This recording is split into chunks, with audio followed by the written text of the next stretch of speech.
The Project Gutenberg ebook of Allan Ramsay. This ebook is for the use of anyone anywhere in the United States and most other parts of the world at no cost and with almost no restrictions whatsoever. You may copy it, give it away or reuse it under the terms of the Project Gutenberg license included with this ebook or online at www.gutenberg.org. If you are not located in the United States, you will have to check the laws of the country where you are located before using this ebook. Title: Allan Ramsay. Author: William Henry Oliphant Smeaton. Release date: June 1, 2010. Ebook number 32642. Language: English. Start of the Project Gutenberg ebook. Allan Ramsay. E-text prepared by Susan Skinner and the Project Gutenberg online distributed proofreading team. http://www.pgdp.net. Allan Ramsay. Allan Ramsay by Oliphant Smeaton. Famous Scots series published by Oliphant Anderson and Ferrier. Edinburgh and London. The designs and ornaments of this volume are by Mr. Joseph Brown, and the printing from the press of Messrs. Morrison and Gibb, Edinburgh. To David Masson, Doctor of Laws, Emeritus Professor of Rhetoric and English Literature in Edinburgh University. This volume is dedicated in grateful acknowledgement of kindly encouragement given in years long gone by, and of intellectual stimulus received from him by his former student. The author. Preface. Since this volume was in type, I have received some additional information which I feel constrained to lay before my readers. With reference to the Easy Club, I have been favored, through the courtesy of the Reverend Dr. A. B. Grosart, with a sight of the complete minutes of the club. From them I observe that Ramsay was one of the earliest members admitted, and that his song "Were I But a Prince or King" was formally presented to the club after his admission, not before, though its rough draft must have been shown to the members prior to that event.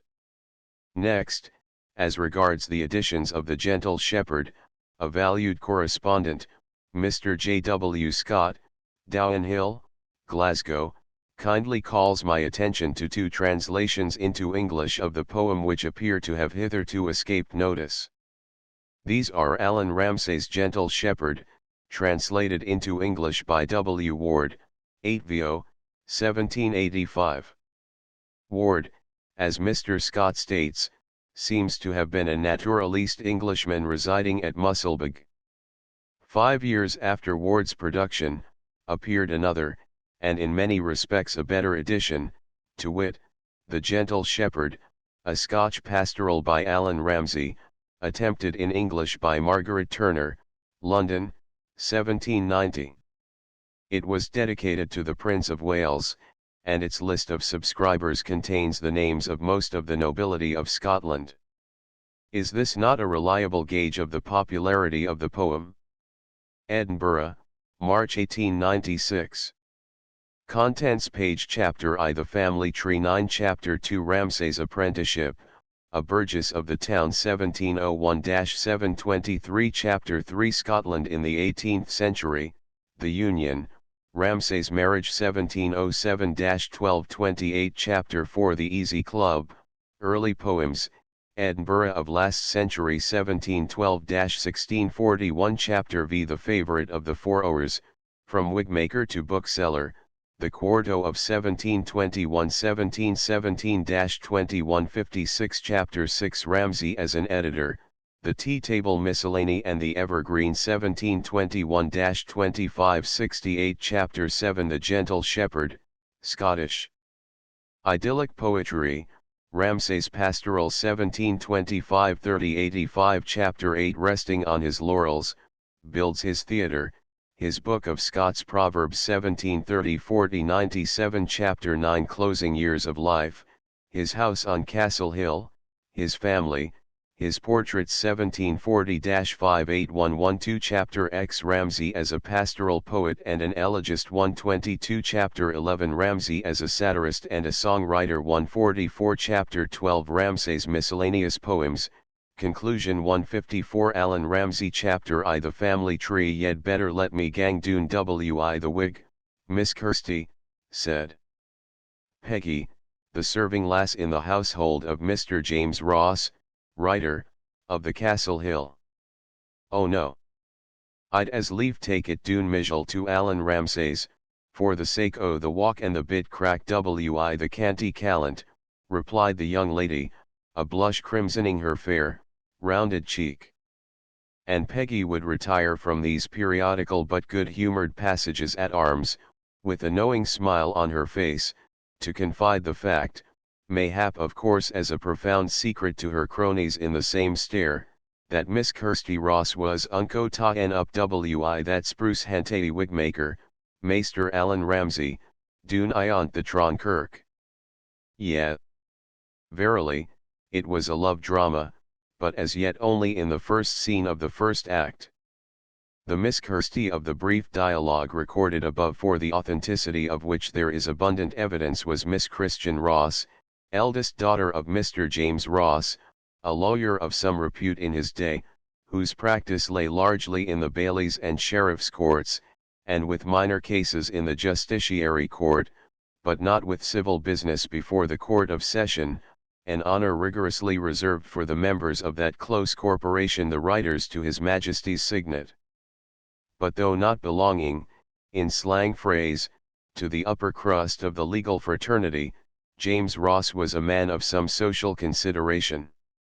Though he appears to have had a strain of the fashionable Pharisee in him, and to have esteemed gentle birth as covering any multitude of sins and peccadilloes, he manifested, throughout his intercourse with Ramsay, certain countervailing virtues that render him dear to the lovers of the poet. He made distinct pretensions to the possession of culture and a love of belles lettres. To the best Edinburgh society of the period he and his had the entrée, while his house in Blair's Close, on the southern slope of the Castle Hill, was the rendezvous for most of the literati of the city, as well as for the beaux esprits of the Easy Club, of which he was a member. His acquaintance with the young wigmaker whose sign of the Mercury, situate in the High Street, or, as the poet himself writes, on Edinburgh Street the Sun side, was almost immediately opposite Nidry's Wynd, and at the head of Halkerston's Wynd, and within 60 yards of the Tron Church, had originated in the weekly visits paid by him to Allan's shop for the purpose of getting his wig dressed. While waiting until this important item in an 18th-century gentleman's toilet was accomplished, he had enjoyed many a crack with the young craftsman, so shrewd, so witty, so genial, yet withal so industrious. The man of pleas and precepts discovered him of powder and perukes to be as deeply interested and, in good sooth, as deeply versed in the literature of his own land as the lawyer himself. Chance acquaintance gradually ripened, on both sides, into cordial esteem.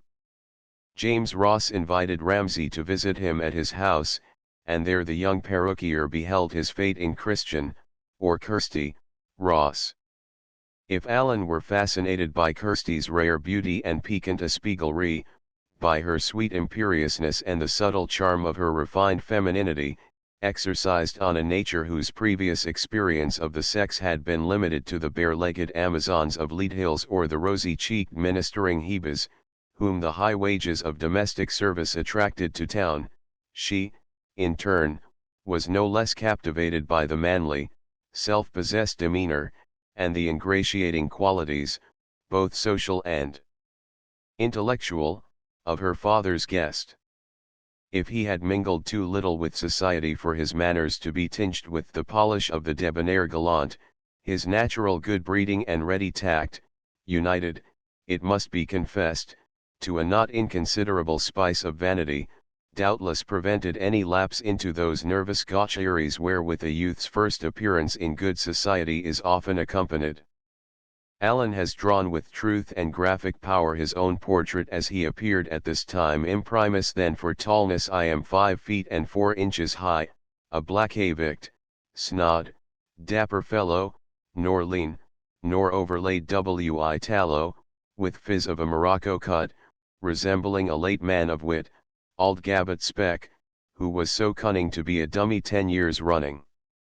Then for the fabric of my mind, 'tis more to mirth than grief inclined, I rather choose to laugh at folly than show dislike by melancholy, Well, judging a sour heavy face is not the truest mark of grace. Existing portraits, including the one most valued for its fidelity to the original, that by his son, Allan Ramsay, the artist, portrait painter in ordinary to King George III, show him to have possessed features that were delicate and sharply chiseled, keen dark eyes, a mobile, sensitive mouth, a complexion dark almost to swarthiness, and a high rounded forehead. To these items may be added those others coming as side lights, thrown on a man's character and individuality by the passing references of contemporaries. From such sources we learn that his face was one whereon were writ large, contentment with himself and with the world, as well as a certain pocket shrewdness and unaffected bonhomie. This expression was largely induced by the twinkling of his bead-like eyes, and the lines of his mouth, which curved upwards at the corners, almost imperceptibly, it is true, yet sufficiently to flash into his countenance that subtle element of humorous canniness which has been accepted by many as the prime attribute of his character. He may probably have had his own feelings in view when he makes his Patti say in The Gentle Shepherd, "The bees shall loathe the flower, and quit the hive, the saws on boggy ground shall cease to thrive, ere scornful queens, or loss o' worldly gear, shall spill my rest, or ever force a tear." His figure was thick-set, but had not as yet acquired the squatness of later days. If in the years to come he grew to resemble George Eliot's portrait of Mr. Casson, when the inevitable penalty of sedentariness and good living has to be paid in increasing corpulence, he never lost his tripping gait which in early manhood earned for him the sobriquet of Dente Allan. In deportment and dress he was easy, trig and neat, leaning a little to vanity's side in his manners, yet nathless as honourable, sound-hearted, clean-souled a gentleman as any that lounged around Edinburgh Cross of a sunny Saturday afternoon. Such was the youth that presented himself to bonny Kirsty Ross at her father's tea-table. The acquaintance soon expanded into friendship.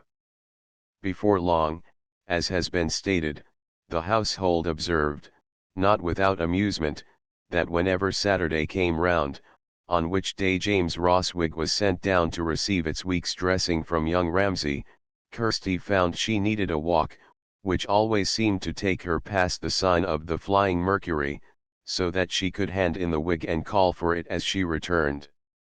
Ah, artful Miss Kirsty! As the idyll progressed, the interim walk was abandoned, and the fair one found it pleasanter, as she said, to pass the time in conversation with the young coiffeur as he combed the paternal wig. The intercourse thus commenced on both sides, more as a frolic than aught else, speedily led to warmer feelings than those of friendship being entertained, and in the spring of 1711 Allan Ramsay asked the daughter of the lawyer to share life's lot with him. The lovers were, of course, too well aware of the dissimilarity in their social stations to hope for any ready acquiescence in their matrimonial projects by the ambitious Edinburgh lawyer. To win consent, the matter had to be prudently gone about. The position Ramsay's family had held in the past reckoned for something, it is true, in the problem, but the real point at issue was, what was the social status of the swain at that moment? Ah, there was the rub. All very well was it for a literary-minded lawyer to patronize his wig-maker by inviting him to drink a dish of tea with his family, or to crack a bottle with him over Jacobite plots or the latest poems of Swift or Pope, but to give him his daughter in marriage, that was altogether another question.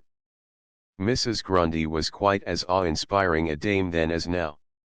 James Ross and his spouse would require to make a careful investigation into the pedigree of the mercurial artist in chronology to import a trade term of the present into the state transactions of the past before such an alliance could be thought of. Many and long were the family councils held.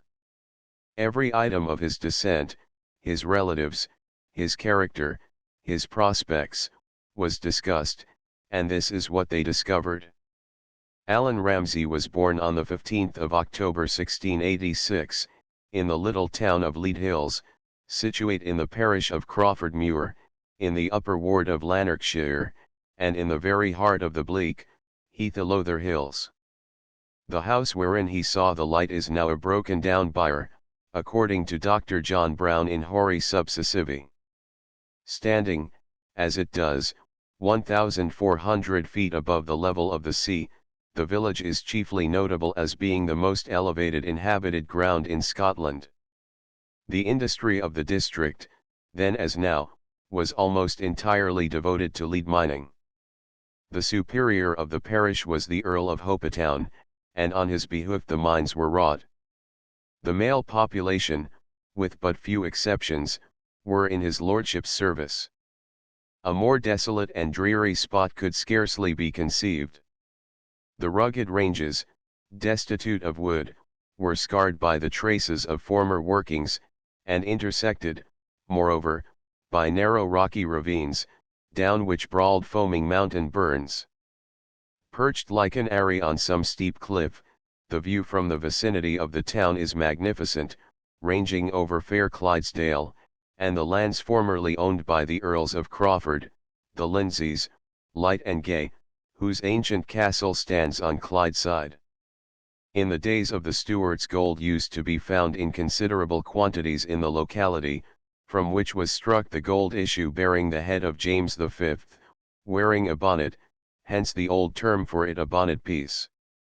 The inhabitants of the town and district of Lead Hills had imbibed in Ramsay's days something of the stern, forbidding character of the scenery. The ruggedness of their surroundings had evidently sunk deep into their temperament, and ofttimes the teaching of nature in situations like this is of the most lasting kind. So it was with them.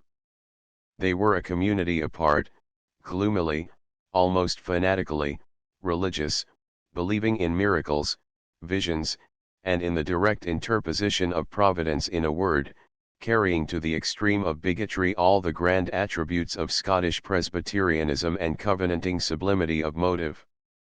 They married and gave in marriage among themselves, looking the while rather askance at strangers as are bodies from the big world without, who, because they were strangers, ran a strong chance of being no better than they should be. To this out-of-the-way corner of the planet there was sent, towards the close of the year 1684, as manager of Lord Hopetoun's mines, a gay, happy-hearted, resourceful young Scotsman, by name Robert Ramsay. The poet, when detailing his pedigree to the father of his inamorata, had boasted that he was descended, on the paternal side, from the Ramsays of Dalhousie, afterwards earls of that ilk. Such was literally the case. Ramsay of Dalhousie had a younger brother, who, from the estate he held a small parcel of the ancestral acres, bore a name, or rather an agnomen, yet to be historic in song, the Laird of Cockpen. Whether in this case, like his descendant of ballad fame, the said Laird was proud and great, whether his mind was ta'en up wi things o' the state, history doth not record. Only on one point is it explicit, that, like his successor, he married a wife, from which union resulted Captain John Ramsay, whose only claim to remembrance is that he in turn married Janet Douglas, daughter of Douglas of Muthil, and thus brought the poet into kinship with yet another distinguished Scottish family. To the captain and his spouse a son was born, who devoted himself to legal pursuits, was a writer in Edinburgh, and acted as legal agent for the Earl of Hopetoun.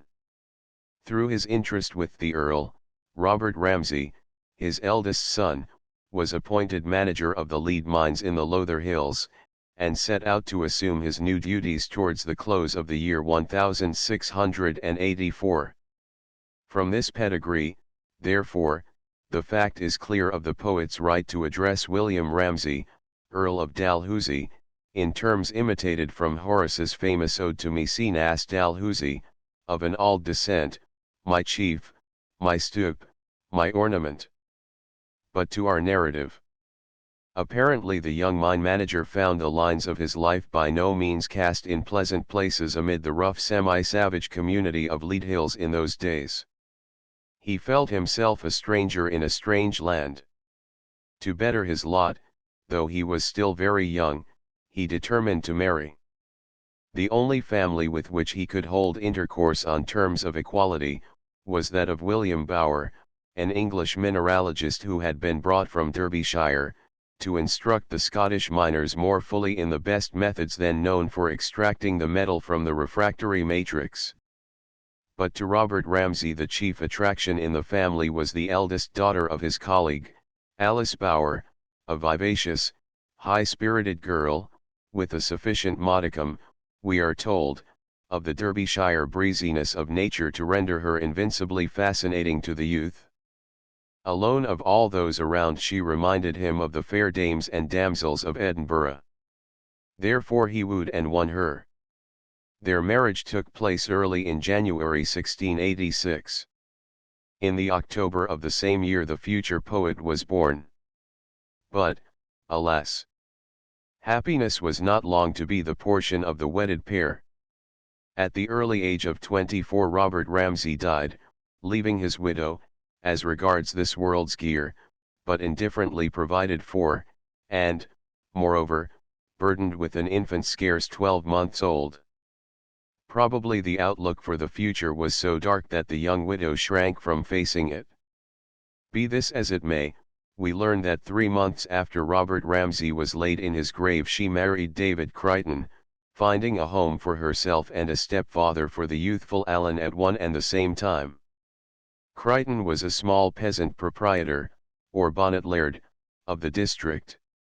Though not endowed with much wealth, he seems to have been in fairly comfortable circumstances, realizing his stepson's ideal in after life, which he put into the mouth of his payday. He that hath just enough can soundly sleep, the o'ercome only fashes foot to keep. Much has been written regarding the supposed unhappiness of Ramsay's boyhood in the household of his step-parent. For such a conclusion there is not a tittle of evidence. Every recorded fact of their mutual relations points the other way. David Crichton was evidently a man of high moral principle and strength of character. Not by a hairbreadth did he vary the treatment meted out to Allan from that accorded to his own children by the widow of Robert Ramsay. To the future poet he gave, as the latter more than once testified, as good an education as the parish school afforded. That it embraced something more than the 3 R's, we have Ramsay's own testimony, direct and indirect. Direct in the admission that he had learned there to read Horace faintly in the original, indirect in the number and propriety of the classical allusions in his works. He lived before the era of quotation books and dictionaries of phrase and fable, the hourly godsend of the penny a liner, but the felicity of his references is unquestionable, and shows an acquaintance with Latin and English literature both wide and intimate. At any rate, his scholastic training was sufficiently catholic to imbue his mind with a reverence for the masterpieces in both languages, and to enable him to consort in after years, on terms of perfect literary equality, with the lawyers and the beaux esprits of witty Edinburgh, such as Dr. Pitcairn, Dr. Webster, and Lord Elibank. Until his migration to the Scottish capital, at the age of 15, Ramsay was employed, during his spare hours, in assisting his stepfather in the work of the farm. The intimate acquaintance he displays in his pastoral with the life and lot of the peasant farmer, was the result of his early years of rural labor among the Lothian hills. That they were years of hardship, and a struggle at hand grips with poverty, goes without the saying. The land around the Lothers was not of such a quality as to render the bonnet laird's exchequer a full one. As a shepherd, therefore, young Ramsay had to earn hardly the bread he ate at his stepfather's table. The references to his vocation are numerous in his poems. In his epistle to his friend William Starrett, teacher of mathematics at Strabane in Ireland, he adverts to his early life when spieling up the hill, the dog days heat gars a young thirsty shepherd pant and sweat. I own 'tis called encouragement to sing, when round honest lugs the blat tran hail stands ring, but feck fu foot confront the baldest wind, and slunk through mures, and never fash their mind. Aft ha I wade through glens wi chalking feet, when neither plaid nor kilt could fend the wheat, yet blithely wad I bang out o'er the brae, and stend o'er burns as light as ony ray, hoping the morn might prove a better day. The boy, meantime, must have been photographing on the retentive negatives of his mind the varied scenes of rural life, the labors incidental to the alternating seasons, which he was to employ with effects so rare in his inimitable pastoral. During the winter months, when the snow lay deep on hill and glen, over score and cleugh among the lonely lothers, when the flocks were falded and the kye housed in the warm byres, when the furious blasts, storming at window and door, and the deadly nipping frost, rendered labour outside impracticable, doubtless in David Crichton's household, as elsewhere over broad Scotland, the custom prevailed of sitting within the lum cheek of the cavernous fireplaces, or around the ingle nook, and reciting those ancient ballads of the land's elder life, that had been handed down from True Thomas and the border minstrels, or narrating those tales of moving accidents by flood or field, of grim grammari, and of the mysterious sights and sounds of other days, whose memory floated down the stream of popular tradition from age to age. In days when books were so costly as to be little more than the luxury of the rich, the art of the fireside rhapsodist was held in a repute scarcely less high, than in that epoch which may justly be styled the period of Grecian romance, the days of the blind old man of Sceo's rocky isle. At that spring there is abundant evidence that young Allan Ramsay had drunk deep. To another well, also, of genuine inspiration he must by this time have repaired that of our native Scottish literature. Though some years had yet to elapse before he could read Hamilton of Gilbert Field's poem, The Dying Words of Bonnie Heck, which he afterwards praised as stimulating him into emulation, there is little doubt he had already caught some faint echoes of that glorious period in Scottish literature, which may be said to have lasted from the return of the poet king, James I, in 1424, from his captivity in England, to the death of Drummond of Hawthornden in 1649. Without taking account of Barber's Bruce and Blind Harry's Wallace, which partake more of the character of rhyming chronicles than poems, though relieved here and there by passages of genuine poetic fire, such as the familiar one in the former, beginning Freedom is a noble thing, freedom makes men to high liking, the literary firmament that is starred at the period in question with such names as King James I, Robert Henryson, William Dunbar, Walter Kennedy, Gavin Douglas, Sir David Lindsay, Alexander Montgomery, William Alexander, Earl of Stirling, Sir Robert Ayton, Robert Sempill, and Drummond of Hawthornden, need not fear comparison with the contemporary poetry of the sister land. The greatest name in the list, that of William Dunbar, was undoubtedly the leading singer of his age in the British Isles, but inacquaintance with his works has prevented his genius obtaining that recognition it deserves. Sir Walter Scott considered Dunbar in most qualities the peer, in some the superior, of Chaucer, and his opinion will be endorsed by all those who are able to read Dunbar with enjoyment.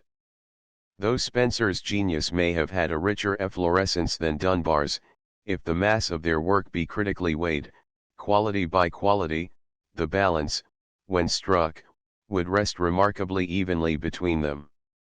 Drummond of Hawthornden is perhaps the most richly gifted writer in early Scottish literature, as an all-round man of letters.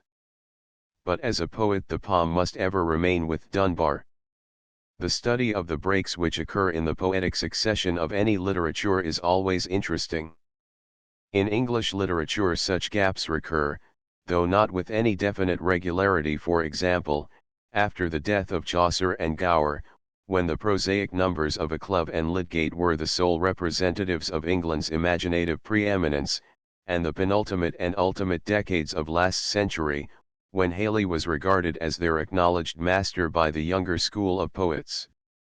In Scotland, it is to be noted, as Sir George Douglas points out in his standard work, Minor Scottish Poets, that from 1617, the date of the publication of Drummond's Fourth Feasting, until 1721, When Ramsay's first volume saw the light, no singer even of mediocre power appeared in Scotland.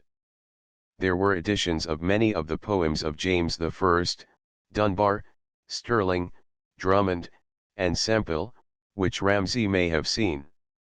But he was more likely to have gained the knowledge we know he possessed of the early literature of his country from the recitals by fireside raconteurs, and from the printed sheets, or broadsides, hawked about the rural districts of Scotland during the closing decades of the 17th and the initial ones of the 18th centuries. From specimens of these which I have seen, it is evident that Henryson's Robin and Makin, Dunbar's Merle and the Nightingale and the Thistle and the Rose, with several of Drummond's and Stirling's poems, were circulated in this way, thus becoming familiarly known in rural districts where the volumes of these authors never could have penetrated. On these broadsides, then, it must have been that the dormant poetical gifts of the youthful Ramsay were fed, and in after years he showed his liking for this form of publication by issuing his own earlier poems in the same way. Chapter 2 His apprenticeship, a burgess of the town 1701-7 as much, perhaps, to obtain release from employment so laborious as that on the farm, as from a desire to be independent, young Ramsay consented to his stepfather's proposal that he should be apprenticed to a wigmaker in Edinburgh. It has been urged, in proof of Crichton's harshness to his stepson, that Ramsay, after he left Leadhills in 1700, never seems to have had any further intercourse with them. Not so much as a chance reference in a letter reveals that he ever had any future dealings with the Crichton family. But this is not to be wondered at. The fact of the death of his mother in 1700 does not wholly explain the matter, I admit. But we need only recall the exclusive character previously attributed to the people of Leadhills, their antipathy to any intrusion upon them by strangers of any kind, to understand the case. They were a type of Scottish Essenes, a close community, akin to the fisher communities of Newhaven and Fisherrow, with their distinctive customs, traditions, and prejudices. For a gay young Edinburgh spark such as Ramsay, fond of fine clothes, with a strong spice of vanity and egotism in his nature, to sojourn amongst the dour, stolid, phlegmatic miners, would have been to foster the development of asperities on both sides, calculated to break off all further intercourse. Met they may have, and parted on the terms we surmise, but of such meeting no hint was ever dropped, and a veil of separation drops between the household at Crawford Muir and the young Jacob who thus was sent forth, from the shadow of what was to him the paternal roof, to war with the world at his own charges. That David Crichton had done his duty nobly by the lad was evident, but other children were shooting up to youth's estate, and when the elder bird was full-fledged, it must e'en take its flight from the parent nest to make room for others. There is another view of the case not so creditable to the future poet, but still within the range of possibility that the scion of the house of Ramsay, whose anxiety to let the world know he was of gentle lineage was so chronic, may have felt himself a cut above the children of the bonnet laird. Ramsay's nature was not one wherein the finer sympathies and delicate regard for the feelings of others were mortised into a sturdy independence and a desire to carve his fortunes out of the block of favoring opportunity. From start to finish of his career a subtle egoism, born of his lonely situation in life and fostered by his inordinate vanity, was his distinguishing trait. Generous acts he did, benevolent and kindly on numerous occasions he undoubtedly was, but his charity was not altruism. He was not the man to deny himself for the good of others. Henceforth Edinburgh was to be Ramsay's life's home. He was enrolled as an apprentice early in January 1701. Although, as an apprentice, he was obliged to undertake duties distinctly domestic and menial for, in those days of strict social and ecclesiastical discipline, a master was expected to discharge towards those indentured to him much that appertains solely to the province of the parent still, there would be many spare hours wherein he would be free to devote himself to such pursuits as his taste led him.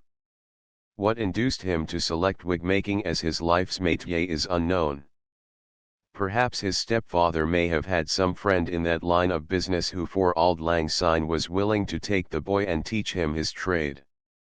There is, of course, the other side of the question to be taken into account, that the work did not demand much bodily strength for its successful prosecution, and that it was cleanly, neat, and artistic. The recent development of the art of the coiffeur in France, in consequence of the attempts of Louis XIV. To conceal his natural defects of diminutive stature and a phenomenally small head, defects impairing the effect of that majestic mien which the pupil of Mazarin so persistently cultivated, had spread into England, and thence into Scotland. The enormous periwigs rendered fashionable by Le Grand Monarque admitted of a variety of artistic treatment. The heyday of wig-making may therefore be said to have extended over at least the greater part of Ramsay's career in this branch of trade, and in his day the poet was reckoned the most ingenious of Edinburgh perruquiers. Another consideration probably influenced him in his choice to proceed to Edinburgh. The change to lighter labor would enable him to filch from hours allocated to sleep precious moments for private reading, which the arduous nature of his employment at Crawford Muir had prevented. Besides, he was in a city of books only waiting to be utilized. That he did take advantage of his opportunities during his apprenticeship, and that it was at this period that the poetic instinct in him took fire, on coming in contact with the electric genius of Shakespeare, Spenser, Milton, and other masterminds of English literature, is a fact to which he refers more than once in his poems. From 1701-7, in other words, from his 15th to his 21st year while he was serving his apprenticeship, there is a gap in the continuity of the records we have of the poet, a lacuna all the more regrettable as these were the true germing years of his genius. Of the name of his trade master, of the spot where the shop of the latter was situated, of his friends at that time, of his pursuits, his amusements, his studies, we know little, save what can be gathered from chance references in after life. That they were busy years as regards his trade is certain from the success he achieved in it, and that Ramsay was neither a lazy, thriftless, shiftless, or vicious apprentice his after career effectually proves. That they were happy years, if busy, may, I think, be accepted as tolerably certain, for the native gaiety and hilarity of his temperament underwent no abatement. Whether or not his fashionable Edinburgh relatives took any notice of him, whether he was a guest at his grandfather, the lawyer's house, or whether the latter and his family, hidebound by Edinburgh's social restrictions, found it necessary to ignore a Ramsay who soiled his fingers with trade, is unknown. Probably not, for it is matter of tradition that it was the fact of his family connections which weighed with writer Ross in consenting to the union of his daughter with a tradesman. In the spring of 1707 Allan Ramsay received back his indentures, signed and sealed, with the intimation from the ancient and honourable incorporation of wigmakers that he was free of the craft. He appears almost immediately thereafter to have commenced business on his own account in the Grassmarket, being admitted at the same time, in virtue of being a craftsman of the town, a burgess of the city of Edinburgh. Though no trace can be found that the wigmakers ranked amongst the 42 incorporated societies or guilds of the city, for their name does not appear, that they must have enjoyed the same privileges as the other trades, is evident from the fact of Ramsay being enrolled as a burgess, the moment he had completed his apprenticeship. Chapter 3 Scotland in the 18th century, the Union, Ramsay's marriage 1707-12. An important stage in Allan Ramsay's life's journey had now been reached. He was of age, he was a burgess of the town, he was a member, or free, of one of the most influential of the crafts, or guilds, in the capital, but, greatest step of all, he had started in business for himself, and had flung himself, with a sort of fierce determination to succeed, into that hand-to-hand fight with fortune for the sustenance of life, from which each of us emerges either made or marred. At a time when all the youthful Ramsay's faculties were beginning to be strung to their utmost tension of achievement, strange would it have been if that of observation were not as eagerly exercised. Scotland in general, and Edinburgh in particular, were at this period in the throes of a new political birth. The epoch of transition commenced in 1707, and ended only when the dangers of the repeated rebellions of 1715 and 1745 showed the supercilious statesmen by the Thames, the Harleys, the Walpoles, the Pelhams, that conciliation, not intimidation, was the card to play in binding Scotland to her greater neighbour. A patriotism that had burned clear and unwavering from the days of Wallace and Bruce to those of the exiled and discredited Stuarts, was not to be crushed out by a band of political wire-pullers, by whom state peculation was reduced to an art and parliamentary corruption to a science.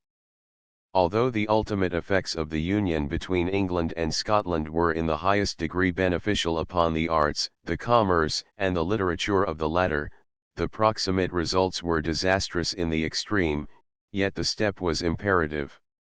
So strained had become the relations between the two countries, consequent on the jealousy of English merchants and English politicians, that only two alternatives were possible: war, or the corporate union of the whole island.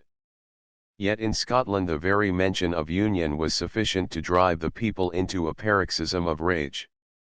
The religious animosity between the two countries was as important a factor in producing this feeling as any other. English churchmen boasted that with any such union would come the restoration of episcopacy north of the Tweed, and the abolition of the Church of Scotland. The latter retaliated by pushing an Act of Security through the Scottish legislature, which demanded an oath to support the Presbyterian Church in its integrity from every sovereign on his accession. The Scottish Whigs and the Scottish Jacobites, despite political differences wide as the poles, joined hands in resistance to what they considered the funeral obsequies of Scottish nationality. For a time the horizon looked so lowering that preparations actually were begun in Scotland to accumulate munitions of war. But the genius, the patience, and withal the firmness, of Lord Somers, the great Whig Richelieu of his time, gradually overcame all difficulties, though he was reduced to wholesale bribery of the Scottish peers to effect his end. As Green puts it, the Scotch proposals of a federative rather than a legislative union were set aside by his firmness, the commercial jealousies of the English traders were put by, and the Act of Union, as finally passed in 1707, provided that the two kingdoms should be united into one under the name of Great Britain, and that the succession to the crown of this united kingdom should be ruled by the provisions of the English Act of Settlement. The Scotch Church and the Scotch law were left untouched, but all rights of trade were thrown open, and a uniform system of coinage adopted. Of all the negotiations for the consummation of the Union, Ramsay, doubtless, was an interested spectator.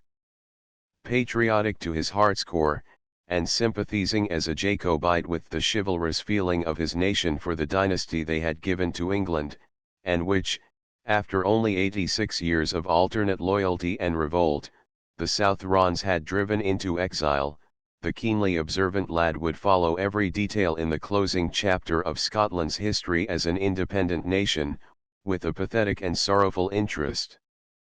Undoubtedly, while yet an apprentice, with a few months of his time unexpired, he must have watched the last observance of that ancient and picturesque spectacle, annually recurring, but now to be abolished forever, the riding of the Parliament, or the procession of members to the opening of the sittings in the old Parliament House.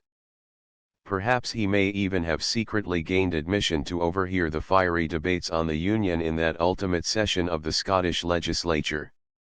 Certainly he must have been one of the thousands of spectators who day by day thronged the purlieus of the hall where the National Assembly met. Of the rage, brooding and deep, or loud and outspoken, according to temperament, which prevailed amongst the Edinburgh people at the mere idea of union with the hated Southrons, he must have been a witness. Nay, he may have been an onlooker, if not a participant, in that riot which occurred after all was over, after Lord Chancellor Seafield had uttered his brutal mot, "There is the end o' an auld sang," which gathered up for him the gall of a nation's execration for a century to come, and after the commissioners of both nations had retired to sign the Treaty of Union.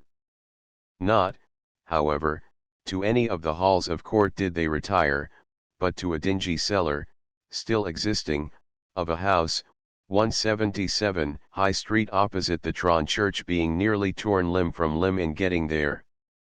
Then the mob, suddenly realizing that now or never they must awake, arise, or be forever fallen, besieged the cellar, intending to execute jetter justice or lynch law on those they esteemed traitors to their country. Fortunately there was another means of egress. The party hastily took flight to an arbor in the garden of Moray House, where the remaining signatures were appended, and whence all the commissioners fled post-haste to England, bearing with them the signed copy of the treaty. That stirring time, so pregnant with mighty issues, a time when the will or the woe of the future British Empire trembled in the balance, for what of achievement could England alone have accomplished, with Scotland as a hostile neighbour dogging her heels, must of itself have been an education to young Ramsay. It both confirmed his patriotism and widened his political outlook. Yet when the play was over, the curtain rung down, and the lights gone out, the lapse of time must to him, as to other observers of the period, have driven home with stunning force the conviction that the Union spelled ruin for Scotland as a nation and Edinburgh as a city. For 5 decades to come a listless apathy, born of despair, strangled Scottish enterprise in its birth. The immediate effect of the Union was a serious diminution in the national trade and commerce. The jealousy of English merchants, as it had frustrated the Darien scheme in the previous century, now closed every possible avenue of commercial activity for the remunerative utilization of Scottish capital. "We are dying by inches," wrote James, Earl of Bute, to a friend. And the signs of the times did not seem to belie the assertion. In Edinburgh, also, the change was severely felt. The removal of the court to London, 104 years before, had drawn a large number of the Scottish nobility to the vortex of fashion. The money they were wont to spend during their stay in Edinburgh, while the court season lasted, was diverted into another channel. The town houses which they had been forced to maintain in the Scottish metropolis, were in many cases relinquished, and the place that so long had known them knew them no more. At that time Scottish merchants and shopkeepers had suffered severely, yet they had the satisfaction of knowing that the seat of Scottish government remained north of the Tweed. But now a change even more radical was inaugurated. The National Parliament, whose sittings had always necessitated the attendance of a considerable proportion of the nobility and gentry of the country, during a certain part of the year, was merged in that of the larger country. Those of the purely Scottish peerage, whom choice or political duties had retained in Scotland, now found no need to maintain their costly Edinburgh establishments. Many a noble ancestral home, that for 300 or 400 years had sheltered the household and retainers of families, whose deeds were interwoven with the historic records of Scotland's most glorious epochs, was now advertised for sale. An exodus to London on a vast scale set in, and the capital of Scotland ere long settled down, in the apathy of despair, to play the role of a provincial centre. Henceforward her paper lords, otherwise judges of the Court of Session, were to represent her titled magnates. The bitterness of spirit which such a course of action as this migration inspired in the minds of the residents of the Scottish capital, Ramsay, as a young journeyman, or as a master craftsman who had only newly commenced business for himself, would fervently reciprocate. In 2 places at least in his works he pathetically, yet vigorously, protests against the cream of Scottish youth being sent away out of the country.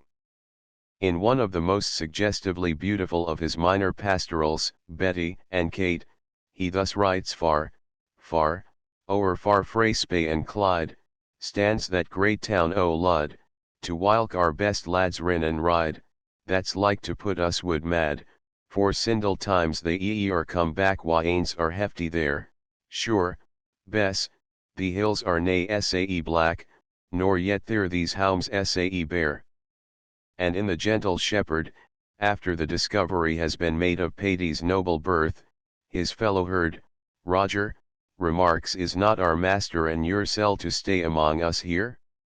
Or, are ye gone away to London Court, or ither far aff parts, to leave your and poor us wi broken hearts?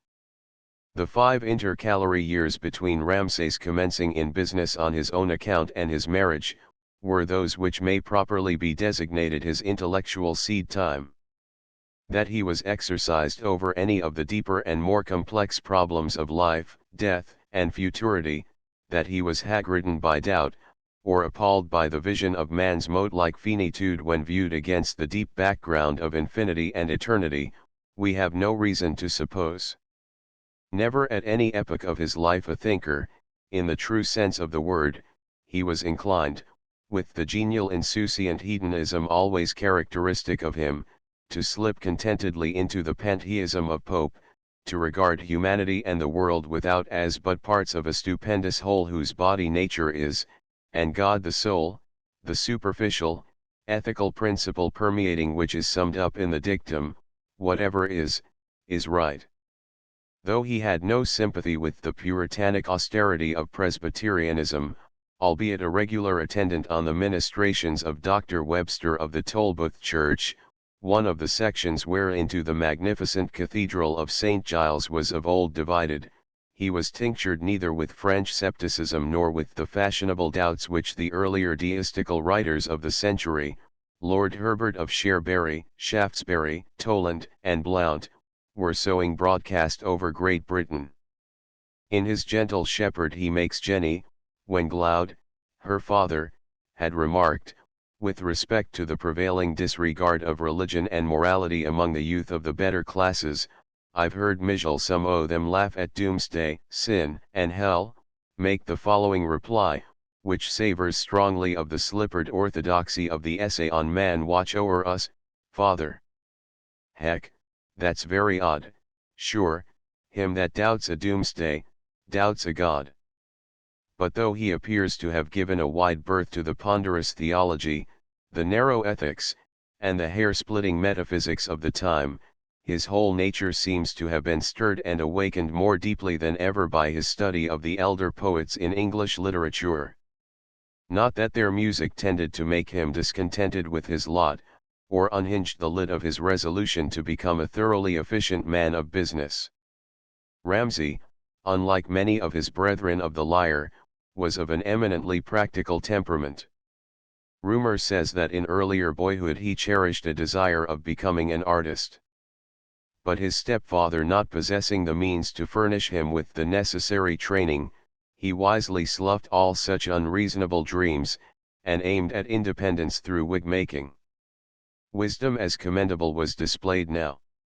Though his studies must have kindled poetic emulation in him, though the vague unexpressed longings of a richly gifted nature were doubtless daily present with him, no thought ever seems to have entered his mind of relinquishing trade for poetry. On his ambition, also, he kept a steady curb, determining to publish nothing but what his more mature judgment would approve. Not to him in after years would the regret come that he had cursed his fame by immaturity. From 1707 until 1711, during the dreary depression of the time immediately succeeding the Union, when Scotsmen preferred apathy to action, Ramsay sought surcease from his pangs of wounded patriotism by plunging into studies of various kinds, but principally of English poetry. In a letter, hitherto unpublished, addressed to his friend Andrew Gibb, who appears to have resided at or near West Linton, he remarks, I have wrote of good reading to while my heart from grieving o'er what cannot be mended now the sale o' our unhappy country to the Southern Alliance by a ween traders, who thought more o' Lord Somers' gold than Scotland's rights. In Willie Shakespeare's melodious numbers I forget the dark days for trade, and in all Chaucer's tales, and Spenser's Queen, in John Milton's majestic flow, in Giles and Phineas Fletcher, in rare Ben and R. and Drummond, I tine the sorrows o' the day in the glories o' the days that are past. That we may accept Ramsay's account of the studies of Patey, the gentle shepherd, as a type of his own is warranted by something more than tradition. The internal evidence of his works throws a strong color of probability over the theory. When Sir William Worthy, who as a royalist had been compelled to flee into exile during the times of the Commonwealth, inquires what were the books his son, whom he had committed to the care of Simon, his shepherd, to be reared as his own child, was in the habit of reading, the honest old servant replies, whene'er he drives our sheep to Edinburgh Port, he buys some books o' history, sangs, or sport, nor does he want o' them a roth at wool, and carries I a puch fu to the hill. A boot on a Shakspeare and a famous Ben, he often speaks, and sees them best o' men. How sweetly Hawthornden and Stirling sing, and on a seaade Cowley, loyal to his king, he kens fu weel, and gars their verses ring. I sometimes thought he made our great a phrase about fine poems, histories, and plays. When I reproved him ance, a book he brings, wi this, quoth he, on brays I crack wi kings. By the sidelight thrown on Ramsay's life from this passage we gain some idea of his own studies during those years of germination. To the poets more exclusively Scottish, whether writing in the current literary medium of the day or in the vernacular of the country, to Robert Sample's Life and Death of the Piper of Kilbarcon, to William Cleland's Highland Host, in addition to Drummond and the Earl of Stirling, mentioned in the passage quoted above, to William Hamilton of Gilbert Field's verses, the dying words of Bonnie Heck, and to others of less note, he seems to have devoted keen and enthusiastic attention. Lieutenant Hamilton it was, as Ramsay admits in the poetical correspondence maintained between them, who first awakened within him the desire to write in the dialect of his country. When I begout first to converse, and could your ardry winds rehearse, where Bonnie Heck ran fast and fierce, it warmed my breast, then emulation did me pierce, whilk since ne'er ceased. There was, however, another influence at work, quite as potent, stimulating his poetic fancy. Amid the beauties of the Queen of Cities he lived, and the charms of his surroundings sank deep into his impressionable nature. In whatever direction he looked, from the ridgy heights of the Castle Hill, a glorious natural picture met his eye. If to the north, his gaze caught the gleam of the silvery estuary of the Forth, with fertile reaches of green pasture land intervening, and the little villages of Picardy, Broughton, and Cannon Mills peeping out from embosoming foliage, while beyond the silver streak, beautified by the azure enchantment of distance, glowed in the sunshine the heath-clad lomans and the yellow wealth of the fields of Fife. Did the youthful poet turn eastward, from yonder favourite lounge of his on Arthur's Seat, the mouth of the noble Firth, dotted with sail, was full in view, with the shadowy outlines of the May Island, peeping out like a spirit from the depth of distance, and nearer, the conical elevation of North Berwick Law and the black-topped precipitous mass of the base, while seemingly lying, in comparison, almost at his feet, was the magnificent semicircular sweep of Aberladdie Bay, with its shore fringe of whitewashed villages gleaming like a string of glittering pearls, behind which stretched the fertile carse of East Lothian, rolling in gently undulating uplands back to the green Lammermoors. Or if he gazed southward, did his eye not catch the fair expanse of Midlothian, as richly cultivated as it was richly wooded, extending before him like a matchless picture, dotted with homesteads, hamlets, and villages, past Dalkeith which all the virtues love, past Laswade, past Roslin's castled rock, past Dryden's groves of oak, past caverned Hawthornden, until earth and sky seemed to meet in the misty horizon line of the moor-foots. And westward, was not the eye guided by the grassy grandeur of the Pentland Range, until beauty was merged in indefiniteness across the wide strath lying like a painted scroll from Edinburgh to Linlithgow? Fairer scene never nurtured poet in the fine frenzy of his art, and in long excursions during his spare hours, amidst the silent glens and frowning cleughes of the Pentlands, amidst the romantic scenery clothing the banks of both the Esks, by Ammon's gentle flow, and by the wimpling waters of the Water of Leith, our Caledonian Theocritus fed his germing genius on food that was destined to render him at once the greatest and the most breezily objective of British pastoral poets. From 1707 to 1711 thus did Allan Ramsay live and learn, a youth whose nature, fired by the memories of Scotland's greatness in years gone by, already longed to add something of value to the cairn of his country's literature. Such, too, were the facts of which, at his request, the worthy lawyer, Mr. James Ross, was placed in possession when he was called on to decide whether his friend, the poetically minded wigmaker, should be regarded as a persona grata from the point of view of a prospective son-in-law. That the pedigree of the young aspirant was accepted as satisfactory may be regarded as certain from the fact that the marriage of Allan Ramsay and Christian Ross was celebrated during the New Year festivities of 1712. A woman, at once of considerable personal attractions, sound common sense and practical knowledge of the world, a capital housewife withal, and though not devoid of a certain modicum of literary appreciation, by no means a blue stocking, such, in brief, was the lady who for 30 years was to be the faithful partner of Ramsay's fortunes, rejoicing with him in success, sympathizing with him in reverse, one who merited to the full the glowing lines wherein he described her. The Song of Bonnie Kirsty was written after nearly 7 years of wedded life. The sentiments therein expressed speak better than comment as to the happiness of Ramsay's marriage. One verse of it may be quoted: "How sweetly smells the simmer green.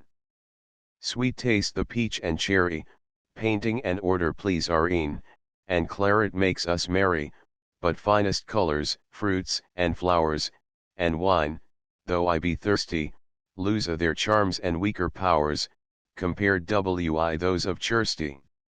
About a year before his marriage, Ramsay had left the shop in the Grassmarket, where he had commenced business in 1707, and had established himself in the High Street in premises already described, and which exist to this day. There, under his sign of the Flying Mercury, he toiled and sang and chatted and cracked jokes with all and sundry, from sunrise to sunset, his wit and his humor, and, as time rolled on, his poetic genius, bringing many customers to his shop. Verily, a sunny-souled man, in whom life with its carking cares could never extinguish his cheery bonhomie and self-confidence. Chapter 4: The Easy Club, Early Poems, Edinburgh of last century 1712-16. Ramsay's marriage was the turning point of his career. To him, as to every man who realizes not alone the moral but the social obligations he assumes when undertaking the holy charge of rendering a woman's life happier and brighter than ever before, the responsibilities of his new relation crystallized into the mold of definite effort the energies hitherto diffused throughout numberless diverse channels. Seldom has the philosophy of wedded bliss been more felicitously stated than in his advice to Mr. on his marriage. He remarks, as though drawing on the fund of his own experience, alike: "Poor mortals are not gods, and therefore often fall at odds, but little quarrels now and then, are nae great faults 'tween wife and man. These help right often to improve his understanding, and her love. If she take the pet, or fret, be calm, and yet maintain your state, and smiling ca her little fully, sign wi a kiss evita toolsy. This method's ever thought the braver than either cuffs or cleish ma claver. It shows a spirit low and common that wi ill nature treats a woman. Thereof a make sae nice and fair they maun be managed wi some care, respect them they'll be kind and civil, but disregarded, prove the devil. but for another reason the year 1712 is as interesting to us as students of his career as it was important to him. In the early months of it he was introduced to the Easy Club, one of those politico-convivial societies that sprang into existence early in the century, and were conspicuous features in the social customs of the period, until its 8th and 9th decades, when, consequent upon the expansion of the city north and south, the tavern conviviality of 1740 was succeeded by the domestic hospitality of 1790. At the time of which we write, the capital of Scotland was virtually represented by the one long street called the High Street, or Edinburgh Street, which crowned the summit of the ridge extending from the castle to Holyrood Palace, the ancient home of the Stuarts. From this main artery of traffic, smaller veins, in the shape of narrow darksome closes, branched out, leading to a second artery in the Cowgate, and to yet a third one in the Grassmarket. During the panic that prevailed after the Battle of Flodden, a wall of defence was drawn around the town.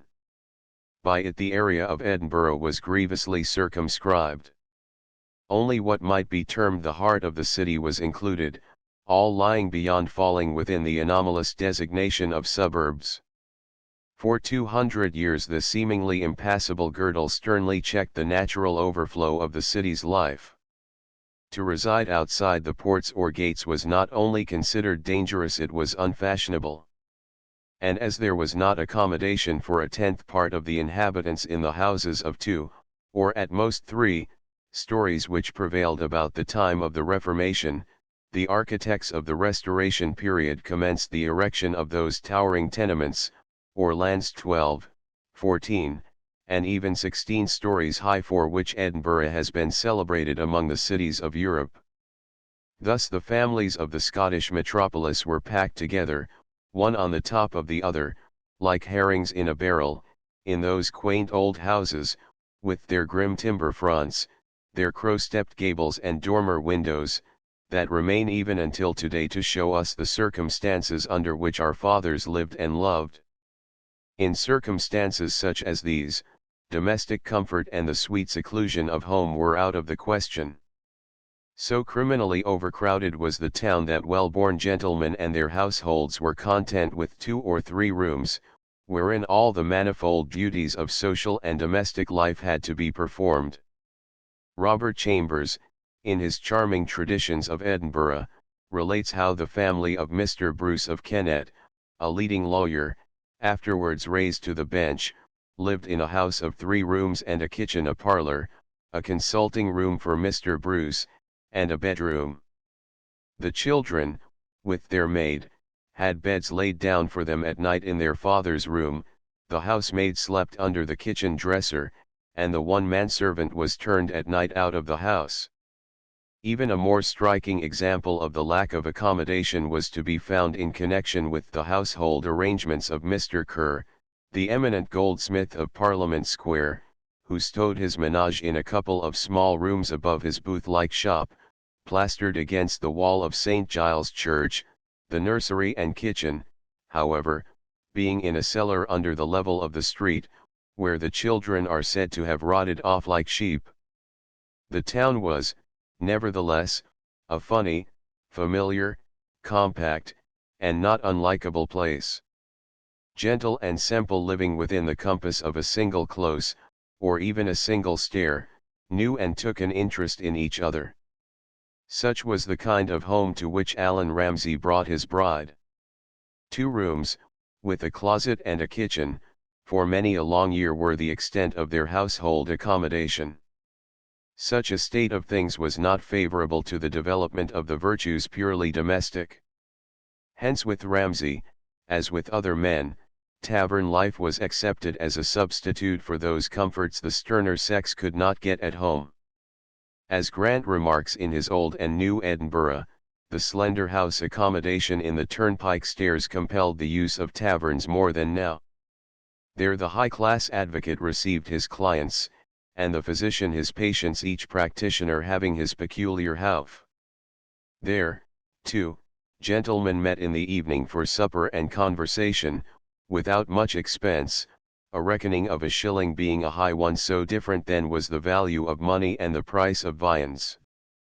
Mr. Logie Robertson, in his graphic and admirable introduction to the poems of Allan Ramsay in the Canterbury series, adds, "Business lingered on all over the town to a much later period than is customary now, but by 8 o'clock every booth was deserted and every shop closed, and the citizens for the most part gave themselves up to cheap conviviality and pastime for the next hour or two. Almost every tradesman had his favorite place in his favorite tavern, where, night after night, he cracked a quiet bottle and a canny joke before going home to his family. It was first business, then friendship, and the claims of family after that. Out of this general spirit of conviviality arose those numberless clubs wherein, upon the convivial stem, were grafted politics, literature, sport, science, as well as many other pursuits less worthy and less beneficial. No custom, no usage, no jest, in fact, seemed too trivial to be seized upon as the pretext to give a color of excuse for founding a club. Some of them were witty, others wise, others degrading. Such designations as the Cape Club, so called from doubling the Cape of Leith Wind, when half seas over, to get home to the burg of Low Calton, where several of the members lived, the Pious Club, because the brethren met regularly to consume pies, the Spendthrift Club, because no habitué was permitted to spend more than 4 pence halfpenny, and others, were harmless in their way, and promoted a cheap bonhomie without leading the burghers into disgraceful excesses. But the Hellfire Club, the Sweating Club, the Dirty Club, and others of a kindred order, were either founded to afford an opportunity for indulgence in riot and license of every kind, or were intended to encourage habits as disgusting as they were brutal. Not to be supposed is it that Ramsay had lived 26 years of his life without having practiced, and we have no doubt enjoyed, the widespread conviviality of the period. Hence, though the Easy Club was the first of the social gatherings wherewith he actually informs us he was connected, we have no reason to doubt he had been associated with several of them before.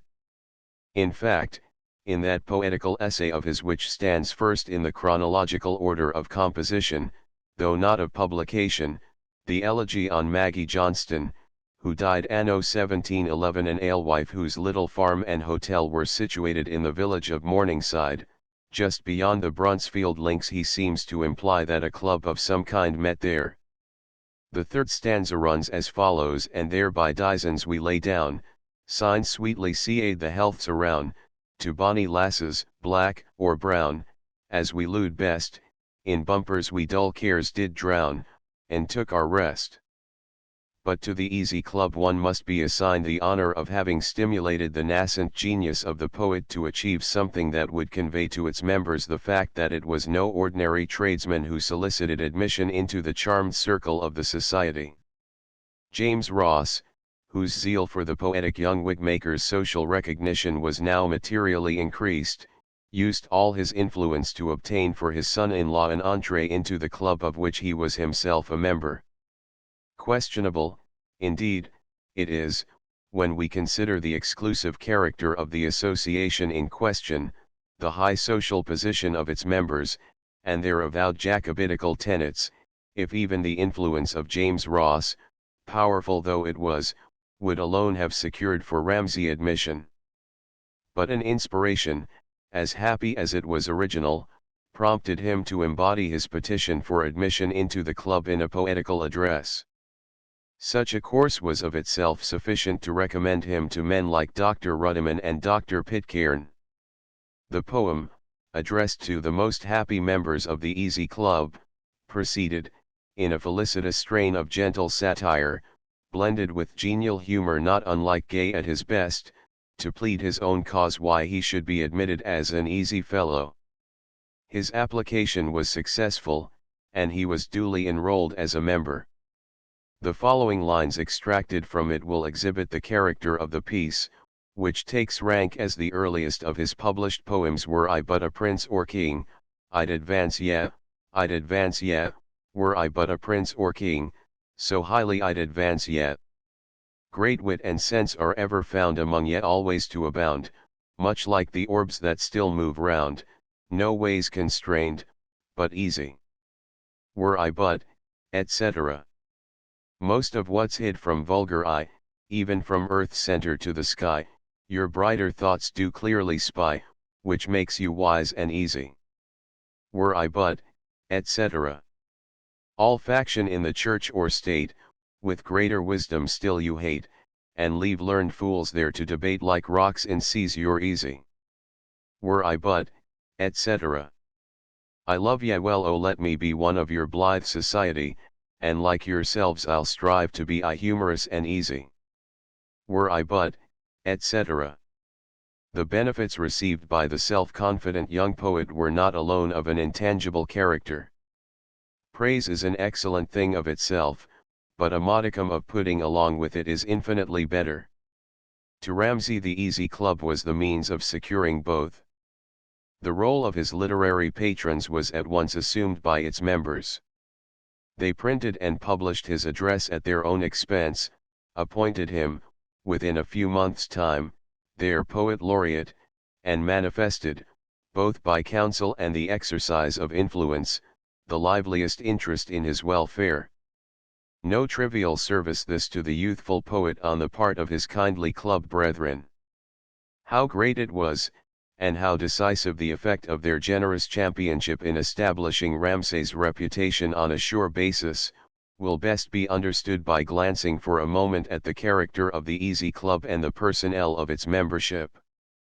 Originally founded, under a different name, as a means of frustrating, and afterwards of protesting against, the Union, the club, after its reconstruction in 1711, became a Jacobite organization pure and simple. As Ramsay himself stated in after years, it originated in the antipathy we all of that day seemed to have at the ill humor and contradiction which arise from trifles, especially those which constitute Whig and Tory, without having the grand reason for it. The grand reason in question was the restoration of the Stuarts. To give a soupçon of mystery to their proceedings, as well as to veil their identity when thus plotting against the powers that be, each member assumed a fictitious name, generally that of some celebrated writer. The poet, as he himself relates, at first selected Isaac Beckerstaff, suggestive of Steele and the Tattler. Eventually, however, he altered his nom de guerre to Gawain Douglas, one more in accordance with his patriotic sentiments. The membership was limited to 12, but at the time when Ramsay made his application we only know the names of 5 of those who belonged to it. Hepburn of Keith, in East Lothian, an antiquarian of no mean standing, Professor Pitcairn, late of Leyden, but at that time in the enjoyment of one of the largest practices as a physician in the Edinburgh of the period, Dr. Patrick Abercrombie, the eminent historian and antiquarian, author of the martial achievements of the Scottish nation, Dr. Thomas Ruddiman, philologist, grammarian, printer, and librarian of the Advocates' Library, one of the few Scottish polymaths over and above the Admirable Crichton, and George Buchanan and James Ross the lawyer. Tradition has stated that Hamilton of Gilbert Field was also one of the Easy Fellows, as they dubbed themselves, but no confirmation of this fact could be discovered. We reach now the commencement of Ramsay's literary career. For 4 years in fact, until the breaking up of the society after the rebellion of 1715, all he wrote was issued with the imprimatur of the Easy Club upon it. That they were proud of him is evident from the statement made by Dr. Ruddiman in a letter to a friend: "Our Easy Club has been increased by the admission of a young man, Ramsay by name, sib to the Ramsays of Dalhousie, and married to a daughter of Ross the writer. He will be heard tell o yet, I'm thinking, or I am much out of my reckoning." The next pieces which our poet read to his patrons were 2 he had written some time previous, to wit, a little ode on the preservation from death by drowning of the son of his friend John Bruce, on August 19, 1710, and the elegy on Maggie Johnston, the alewife, to which reference has already been made. The first of these bears evident traces of youth and inexperience, in both the esoteric and exoteric or technical mysteries of his art.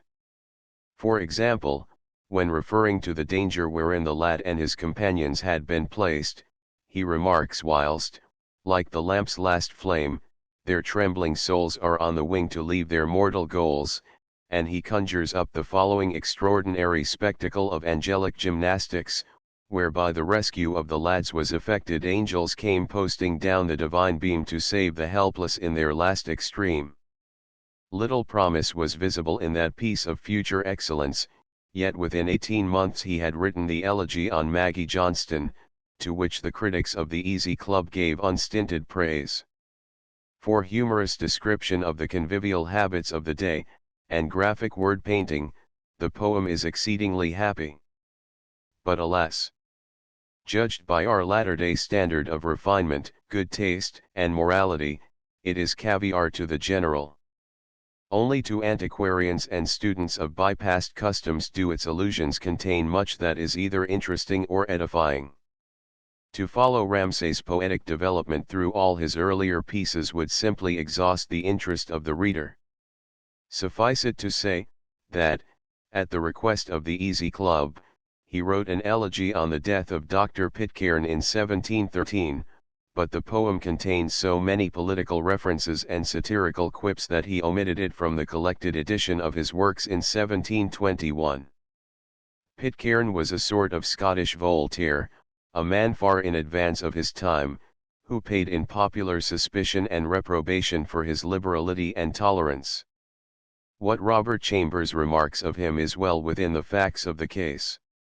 His sentiments and opinions on various subjects accord with the most enlightened views of the present day, and present a very striking and remarkable contrast to the ignorance and prejudice with which he was surrounded. Fanatics and bigots he detested, and by fanatics and bigots, as a matter of course, he was abused and calumniated. He was accused of being an atheist, a deist, a mocker and reviler of religion, and one who was twice drunk every day. Ramsay, in his elegy, rebutted those grossly malevolent falsehoods, not only clearing the memory of his patron from such foul dishonour, but with bitingly sarcastic humour he turned the tables on the calumniators, by showing, over their action in connection with the Union, who in reality were the traitors. To the instigation of the Easy Club we also owe the piece on the qualifications of a gentleman, published in 1715, subsequent to a debate in the Society on the subject. Ramsay versified the arguments used by the various speakers, executing the task in a manner at once so graceful and witty that the club formally declared him to be a gentleman by merit. Only a periphrastic method of signifying their approbation of his work was this, and did not imply any reflection upon his birth, as might at first glance be supposed. For in the concluding lines of the poem Ramsay, with his genial bonhomie and humour had said yet that we more good humour might display, we frankly turn the vote another way, and in each thing we common topics shun, so the great prize nor birth nor riches won. The vote was carried thus that easy he who should 3 years a social fellow be, and to our Easy Club give no offence, after triennial trial, should commence a gentleman, which gives as just a claim to that great title, as the blast of fame can give to those who tread in human gore. In 1715, also, he amused the members of the club, and after them the wits of Edinburgh, with some lines on the current predictions regarding the great eclipse of the sun, foretold to take place during April 1715. The following picture, descriptive of the awe and terror produced on ignorant minds and on the brute creation by the occurrence of the eclipse, is as pithily effective in its simplicity and fidelity to life and nature as anything in Crabbe's Tales in verse or Shenstone's Schoolmistress. When this strange darkness overshades the plains, 'twill give an odd surprise to unwarned swains, plain honest hinds, who do not know the cause, nor know of orbs, their motions, or their laws, will from the half Ploughed furrows homeward bend in dire confusion, judging that the end of time approacheth, thus possessed with fear, they'll think the general conflagration near. The traveller, benighted on the road, will turn devout, and supplicate his God. Cocks with their careful mates and younger fry, as if 'twere evening, to their roosts will fly. The horned cattle will forget to feed, and come home lowing from the grassy mead. Each bird of day will to his nest repair, and leave to bats and owls the dusky air, the lark and little robin's softer lay will not be heard till the return of day. The years 1715 to 16 were evidently periods of great activity on Ramsay's part, for at least 5 other notable productions of his pen are to be assigned to that date. To him the revelation of his life's métier had at last come, and his enthusiasm in its prosecution was intense. Henceforward poetry was to represent to him the supreme aim of existence. But like the canny Scot he preferred to regard its emoluments as a crutch rather than a staff, nay, on the other hand, the determination to discharge his daily duties in his trade, as he executed his literary labors, con amore, seems to have been ever present with him. On this point, and referring to his dual pursuits as a wig-maker and a poet, he writes to his friend Arbuckle I theek thee out, and line the inside of mony a douse and witty pash, and baith ways gather in the cash. Contented I have sick a scare, as does my business to a hair, and fain would prove to ilka Scot, that poorteethas know the poet's lot. During the years in question Ramsay produced in rapid succession his poem on wit, the club being again responsible for this clever satire, and also 2 humorous elegies, one on John Cooper, the Kirk treasurer's man, whose official oversight of the nymphs de Pave furnished the poet with a rollickingly ludicrous theme, of which he made the most, the other, an elegy on Lucky Wood, alewife in the Canongate, also gave Ramsay full scope for the exercise of that broad Rabelaisian humour, of his possession of which there was now no longer to be any doubt. Finally, in 1716, he achieved his great success, which stamped him as unquestionably one of the greatest delineators that had as yet appeared, of rural Scottish life amongst the humbler classes. As is well known, a fragment is in existence consisting of 1 canto of a poem entitled Christ's Kirk on the Green. Tradition and internal evidence alike point to King James I as the author. The theme is the description of a brawl at a country wedding, which breaks out just as the dancing was commencing. The king, says Ramsay, having painted the rustic squabble with an uncommon spirit, in a most ludicrous manner, in a stanza of verse, the most difficult to keep the sense complete, as he had done, without being forced to bring in words for crambo's sake where they return so frequently, I have presumed to imitate his majesty in continuing the laughable scene. Ambitious to imitate so great an original, I put a stop to the war, called a congress, and made them sign a peace, that the world might have their picture in the more agreeable hours of drinking, dancing, and singing. The following cantos were written, the one in 1715, OS corresponding to January 1716, the other in 1718, about 300 years after the first. Let no worthy poet despair of immortality. Good sense will always be the same in spite of the revolutions of fashion and the change of language. The task was no easy one, but Ramsay succeeded with remarkable skill in dovetailing the second and third cantos into the first, so that they read as the production of one mind. For faithful portraiture of Scottish rural manners, for a fidelity, even in the minutest details, recalling Teniers and his vividly realistic pictures of Dutch rustic life, the cantos are unrivaled in Scottish literature, save by the scenes of his own gentle shepherd. Chapter V. The Favourite at the 400 From Wigmaker to Bookseller, the quarto of 1721-1717-21. Ramsay's fame as a poet, writing in the Scots vernacular, was now thoroughly established. Though the patronage of the Easy Club could no longer be extended to him, as the government of the Elector of Hanover, lately crowned King of England under the title of George I, had directed its suppression, the members of it, while in a position to benefit him, had laid the basis of his reputation so broad and deep that virtually he had now only to build on their foundation. He was distinctly the favorite of the auld wives of the town. In quarto sheets, familiarly known as broadsides, and similar to what had been hawked about the country in his youth, his poems had hitherto been issued.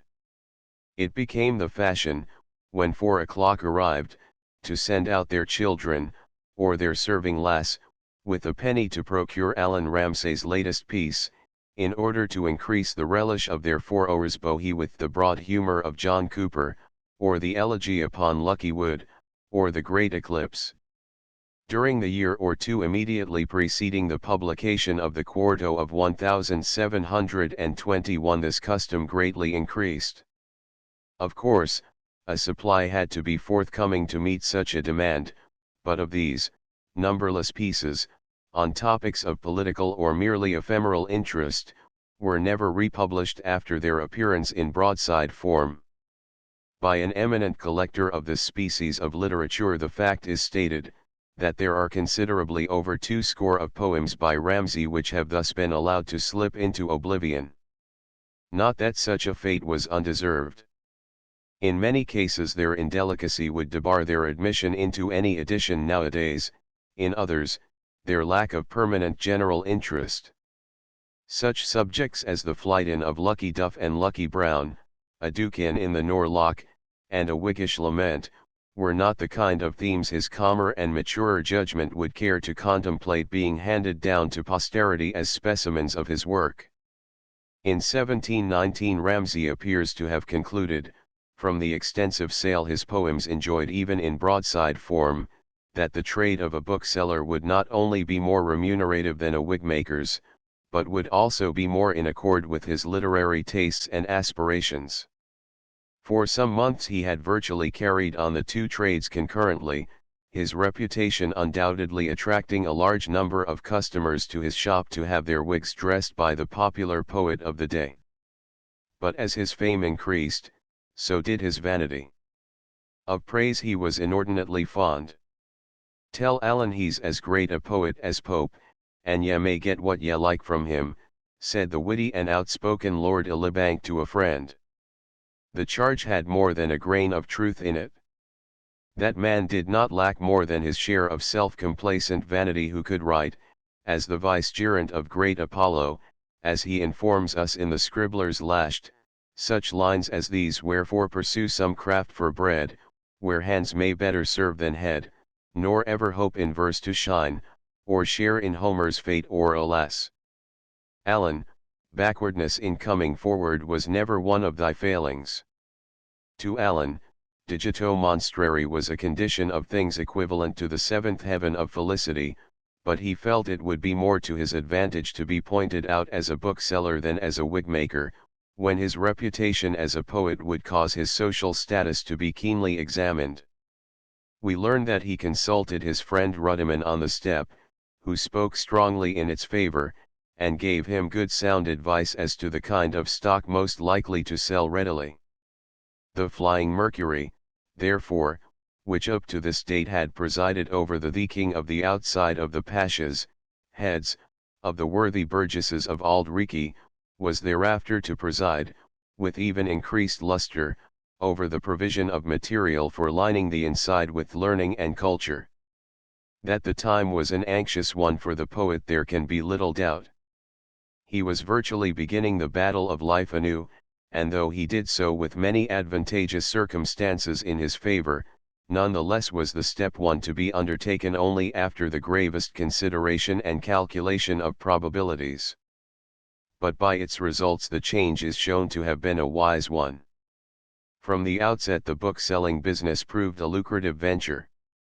The issue of his own broadsides, week by week, was of itself a considerable source of profit.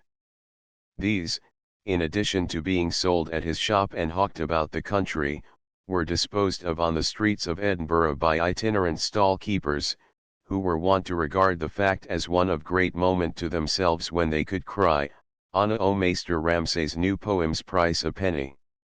In this manner his famous piece, The City of Edinburgh's Address to the Country, was sown broadcast over the county. Meantime, while Ramsay's literary and commercial prosperity was being established on so firm a basis, he was becoming quite a family man. The little house opposite Nidry's Wynd was gradually getting small enough for his increasing menage. Since his marriage in 1712, happiness almost idyllic, as he records, had been his lot in his domestic relations. He had experienced the pure joy that thrills through a parent's heart on hearing little toddling feet pattering through his house, and sweet childish voices lisping the name Father. The following entries in the Register of Births and Baptisms for the city of Edinburgh speak for themselves. At Edinburgh, October 6, 1713. Registrate to Allan Ramsay, Periwig maker, and Christian Ross, his spouse, Newkirk parish's son, Allan. Witnesses, John Seymour, William Mitchell, and Robert Main, merchant, burgesses, and William Baxter. Registrate to Allan Ramsay, wig maker, burgess, and Christian Ross, his spouse, North East, College Kirk, parish, a daughter named Susanna. Witnesses, John Seymours, merchant, and John Morrison, merchant. The child was born on the 1st instant. October 3, 1714. Registrate to Allan Ramsay, wig maker, and Christian Ross, his spouse, North East parish's son, Niall. Witnesses, Walter Boswell, saddler, and John Seymour, merchant. October 9, 1715. Registrate to Allan Ramsay, wig maker, and Christian Ross, his spouse, North East parish's son, Robert. Witnesses, John Seymour, merchant, and Walter Boswell, saddler. The child was born on the 10th instant. November 23, 1716. Registrate to Allan Ramsay, bookseller, and Christian Ross, his spouse, a daughter named Agnes.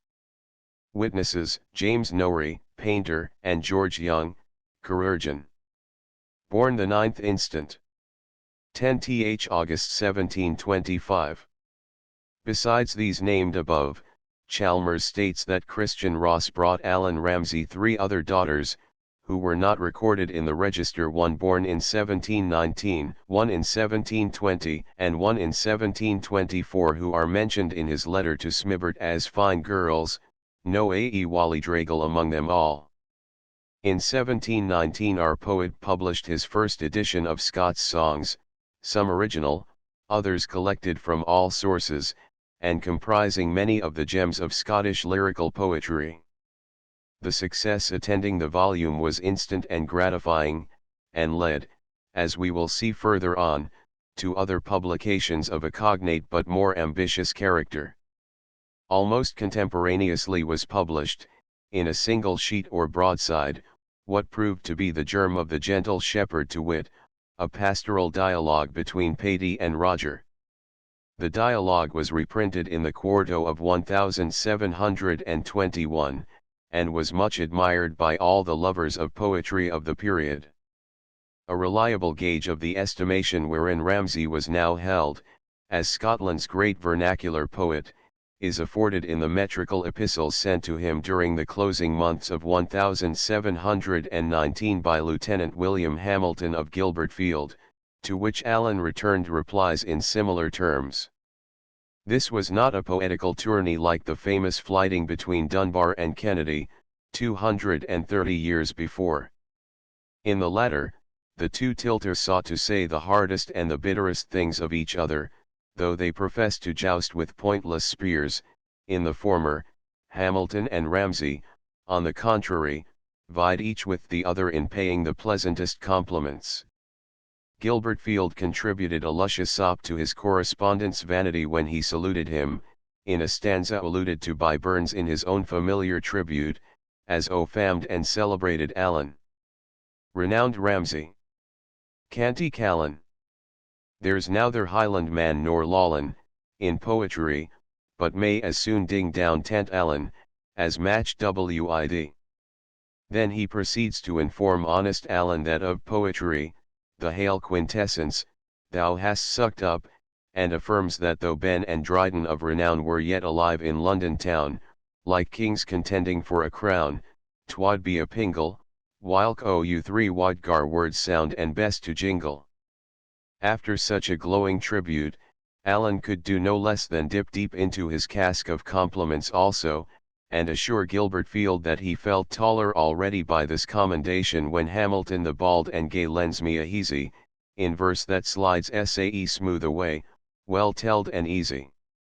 Then he proceeds to shower on his correspondent his return compliments as follows: when I begowed first to converse, and could your ardry winds rehearse, where bonny Heck ran fast and fierce, it warmed my breast, then emulation did me pierce, whilk since ne'er ceased.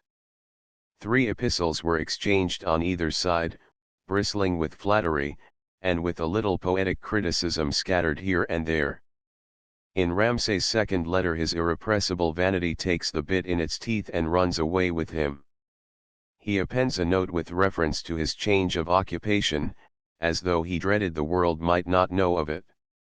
The Muse, he says, not unreasonably angry, puts me here in mind of the favours she had done by bringing me from stalking over bogs or wild marshes, to lift my head a little brisker among the polite world, which could never have been acquired by the low movements of a mechanic.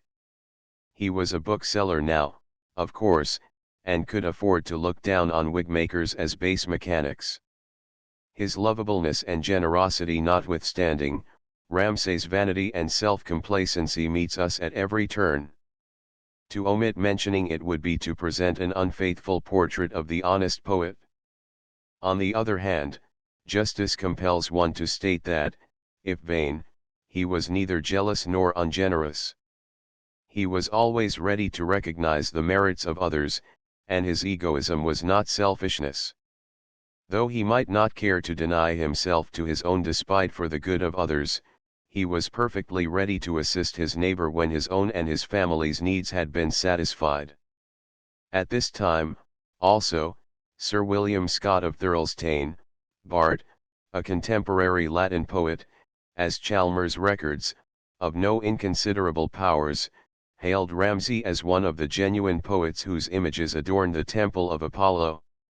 In the Pomata di Guglielmi Scotti de Thirlestane, printed along with the Selecta Pomata Archibaldi Pitcairnii, Edinburgh, 1727, the following lines occur: Effigies Allani Ramsay, Poeti Scotti, intercederas poetarum imaginis in templo Apollinis suspensa, ductam Parasia videtus arte Allani effigiem, favent Phoebo, qui Scotos numerosuos, nova qui priscam restituit vigori linguam. Hanc Phoebus tabulam, hanc novem sorors suspendunt lepidus Josus dicatam, gaudet, o veners, cupidinesque, omnes illisprae, facetiae, plausus edite, nunc ined Phoebe splendet conspicuo decor, vestri Allani referens tabella vultuos. As much as any other, this testimony evinces how rapidly our poet's reputation had increased. At last, in the spring of 1720, Allan Ramsay came before the public, and challenged it to endorse its favorable estimate of his fugitive pieces by subscribing to a volume of his collected poems, with some new, not heretofore printed.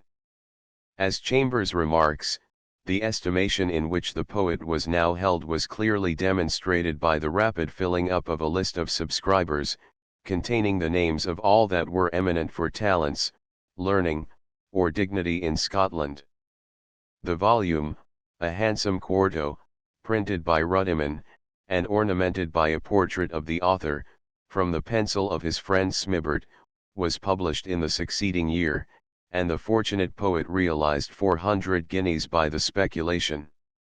Pope, Steele, Arbuthnot, and Gay were amongst his English subscribers. The quarto of 1721 may be said to have closed the youthful period in the development of Ramsay's genius. Slow, indeed, was that development.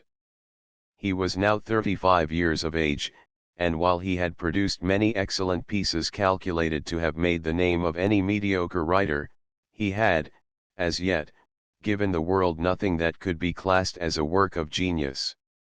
His sketches of humble life and of ludicrous episodes occurring among the lower classes in Edinburgh and the rustics in the country, had pleased a wide clientele of readers, because they depicted with rare truth and humor, scenes happening in the everyday life of the time.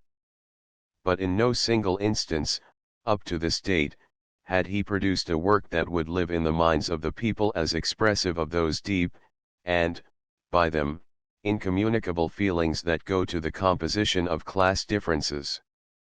As a literary artist, Ramsay was destined to develop into a genre painter of unsurpassed fidelity to nature. As yet, however, that which was to be the distinctive characteristic of his pictures had not dawned upon his mind. But the time was rapidly approaching. Already the first glimmerings of apprehension are to be detected in his tentative endeavors to realize his métier in the pastoral dialogue of Patey and Roger republished in his volume. The quarto of 1721 contained, moreover, several pieces that had not been previously printed. These we will at present only mention en passant, reserving critical analysis for our closing chapters. Not the least noticeable of the poems in the volume are those wherein he lays aside his panoply of strength, the blithe-brayed Scots, or vernacular, and challenges criticism on what he terms his English poems. These were undoubtedly the most ambitious flights in song hitherto attempted by the Scottish Diderus. To the study of Dryden, Cowley, Swift, Pope, and Arbuthnot, he had devoted himself particularly to Pope's translation of Homer's Iliad, and to the collected edition of the works of the great author of The Rape of the Lock, issued in 1717. He had been in correspondence for some years previous with several of the leading English poets of the day, and with other individuals well known both in politics and London society, such as Josiah Burchett, who, when he died in 1746, had been secretary to the Admiralty for 45 years, and had sat in 6 successive parliaments. This was the friend whose admiration for Ramsay was so excessive as to prompt him to send, as was the custom of the time, certain recommendatory verses for insertion in the quarto, wherein he hailed honest Allan in the following terms: "Go on, famed bard, the wonder of our days, and crown thy head with never-fading bays, while grateful Britons do thy lines revere, and value as they ought their Virgil here."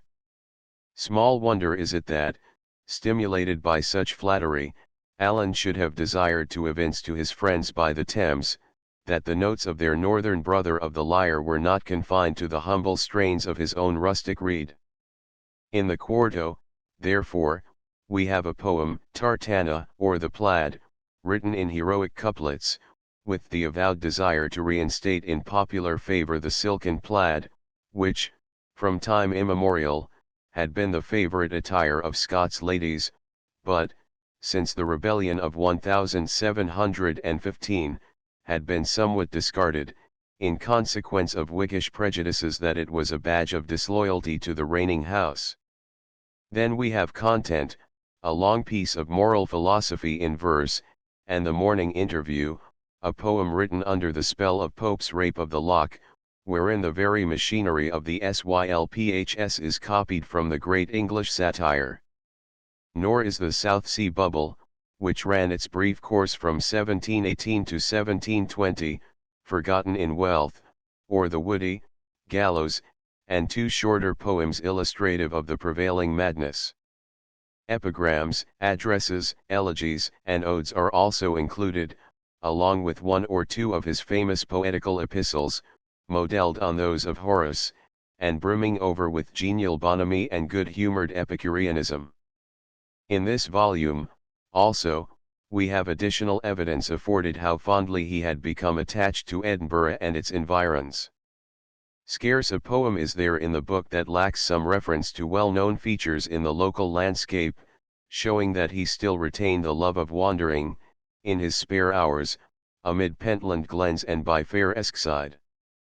Only with one extract will the reader's patience be taxed here. It is from his Ode to the Ph, and is obviously an imitation of Horace's Ode to Thaliarchus.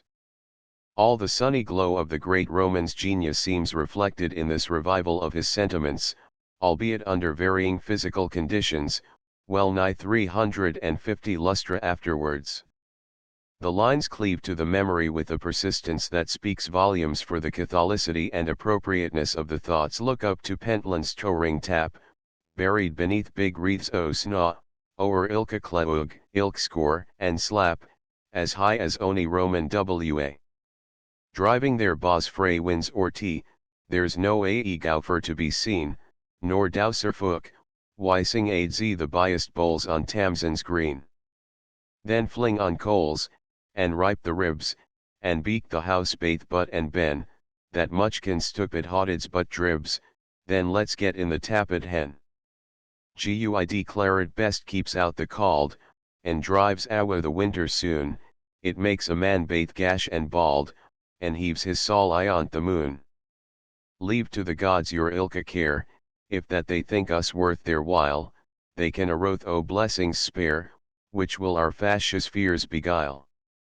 Chapter 6 Ramsay as an editor, the Tea Table Miscellany and the Evergreen 1721-25. The popularity accruing to Ramsay from the publication of the Quarto of 1721 was so great that his fame was compared, in all seriousness, with that of his celebrated English contemporaries, Pope, Swift, and Addison. No better evidence of the unfitness of contemporary opinion to gauge the real and ultimate position of any author in the hierarchy of genius could be cited than the case now before us. The critical perspective is egregiously untrue. The effect of personality and of social qualities is permitted to influence a verdict that should be given on the attribute of intellectual excellence alone. Only through the lapse of time is the personal equation eliminated from the estimate of an author's relative proportion to the aggregate of his country's genius. Nor were his countrymen aware of the extravagance of their estimate when such a man as Ruddiman styled him the Horace of our days, and when Starrett, in a poetical epistle, apostrophises him in terms like these: Ramsay, for ever live, for wha like you, in deathless sang, sick lifelike pictures drew? Not he wha whilome wi his harp could see the dancing stands too big the Theban wa, nor he, shame fa's fool head, as stories tell, could whistle back an all dead wife frae hell. James Clerk of Penicuik considered Homer and Milton to be the only worthy compeers of the Caledonian bard, and Sir William Bennett of Murleyfield insisted the poet laureateship should be conferred on Ramsay, as the singer who united in himself the three great qualifications: genius, loyalty, and respectability. Certainly honest Allan would have been a Triton amongst such minnows as Nicholas Rowe, who held the bays from 1714 to 18, or Lawrence Eusden, whose tenure of the office lasted from 1718 to 1730, but of whose verse scarce a scrap remains. Compliments reached Ramsay from all quarters of the compass. Burchett, Arbuckle, Aikman, Arbuthnot, Ambrose Phillips, Tickell, and many others, put on record their appreciation of his merits as a poet. But of all the testimonies, that which reached him from Pope was the most valued, and drew from Allan the following lines, indicative of his intense gratification, while also forming a favorable example of his skill in epigram: 3 times I've read your Iliad o'er, the first time pleased me well, new beauties unobserved before, next pleased me better still. Again I tried to find a flaw, examined ilka line, the third time pleased me best of a, the labor seemed divine. Henceforward I'll not tempt my fate, on dazzling rays to stare, lest I should tine dear self-conceit and read and write nay mayor. His position in Edinburgh society was greatly improved by the success of the volume. The magnates of Auld Reekie who still clung to the capital their forefathers had loved the legal luminaries of bench and bar, the professors of the university, the great medicos of the town all were proud to know the one man who was redeeming the Scottish poetry of that age from the charge of utter sterility.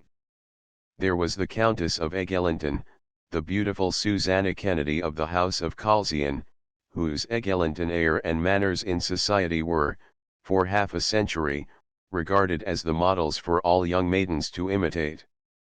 Living as she did until 1780, when she had attained the great age of 91, she was visited by Dr. Johnson during his visit to Scotland in 1773. On that occasion it transpired that the Countess had been married before the lexicographer was born, whereupon, says Grant, she smartly and graciously said to him that she might have been his mother, and now adopted him, and at parting she embraced him, a mark of affection and condescension which made a lasting impression on the mind of the great literary bear. She was one of Ramsay's warmest admirers.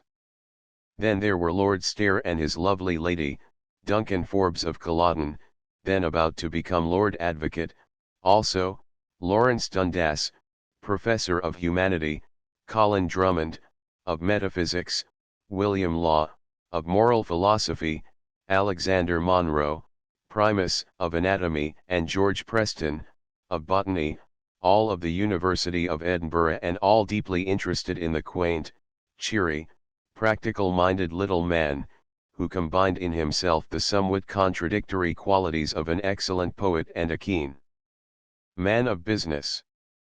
Thus the influence was a reciprocal one.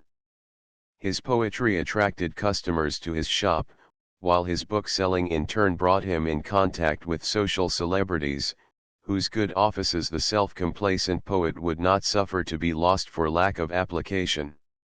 In 1722 the proprietor of the famous John's Coffee House and Tavern, in Parliament Close, off the High Street which, by the way, still exists was a man named Balfour.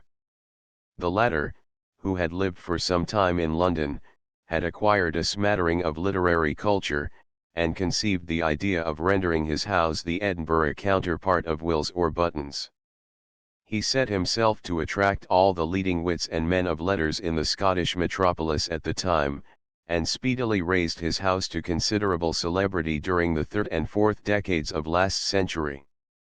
To Allan Ramsay he paid a special court, and the poet became a daily visitor at the tavern.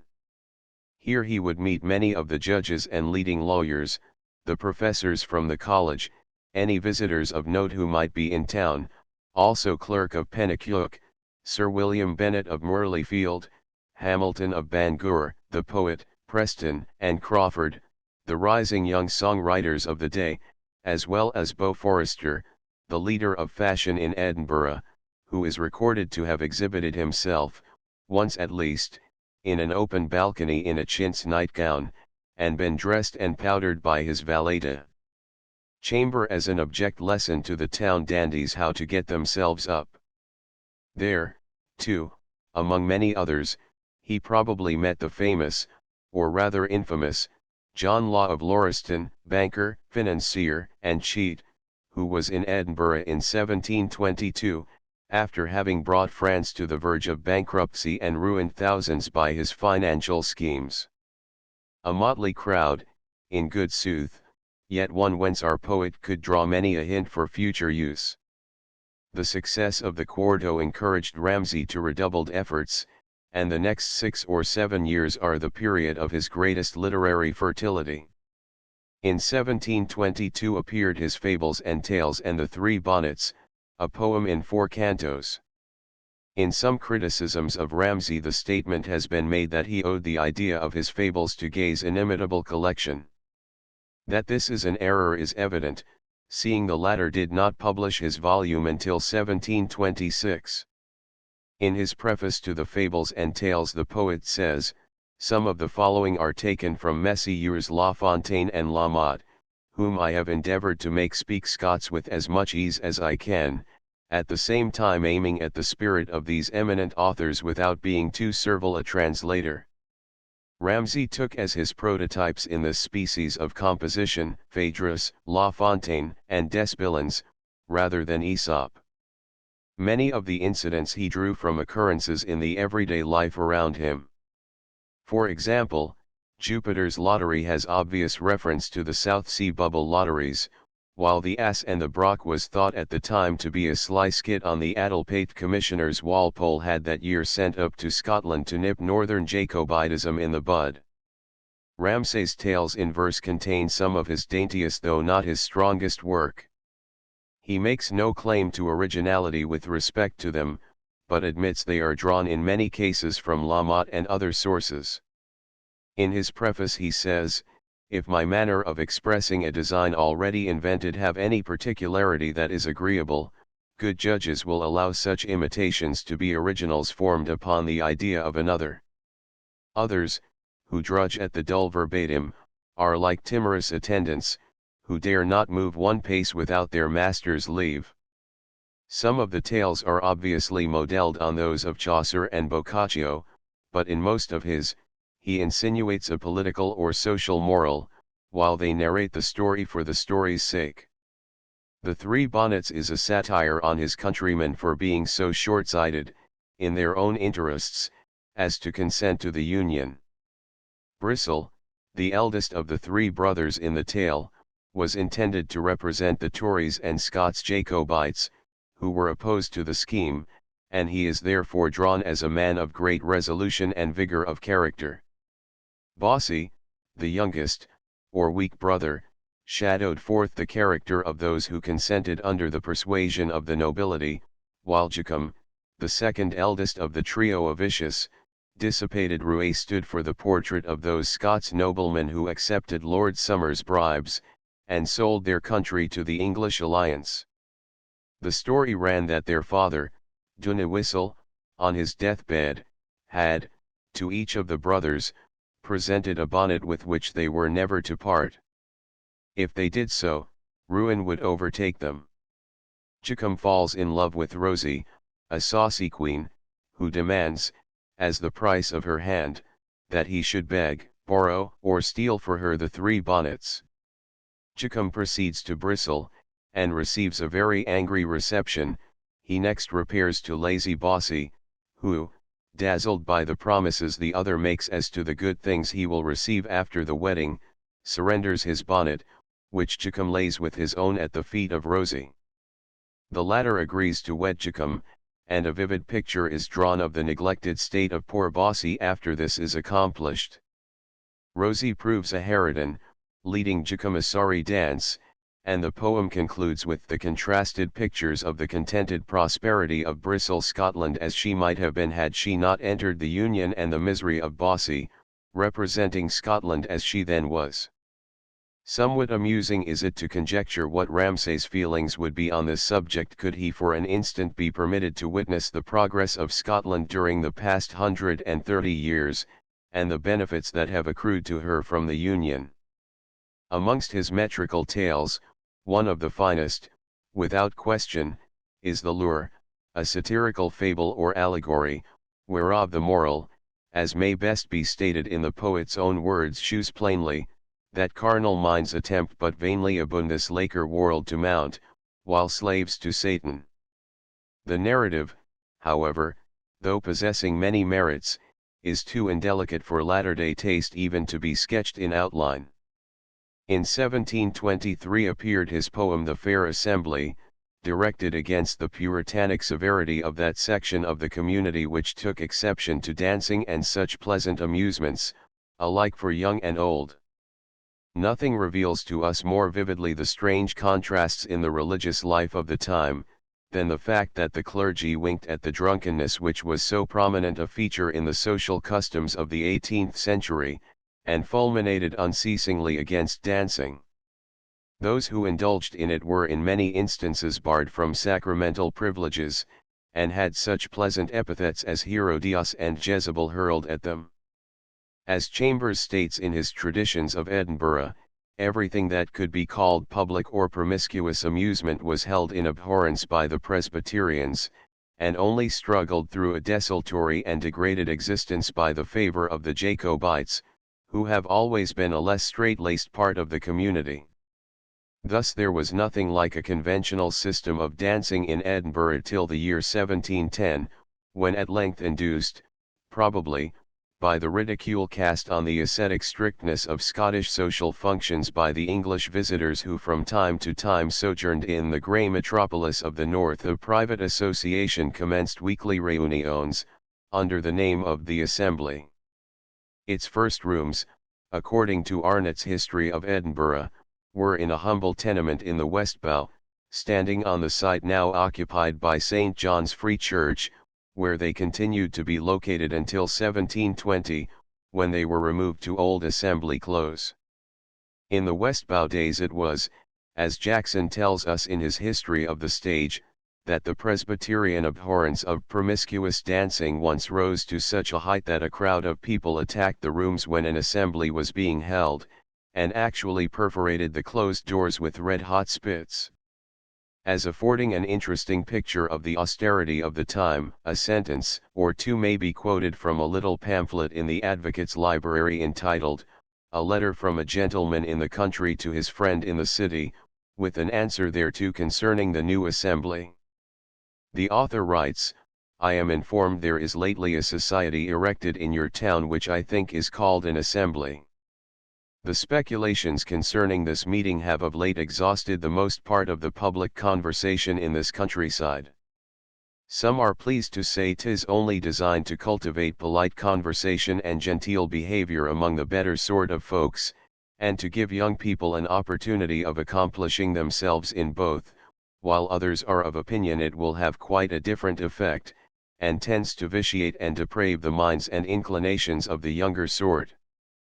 The assemblies themselves must have been characterized by the most funereal solemnity, particularly during the regime of the famous Mistress of Ceremonies, or Directress, Miss Nicky Murray. So late as 1753, when the horror at promiscuous dancing might be supposed to have mitigated a little, Goldsmith, who then visited the assembly, relates that, on entering the room, he saw one end of it taken up by the ladies, who sat dismally in a group by themselves. On the other side stand their pensive partners that are to be, but with no more intercourse between the sexes than between two countries at war. The ladies, indeed, may ogle and the gentlemen sigh, but an embargo is laid on any closer commerce. As might well be supposed, such bigoted austerity had no friend in Allan Ramsay. All that he could do he did to dissipate the mistaken ideas of the Scottish clergy and the stricter section of the Presbyterian Church, on the subject of dancing and the holding of the assemblies. In the preface to his poem of the Fair Assembly he remarks, "It is amazing to imagine that any are so destitute of good sense and manners as to drop the least unfavorable sentiment against the assembly. It is to be owned with regret, the best of things have been abused. The Church has been, and in many countries is, the chief place for assignations that are not warrantable. The beauty of the fair sex, which is the great preserver of harmony and society, has been the ruin of many. So places designed for healthful and mannerly dancing have, by people of an unhappy turn, been debauched by introducing gaming, drunkenness, and indecent familiarities. But will any argue from these we must have no churches, no wine, no beauties, no literature, no dancing? Forbid it, Heaven. Whatever is under your auspicious conduct must be improving and beneficial in every respect." His poem is an ode in praise of dancing, and of the manner in which the assemblies were conducted. Fortifying his case with Locke's well-known sentence, "Since nothing appears to me to give children so much becoming confidence and behavior, and so raise them to the conversation of those above their age, as dancing, I think they should be taught to dance as soon as they are capable of learning it." He boldly avows himself as an advocate for the moderate indulgence in the amusement, both as health-giving and as tending to improve the mind and the manners, and concludes with these two spirited stanzas, which are quoted here as space will not permit us to refer to the piece again sic as against the assembly speak, the rudest souls betray, where matrons, noble, wise, and meek, conduct the healthful play. Where they appear, nay vice dare keek, but to what's good gives way, like night, soon as the morning creek has ushered in the day. Dear M. Brugg, shaw thy gratitude, and of sick friends make sure, wa strive to make our minds less rude, and help our wants to cure, acting a generous part and good, in bounty to the poor, sick virtues, if right understood, should every heart allure. But we must hasten on. In 1724 Ramsay published his poem on health, inscribed to the Earl of Stair, and written at the request of that nobleman. In it Ramsay exhibits his full powers as a satirist, and inculcates the pursuit of health by the avoidance of such vices as sloth, effeminacy, gluttony, ebriety, and debauchery, which he personifies under the fictitious characters of Cosmolius, Montanus, Grumoldo, Famos, Macro, etc. These were said to be drawn from well-known Edinburgh roués of the time, and certainly the various types are limned and contrasted with a masterly hand. To the cultured reader, this is the poem of all Ramsay's minor works best calculated to please and to convey an idea of his style, though at times his genius seems to move under constraint. But in 1724 our poet showed himself ambitious of winning distinction in a new field. In 1718, as was stated previously, he had published a volume of Scott's songs, some of them original, but a large number of them adapted from older and imperfect copies. So successful had the venture been, that a second edition had been called for in 1719, and a third in 1722. To attempt something of a cognate character, yet upon a larger scale, Ramsay now felt encouraged. In January 1724 appeared the first volume of the Tea Table Miscellany, a collection of Scott's sayings. The second volume was published in 1725, with the note by Ramsay, being assured how acceptable new words to known good tunes would prove, I engaged to make verses for above 60 of them in these two volumes, about 30 were done by some ingenious young gentlemen, who were so pleased with my undertaking that they generously lent me their assistance. Among those young gentlemen, as Professor Masson says in his excellent monograph on Ramsay in his Edinburgh Sketches and Memories, we can identify Hamilton of Bangor, young David Mallock, afterwards Mallet, William Crawford, William Walkinshaw, to which we would add James Preston. A third volume of the Miscellany appeared in 1727 and a fourth in 1732, though, as regards the last, grave doubts exist whether Ramsay were really its editor or collector. Few compilations have ever been more popular. In 25 years 12 large editions were exhausted, and since Ramsay's death several others have seen the light, some better, some worse, than the original. All classes in the community were appealed to by the songs contained in the Miscellany. That he intended such to be the case is evident from the first 4 lines of his dedication, in which he offers the contents to ilk a lovely British lass, frae ladies Charlotte, Anne, and Jean, down to ilk bonny singing Bess, wha dances barefoot on the green. In the collection each stratum of society finds the songs wherewith it had been familiar from infancy to age. Tunes that were old as the days of James V were wedded to words that caught the cadences of the music with admirable felicity. Words, too, had tunes assigned them which enabled them to be sung in castle and cot, in hall and hut, throughout braid Scotland. The denizens of fashionable drawing rooms found their favourites yet ours. Was Damon then so blessed? Gilderoy, tell me, Hamela, tell me why in these fascinating volumes, even as the Peggies and the Jennies of the Ubughs and the Cornrigs rejoice to note that Katie's answer, poleward on the green, my daddy forbade, my Minnie forbade, and the auld Goodman, had not been lost sight of. For many a long day, At each tea party in town, or rustic gathering in the country, the tea table miscellany was in demand, or the songs taken from it, for the entertainment of those assembled.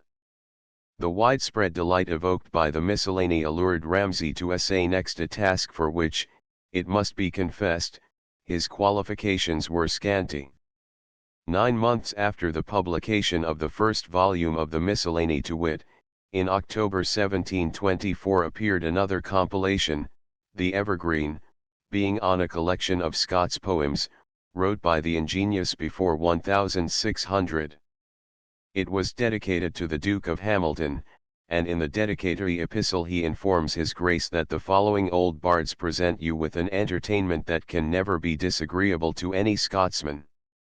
They now make a demand for that immortal fame that tuned their souls some 100 years ago. They do not address you with an indigent face and 1,000 pitiful apologies to bribe the goodwill of the critics. No, 'tis long since they were superior to the spleen of these sour gentlemen. He had been granted access to the Bannatyne manuscripts, the literary remains of George Bannatyne, poet, antiquarian, and collector of ancient manuscripts of Scottish poetry. This valuable repository of much that otherwise would have perished was lent to Ramsay by the Honourable William Carmichael of Skirling, advocate, brother to the Earl of Hinford, with permission to extract what he required. From this priceless treasure trove he drew specimens of Dunbar, Henryson, Alexander Scott, Lindsay, Kennedy, Montgomery, Sempill, Gavin Douglas, and others.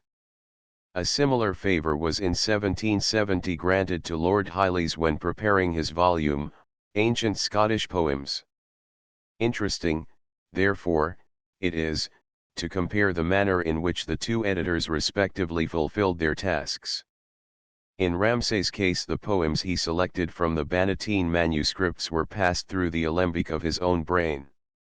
Everything was sacrificed to popularity and intelligibility.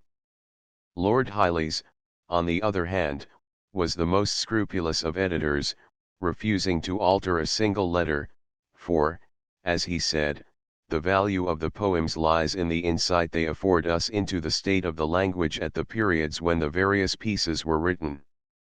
Alter them in any degree, even the slightest, and you destroy the intrinsic character of the composition.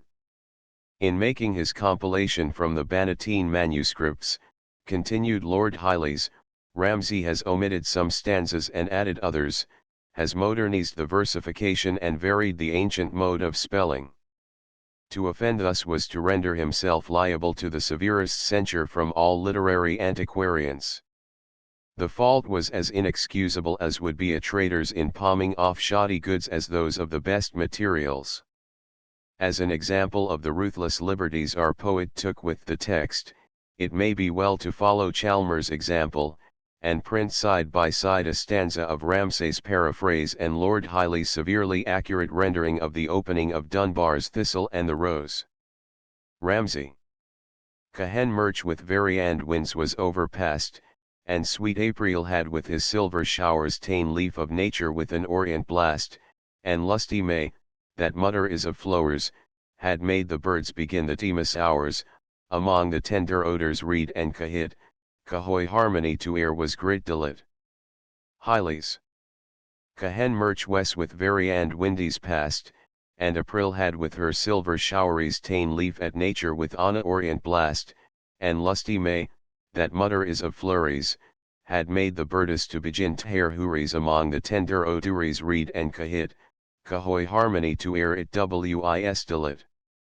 In Dunbar's lament for the death of the Macaris he not only varied but added several lines, and these in the silliest manner possible. For example, at the conclusion of Dunbar's noble elegy, Ramsay must needs tack on 3 stanzas, as a prophecy by Dunbar himself, wherein the vanityful poet is introduced as a lad frae Heathermuirs. What censure could be too strong for inappropriate fooling like the following, coming in to mar the solemn close of Dunbar's almost inspired lines: Suth I foresee, if spacecraft had, frae Heathermuirs Saul rise a lad, after 2 centuries pa, Saul he revive our fame and memory, then shall we flourish evergreen, all thanks to careful Bannatyne, and to the patron kind and free Wallens the lad baith them and me. Far sall we fare baith est and west, our ilka climb by Scots possiest, then sen our works sall never more mortis non turbit me. In the Evergreen Ramsay published two of his own poems, The Vision, in which the author bewails the union and the banishment of the Stuarts, and The Eagle and the Robin Redbreast, likewise a Jacobite poem, wilfully altering the spelling in both, and introducing archaicisms into the thought, so as to pass them off as written by the ingenious before 1600. He also inserted Hardinude, a fragment, which subsequent research has proved to have been written by Lady Elizabeth Wardlaw, a contemporary of Ramsay's. Although the Evergreen did much to revive popular interest in early Scottish poetry, and thus prepare the way for Lord Hyley's and Bishop Percy, from a critical point of view it was worse than worthless, inasmuch as many of the errors and alterations appearing in Ramsay's specimens of our early Scots literary remains, have not been corrected even to this day. But though Ramsay, in the estimation of stern literary antiquarians, has been guilty of an offence so heinous, an offence vitiating both the tea-table miscellany and the Evergreen on the other hand, from the point of view of the popular reader, his action in modernizing the language, at least, was not only meritorious but necessary, if the pieces were to be intelligible to the great mass of the people. Remembered, too, it must be, that Ramsay lived before the development of what may be styled the antiquarian conscience, in whose code of literary morality one of the cardinal commandments is, "Thou shalt in no wise alter an ancient mise, that thy reputation and good faith may be unimpugned in the land wherein thou livest, and that thou mayest not bring a nest of critical hornets about thine ears." In his Reminiscences of Old Edinburgh, Dr. Daniel Wilson thus succinctly states the case: Ramsay had much more of the poet than the antiquary in his composition, and had, moreover, a poet's idea of valuing verse less on account of its age than its merit. He lived in an era of literary masquerading and spurious antiques, and had little compunction in patching and eking an old poem to suit the taste of his Edinburgh customers. He was no Ritson and, after all, even Plautus had, for 300 years after the revival of learning, to await his Ritskl. Chapter 7 The Gentle Shepherd, Scottish Idyllic Poetry, Ramsay's Pastorals 1725-30 in the quarto of 1721, not the least remarkable of its contents had been two pastoral dialogues, the one between Ritchie, Sir Richard Steele, and Sandy, Alexander Pope, and based on the death of Addison, the other between Patey and Roger, and concerning itself solely with the representation of rural life. Amongst the best pieces in the volume, both undoubtedly ranked. In 1723 appeared another metrical dialogue, Jenny and Mecky, betraying obvious kinship with Patey and Roger. So delighted were his friends, the clerks and the Bennets, Professors Drummond and Maclaurin, and many others, with the vraisemblance to Scottish rural life, and with the true rustic flavour present in the two dialogues, that they entreated him to add some connecting links, and to expand them into a pastoral drama. Doubtful of his ability to execute a task demanding powers so varied, and so supreme, Ramsay for a time hesitated. But at length, induced by their advice, he threw himself into the undertaking with enthusiasm. In a letter to his kinsman William Ramsay of Temple Hall, dated April 8, 1724, he writes, "I am this vacation going through with a dramatic pastoral, whilk I design to carry the length of 5 acts, in verse o' the gate, and, if I succeed according to my plan, I hope to tope rival with the authors of Pastor Fido and Aminta." On the scenes wherewith he had become acquainted during his manifold rambles over the hills and the vales, the glens and glades, of fair Midlothian, he now drew, as well as from the quaint and curious types of character the Simons, the Glouds, the Baldys, the Rogers, the Madges, and the Mouses wherewith he had come into contact during such seasons. That he stinted either time or trouble in making the drama as perfect as possible is evident from the prolonged period over which its composition was spread, and the number of drafts he made of it. Some of the songs, he informed Sir David Forbes, had been written no fewer than 6 times. At length, early in July 1725, prefaced by a dedication in prose from himself to the Right Honourable Susanna, Countess of Eglinton, and by a poetical address to the same beautiful patroness, from the pen of William Hamilton of Bangor, the poet, The Gentle Shepherd made its appearance. Its success from the very outset was unparalleled in Scottish literature up to that date. It seemed literally to take the country by storm. By all ranks and classes, by titled ladies in their boudoirs, as well as by milkmaids tripping it to the bughs with leglins and pails, the poem was admiringly read, and its songs sung. Its performance on the stage in 1726, only served to whet the public appetite. By the leading poets of the day, Pope, Swift, Gay, Tickell, Ambrose Phillips, and Lord Lansdowne, as well as by the most influential critics, Dennis, Theobald, and Dr. Ruddiman, the work was hailed as one of the most perfect examples of the pastoral that had appeared since the Idylls of Theocritus. No less eminent a judge of poetry than Alexander Pope considered it in many respects superior to the Shepherd's Calendar, while Gay was so enthusiastic in his admiration that he sent the work over to Swift, with the remark, "At last we have a dramatic pastoral, though it is by a Scot." The first edition of The Gentle Shepherd was exhausted in a few months, and in January 1726 Ruddiman printed the second, while the third and a cheaper one was called for towards the close of the same year. The enormous sale of the poem may be estimated by the fact that the 10th edition was printed in 1750 by R.A. Foulis of Glasgow. So great was the accession of popularity accruing to Ramsay through the publication of The Gentle Shepherd, and so rapid the increase in his book-selling business, that he found it absolutely necessary to shift his place of business, or Scotistic to flit to larger premises, in the first story of the eastern gable end of the Lucken Booths, a block of towering lands or tenements which, until 1817, stood in the very centre of the High Street, obstructing the thoroughfare, and affording a curious commentary on the expedients to which the burgesses of Edinburgh were compelled to resort, to eke out to the utmost the space enclosed within the charmed circle of the Flodden Wall.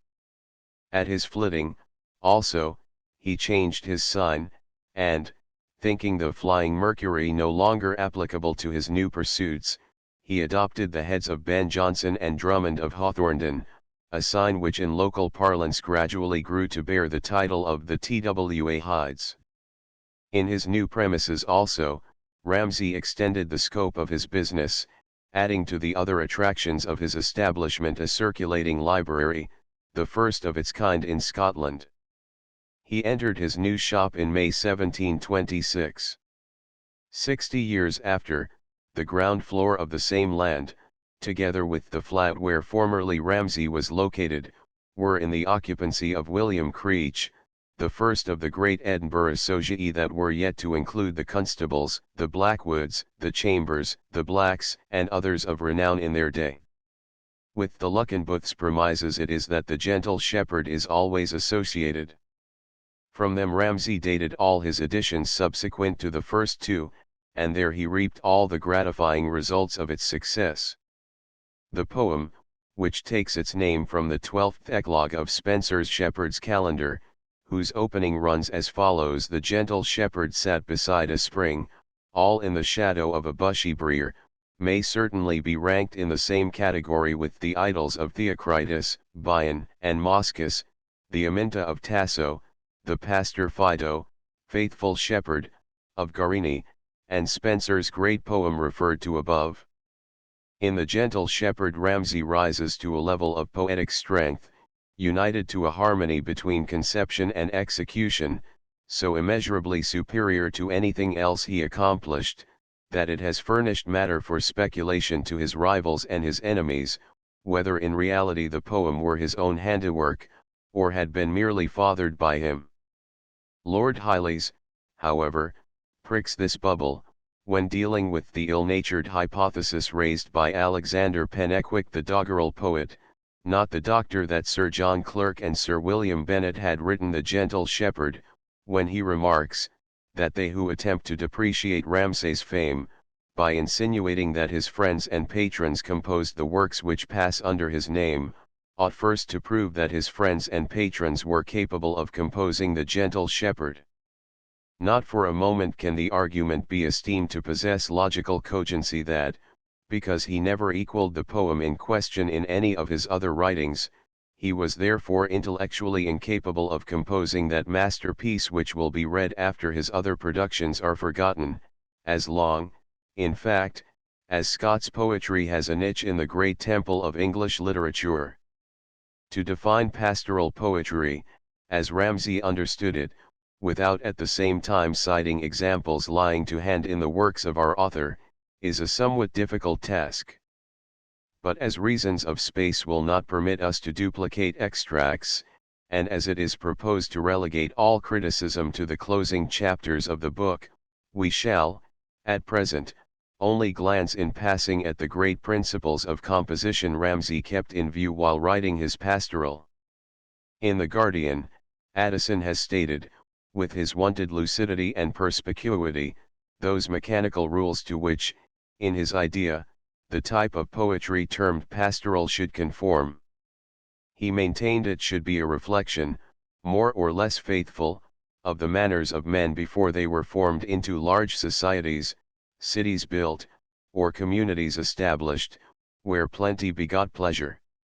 In other words, that an imaginary golden age should be evolved by each poet out of his inner consciousness. Then the Ursa Major of criticism, Dr. Johnson, after growling at all preceding critics on the subject, and remarking that the rustic poems of Theocritus and the eclogues of Virgil precluded in antiquity all imitation, until the weak productions of Nemesian and Calpurnius, in the brazen age of Latin literature, proceeds to say, at the revival of learning in Italy it was soon discovered that a dialogue of imaginary swains might be composed with little difficulty, because the conversation of shepherds excludes profound or refined sentiment. Rapin, in his De Carmine Pastorale, observes, "'Tis hard to give rules for that in which there have been none already given. Yet in this difficulty I will follow Aristotle's example, who, being to lay down rules concerning epics, proposed Homer as a pattern, from whom he deduced the whole art. So will I gather from Theocritus and Virgil, those fathers of pastoral, what I deliver on this account, their practice being rules in itself."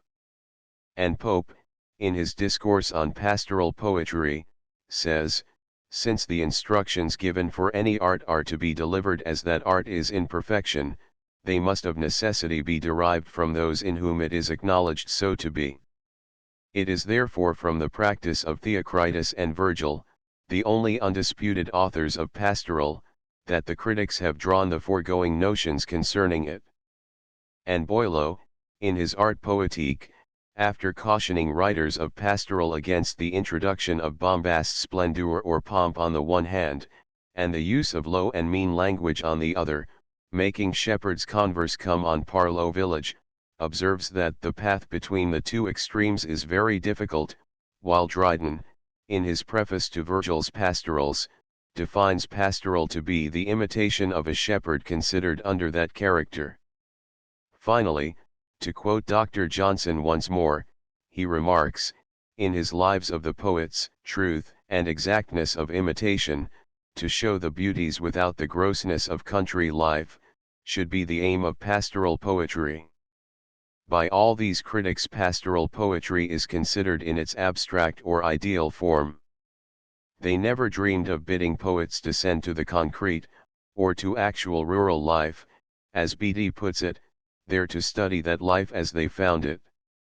Dr. Pennequick justly remarks, in his essay on Ramsay and pastoral poetry, of the ancient fanciful division of the ages of the world into the golden, silver, brazen, and iron, the first, introduced by Saturn into Italy, has been appropriated to the shepherd state.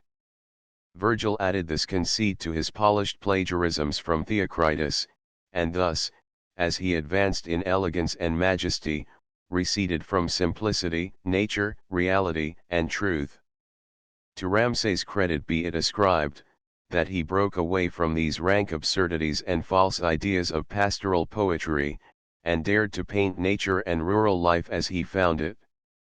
His principles are thus stated by himself: the Scottish poet must paint his own country's scenes and his own country's life, if he would be true to his office.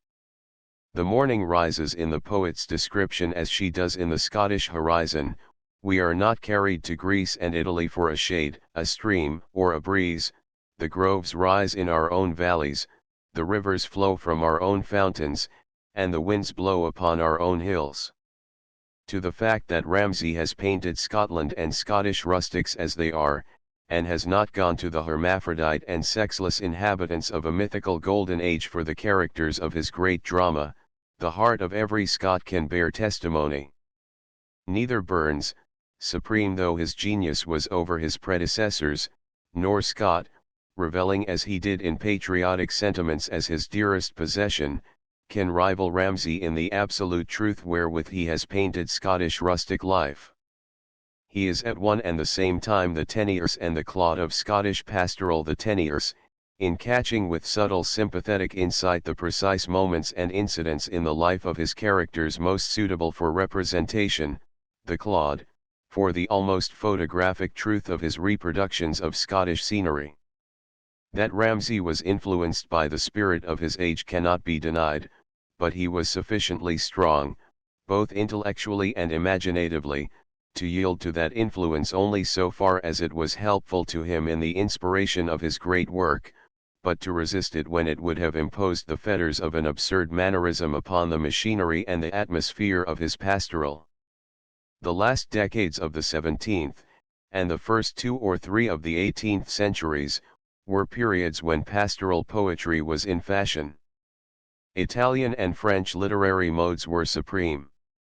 Modern pastoral may be said to have taken its rise in the Admetus of Boccaccio, in the introductory act of the Orfeo of Polytienne, written in 1475, and termed pastorale, and in the Arcadia of Jacopo Sanizzera.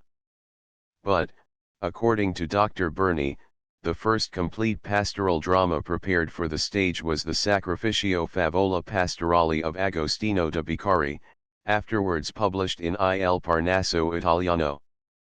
They followed the Aminta of Tasso and the Fili di Ciro of Bonarelli in the beginning of the 17th century. In Italy and France, thereafter, pastoral became the literary mode for the time being, to Clement Marot, with his Complaint of Louise of Savoy, belonging the honor, as Professor Morley says, of producing the first French pastoral. It invaded all the fine arts. Music, painting, sculpture, romance, were all in turn conquered by it.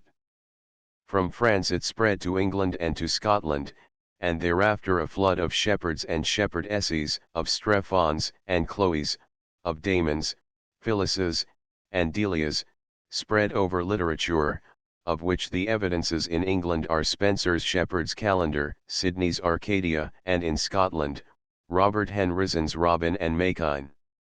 Nor did Milton disdain this form for his Lycidas. Pope also affected it, as well as Ambrose Phillips, while, under the title of the Shepherd's Week, Gay produced one of the most charming of his many charming works, in which our age, by consigning them to oblivion, has deliberately deprived itself of genuine poetic enjoyment. To the extent of the name, and of that only, was Ramsay influenced by his time. As regards all else he struck out a new line altogether. With regard to the locale where Ramsay laid the scene of the drama, 2 places have laid claim to it, the first, and the least probable, being situate near Glencorse, about 7 miles from Edinburgh; the second, 1.5 miles from the village of Carlops, about 12 miles distant from the metropolis, and 5 farther on from the first mentioned spot. The balance of probability lies strongly in favor of the Carlops scene. In the first named, only the waterfall and 1 or 2 minor details can be identified as corresponding to the natural features of the scenery in the poem. In the second, every feature named by Ramsay is full in view. Here are the harbour crag, the trot in Burney, the little linn making a sing in Din, the Twa Burks, the pool breast deep, the washing green, the lone, Glouds on Stead, Simon's house, the craigie bield, Habby's how or house, and many others. Another strong point is that in Act 2, Scene 2 of The Gentle Shepherd, Gloud threatens to set his biggest peat stack on fire, through sheer joy over Sir William Worthy's prospective return. Around the Glencore site for the action of the drama, there is not a peat to be dug in the whole parish. At the Carlops scene, peat is the staple fuel of the district. Nearby, also, is Newhall, the estate which in Ramsay's days was in possession of the Forbes family, who had purchased it from Dr. Pennequick, the author of the description of Tweeddale and other works. John Forbes of Newhall was one of Ramsay's dearest friends, and many relics of the poet are still preserved at the Mansion House, but it was with the Pennequick family Ramsay associated his poem. In The Gentle Shepherd, Sir William Worthy is described as having had to fly into exile. Our brave good master, Sae wisely fled, and left a fair estate to save his head, because, ye can fu will, he bravely chose to stand his liege's friend Wi Great Montrose. Newhall was purchased by Dr. Pennequick's father 2 years before Charles I was beheaded. The doctor himself was contemporary with Cromwell, Montrose, Monk, and Charles II, all of whom appear so distinctly in the pastoral as associated with the action of the piece. He had to go into hiding during the Commonwealth, for his support of Charles I, and for sheltering Montrose after the Battle of Philip Haugh. Pennequick the Younger, great-grandson of the doctor, in his Life of Ramsay, states that the poet appeared to have been indebted to Dr. Pennequick for the story of the night, but to have drawn the character from that of his friend Sir David Forbes. The issue of the successive editions of The Gentle Shepherd, though occupying a large share of his time not engrossed by the cares of business, did not altogether preclude him from writing some fresh pieces when occasion arose. In 1727 appeared a masque, which was performed at the celebration of the nuptials of James, Duke of Hamilton, and the Lady Anne Cochrane. In this form of poetry Ramsay revived a good old type very popular amongst the Elizabethan poets and dramatists, and even descending down to the days of Milton, whose Masque of Comus is the noblest specimen of this kind of composition in modern literature. Ramsay's dramatis personae are rather a motley crew, but on the whole he succeeds in managing the dialogue of his gods and goddesses very creditably, though any admirer of his genius can see it moves on stilts under such circumstances. The pastoral epithalamium upon the marriage of George Lord Ramsay and Lady Jean Mall is of a less ambitious cast, both as regards form and thought, the consequence being, that the poet succeeds admirably in expressing the ideas proper to the occasion, when he was not bound by the fetters of an unfamiliar rhythm. Ramsay's later poems had in turn attained, numerically speaking, to such bulk as fairly entitled him to consider the practicability of issuing a second quarto volume, containing all of value he had written between 1721 and 1728. From all quarters came requests for him so to do. Therefore, towards the close of 1728 he issued his second volume of collected poems. The interest awakened by The Gentle Shepherd still burned with a clear and steady glow. From this fact, gratifying, indeed, as regards the proximate success of the individual book, but prophetic also in an ultimate sense of the stability of reputation to be his lot in the Republic of Letters. He concluded, as he says in one of his letters to the clerks of Penicuik, to regard himself as one o' the national bards of Scotland. That he was justified in doing so, the future amply testified. The realization that he had now won for himself a permanent place in the literature of his land operated, however, rather injuriously upon the continued fecundity of his genius. He became timorous of further appeals to the public, lest he should injure his fame. Allan Ramsay, in his own eyes, became Ramsay's most dreaded rival. At length he deliberately adopted the resolution that the better part of valor was discretion, and that he would tempt fortune in verse no more. With the exception of his poetical epistle to the Lords of Session, and his volume of metrical fables, Ramsay's poetical career was completed. Henceforth he was occupied in preparing the successive editions of his works and of the Tea Table Miscellany, and in compiling his collection of Scots proverbs. Chapter 8 Resting on his laurels, builds his theatre, his book of Scots Proverbs 1730-40. Ramsay had now reached the pinnacle of his fame. He was 44 years of age, prosperous in business, enjoying a reputation not alone confined to Great Britain, but which had extended to France, to Holland, and to Italy. His great pastoral was lauded in terms the most gratifying by critics everywhere as the most perfect example of the pure idyll that had appeared since the days of Theocritus.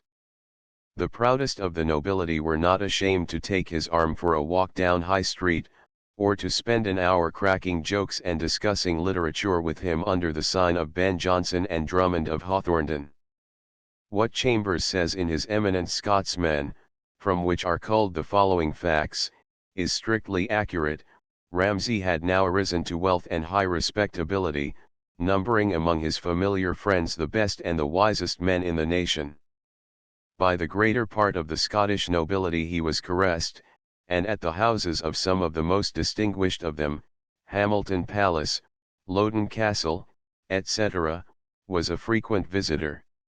With Duncan Forbes, Lord Advocate, and before many years to be Lord President, with Sir John Clerk of Penicuik, Sir William Bennet of Murleyfield, Sir Alexander Dick of Prestonfield, near Edinburgh, he lived in the habit of daily, familiar, and friendly intercourse.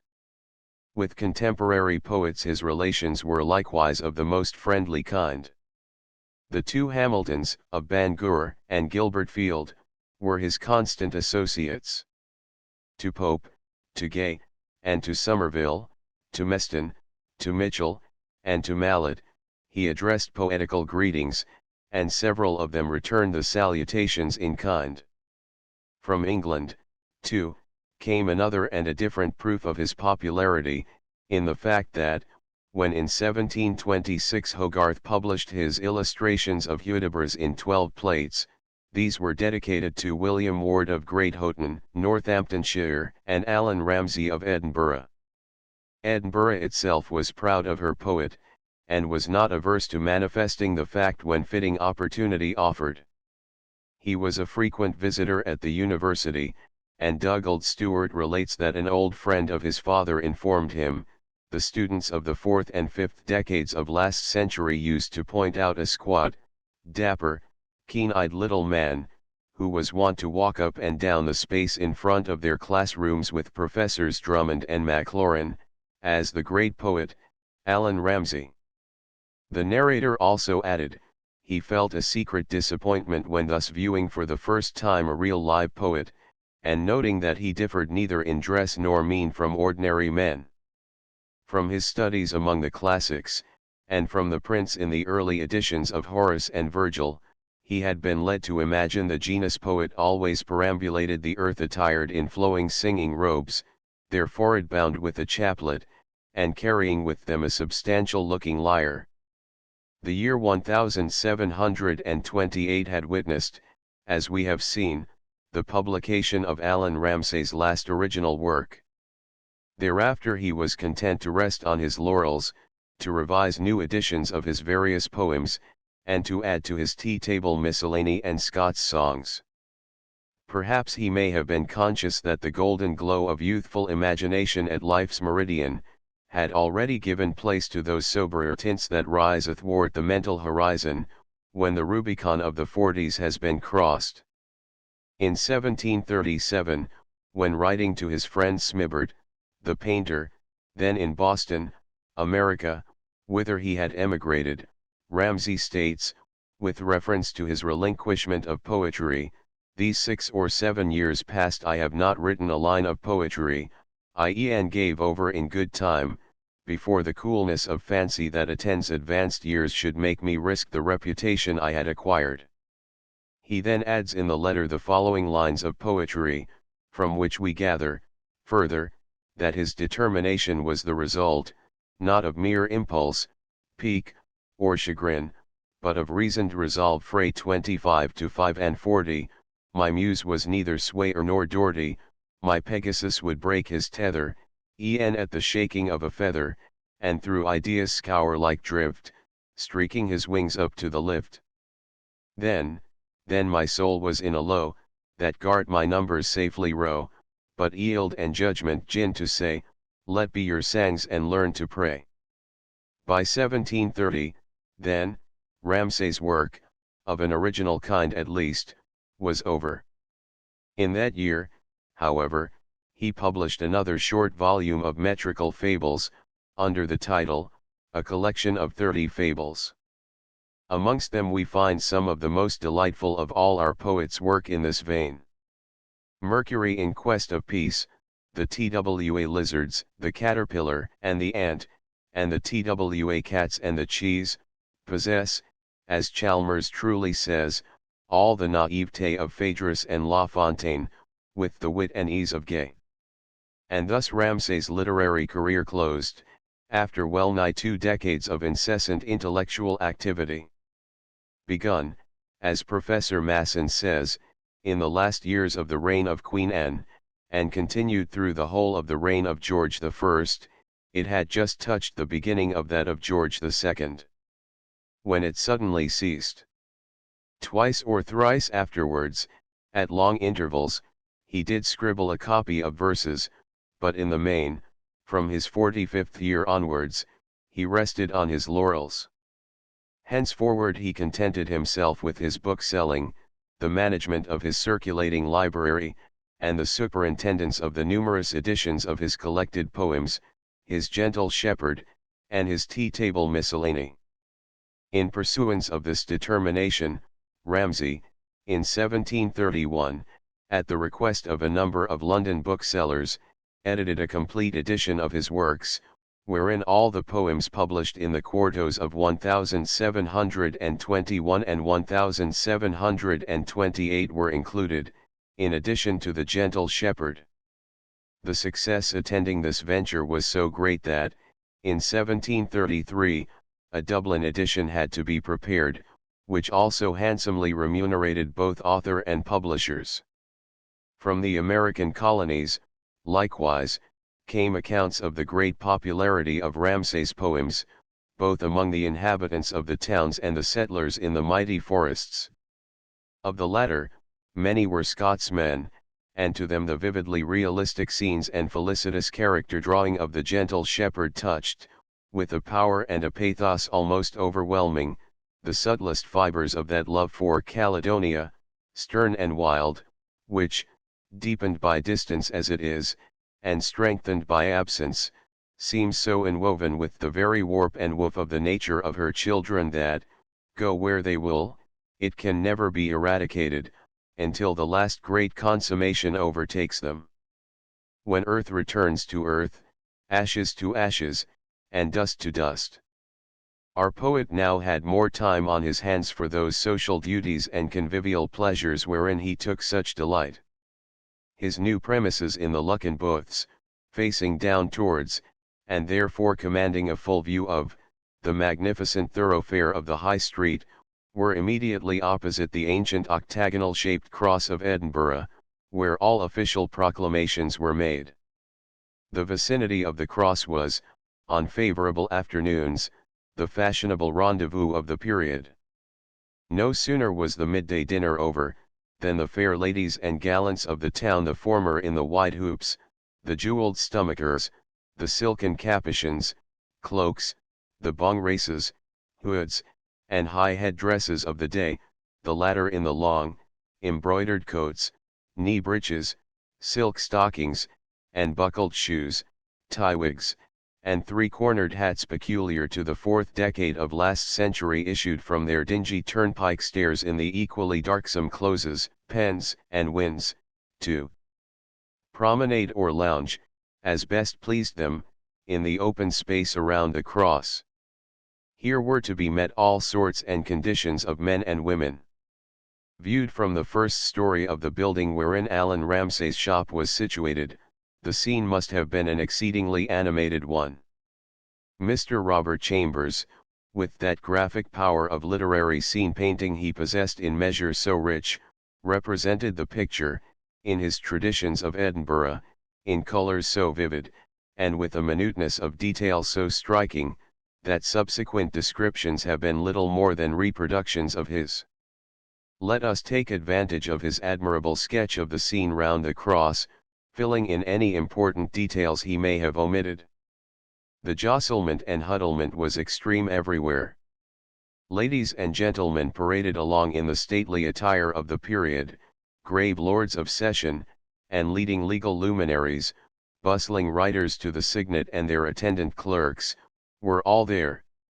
Tradesmen chatted in groups, often bareheaded, at their shop doors, caddies whisked about, bearing messages or attending to the affairs of strangers, children darted about in noisy sport, corduroyed carters from Gilmerton are bawling coals and yellow sand, fishwives are crying their collar hatties from Newhaven, whimsicals and idiots going about, each with his or her crowd of tormentors, tronmen with their bags of soot, town guardsmen in rusty uniform, and with their ancient Lochaber axes. Water carriers with their dripping barrels, Highland drovers in fillet-beg, sporran, and cap, Liddesdale farmers with their blue lowland bonnets, sedan chairmen, with here and there a red uniform from the castle. Such was the scene upon which, in the early months of the year 1732, alas, his last on earth, the celebrated London poet, John Gay, gazed from the windows of Allan Ramsay's shop. Beside him stood the redoubtable Allan himself, pointing out to him the most notable personages in the motley crowd, and every now and then called upon to explain some Scotticism in his speech which reminded Gay of passages in The Gentle Shepherd that Pope had desired him to get explained from the author himself. And worthy Allan is flattered yet flustered withal with the honour, for beside them stand the famous Duchess of Queensberry, better known as Prior's Kitty, otherwise Lady Catherine Hyde, daughter of the Earl of Clarendon and her miser husband, who only opened his close fist to build such palatial piles as Queensberry House, in the Edinburgh Canongate, and Drumlanrig Castle, Dumfriesshire. They have brought Gay up north with them, after his disappointment in getting his play Polly, the continuation of the Beggar's Opera refused sanction for representation by the Duke of Grafton, then Lord Chamberlain. Ah! How honest Allan smirks and smiles, and becks and bows, with a backbone that will never be as supple in coat o' wing to anyone else. For does he not, like many more of us, dearly love a lord, and imagine the sun to rise and set in the mere enjoyment of the ducal smile? A pleasant visit was that paid by Gay to Scotland in 1732, before he returned to London to die, in the December of the same year. He spent many of his spare hours in the company of Ramsay, and that of the two friends in whose society much of the latter's time was now to be passed, Sir John Clerk of Penicuik and Sir Alexander Dick of Prestonfield. By all three, Gay was deeply regretted, by Clerk and Dick chiefly, because he had so much that was akin to their own genial friend, Allan Ramsay. In 1736 our poet published a collection of Scots proverbs, which, for some reason or another, has never been printed with his poems in those editions that are professedly complete. Only in Oliver's pocket edition is this excellent thesaurus of pithy and forcible Scottish apophthegms presented with his other works. that it is one of the best repertories of our proverbial current coin that exists, particularly with regard to the crystal-lised shrewdness and keen observation embodied in them, must be apparent to any reader, even the most cursory. To supersede the trashy works of Ferguson and Kelly was the reason why Ramsay set himself to gather up the wealth of aphoristic wisdom that lay manna-like on all sides of him. As might be expected, it is richest in the sayings common throughout the three Lothians, though the Lowlands, as a whole, are well represented. Of Gaelic proverbs there is scarce a trace, showing how faintly, despite his Jacobitism, his sympathies were aroused by Celtic tradition or Celtic poetry. Many of the sayings were undoubtedly coined in Ramsay's own literary mint, though the ideas may have been common property among the people of his day. But how close the union between the ideas and their expression in this collection! Of looseness of phrase there is scarce a trace. How apt the stereotyping of current idioms in such pithy verbal nuggets as "ne'er tell your fay when your foot sleeps," "nature passes nurture," "muckledom is nae virtue," "happy the wife that's married to a motherless son," "farmers fog our laird's laugh." Ramsay's dedication of his volume of Scots Proverbs to the tenantry of Scotland, farmers of the dales and storemasters of the hills, shows the value he attached to this kind of literature. He writes in the colloquial Scots, and his words are valuable as presenting us with a reliable example of the Scots vernacular as spoken in educated circles early last century. The following hoard of wise sayings and observations of our forefathers, he remarks, which have been gathering through many bygone ages, I have collected with great care, and restored to their proper sense, which had been frequently tint lost by publishers that did not understand our landward inland language. As naething helps our happiness mair than to have the mind made up with right principles, I desire you, for the thriving and pleasure of you and yours, to use your een and lend your lugs to these guid auld says, that shine wi wailed sense and will as lang as the world wags. Gar your bairns get them by heart, let them ha' a place among your family books, and may never a window sole through the country be without them. On a spare hour, when the day is clear, behind a rick, or on the green halm, draw the treasure frae your pooch and enjoy the pleasant companion. Ye happy herds, while your herd cells are feeding on the flowery braes, ye may eathly mak yourselves masters of the holy ware. Hitherto the sky of Ramsay's life had been well nigh cloudless. Misfortune and failure had never shriveled his hopes or his enterprises with the frost of disappointment. Nothing more serious than an envious scribbler's splenetic effusions had ever assailed him. Now he was to know the sting of mortification and the pinch of financial loss. We have already adverted to the gloomy bigotry of a certain section of the Scottish clergy of this period. To them everything that savoured of jollity and amusement was specially inspired by the evil one, for the hindrance of their ministerial labours. The references to this matter are manifold throughout Ramsay's poetry. Though no one had a deeper respect for vital piety than he, no one more bitterly reprobated that puritanic fanaticism that saw sin and wrongdoing in innocent recreation and relaxation. Against Ramsay the ecclesiastical thunder had commenced to roll some years before, according to Wadrow, when he started his circulating library. That the works of Shakespeare, Beaumont, and Fletcher, Ben Jonson, Massinger, Dryden, Waller, and the romances of chivalry, should be placed in the hands of the youth of Edinburgh, was accounted a sin so grave as to merit presbyterial censure. Accordingly, a party, amongst whom was the infamous Lord Grange, attempted to suppress the library.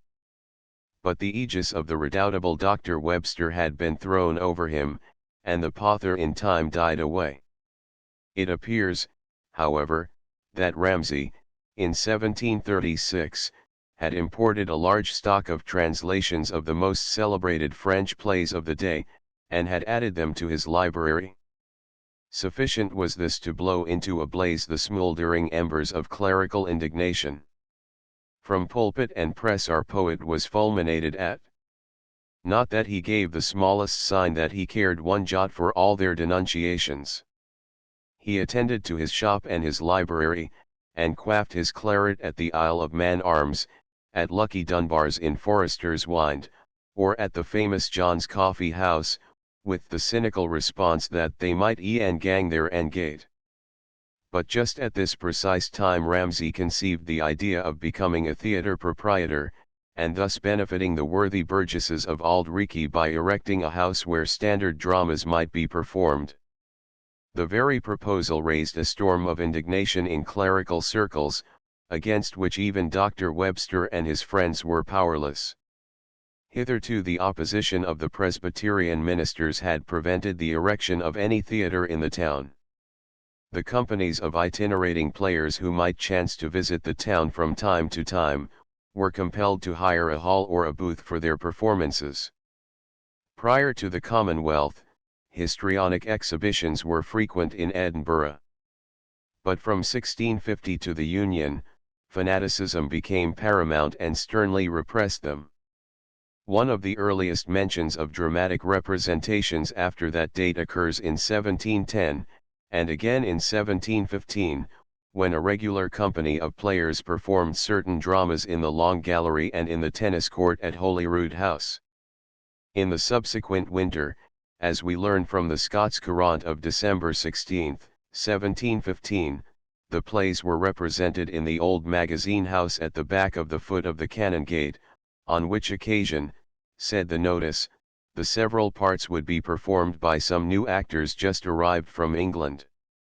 On the last night of the year 1719 Ramsay supplied a prologue for the performance of Otway's play, The Orphan, and The Cheats of Scapin, by some young gentlemen, wherein he remarks somebody says to some folk, we're to blame, that 'tis a scandal and a burning shame to thole young callants thus to grow sae snack, and learn mighty crimes, to speak and act.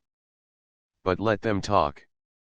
In spite of ilk endeavor, we'll cherish wit, and scorn their feed or favor. In 1722 he wrote an epilogue, to be spoken after the acting of the drummer, in 1726 a prologue, to be addressed to the audience by the famous Tony Aston on the first night of his appearance, in 1727 a prologue, to be delivered before the acting of Orensby, at Haddington School, and finally, an epilogue, recited after the performance of The Orphan and The Gentle Shepherd, in January 1729. All these, and probably others that have not been preserved, evince that Ramsay cherished a warm affection for the drama, with an earnest desire to see his fellow countrymen profit by it. After the indignant remonstrance, shall London have its houses twa, and we be doomed to none ava?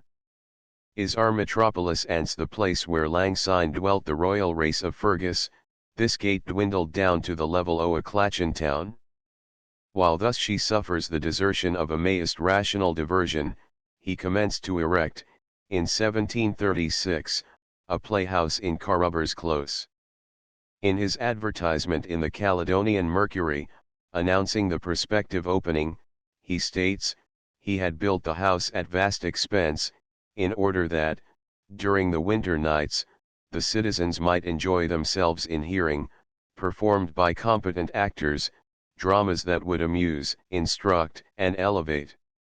His advertisement, in the issue of the Mercury for September 15, 1736, reads, the new theatre in Carrubbers Close being in great forwardness, will be opened on the 1st of November.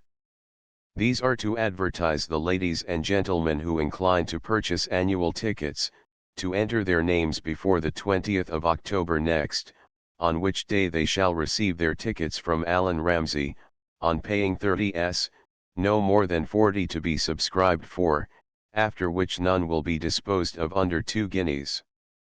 Meantime the clerical party and the enemies of Ramsay had joined hands in common opposition to his plans.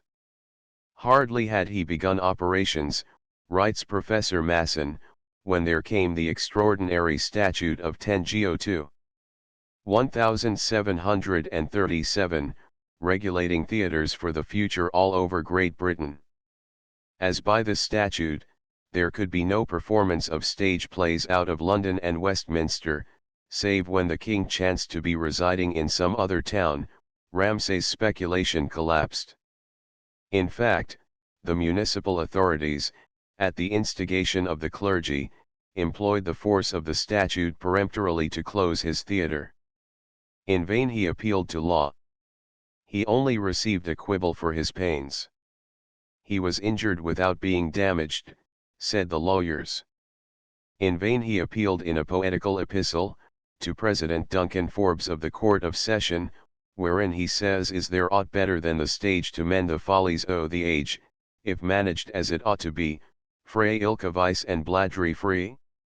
Wherefore, my lords, I humbly pray our lads may be allowed to play, at least till new house debts be paid off, the cause that I'm the mayest afraid of, which laid lies on my single back, and I maun pay it ilka plack."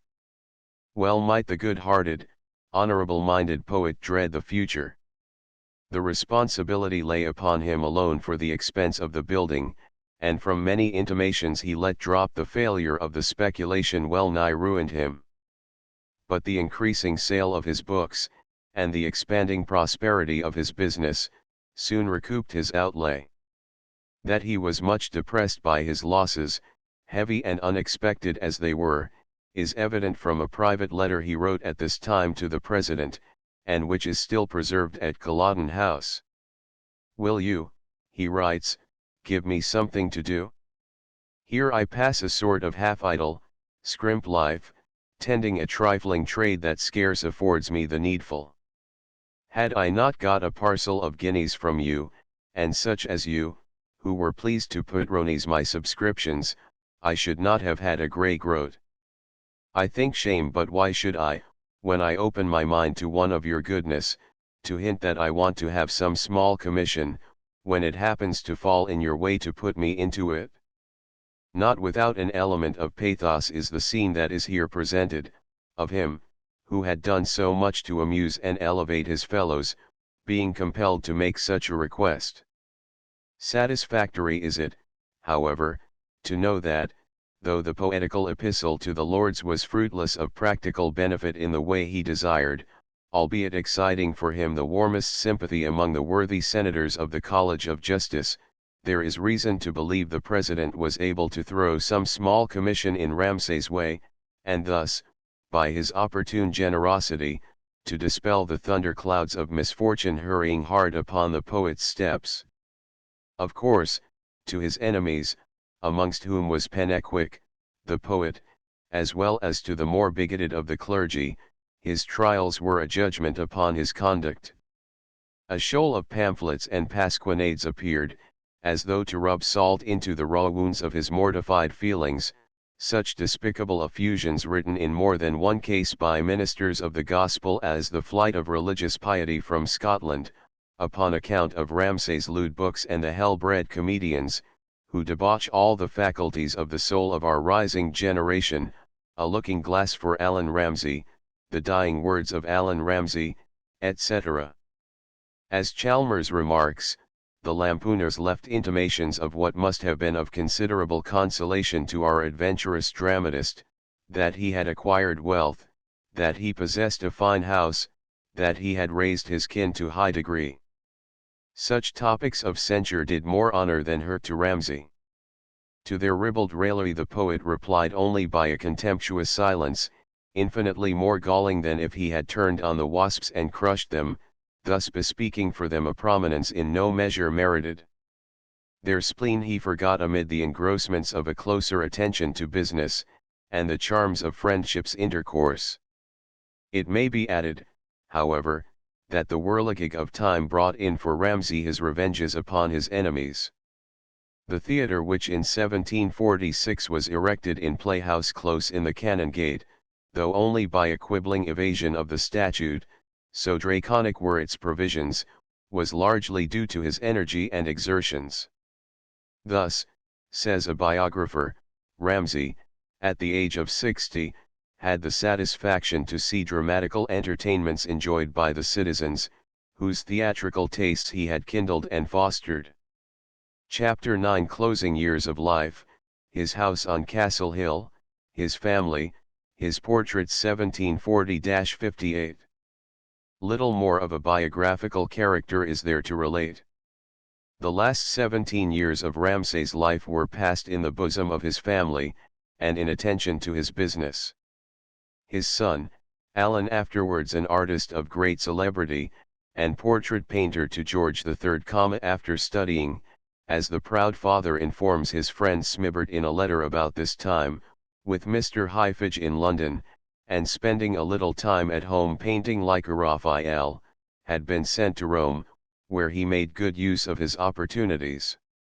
The father's heart yearns over the boy, and he pathetically adds, "I'm swayer to part with him, but canna stem the current which flows from the advice of his patrons and his own inclination."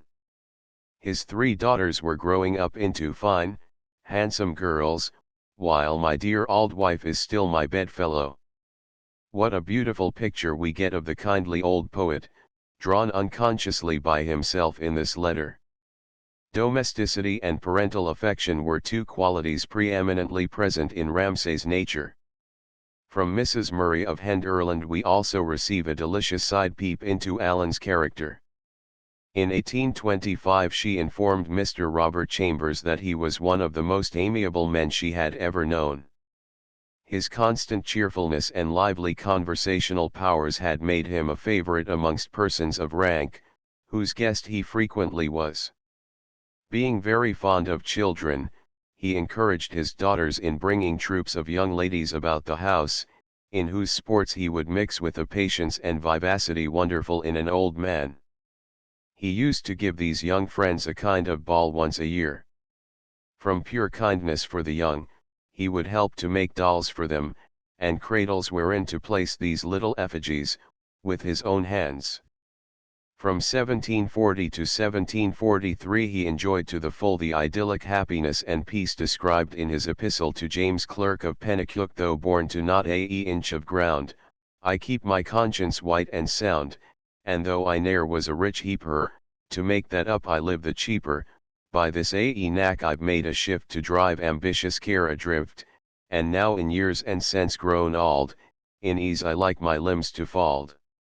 Debts I abhor, and plan to be frae shockling trade and danger free, that I may, loosed frae care and strife, with calmness view the edge of life, and when a full ripe age shall crave, slide easily into my grave.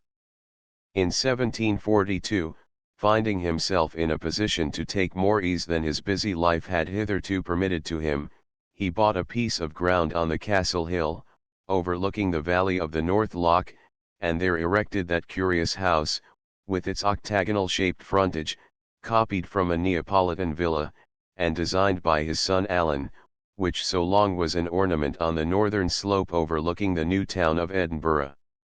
From his windows a reach of scenery was commanded, probably not surpassed in Europe, stretching from the mouth of the Firth of Forth on the east to the Grampians on the west, and extending far across the green hills of Fife to the north. The poet, however, becoming alarmed at the expense he was incurring, altered his son's design after the building was half completed. In consequence, the mansion presented a very quaint appearance. Tradition states that Andrew Fletcher of Saltown, afterwards Lord Milton, first detected the resemblance to a goose pie.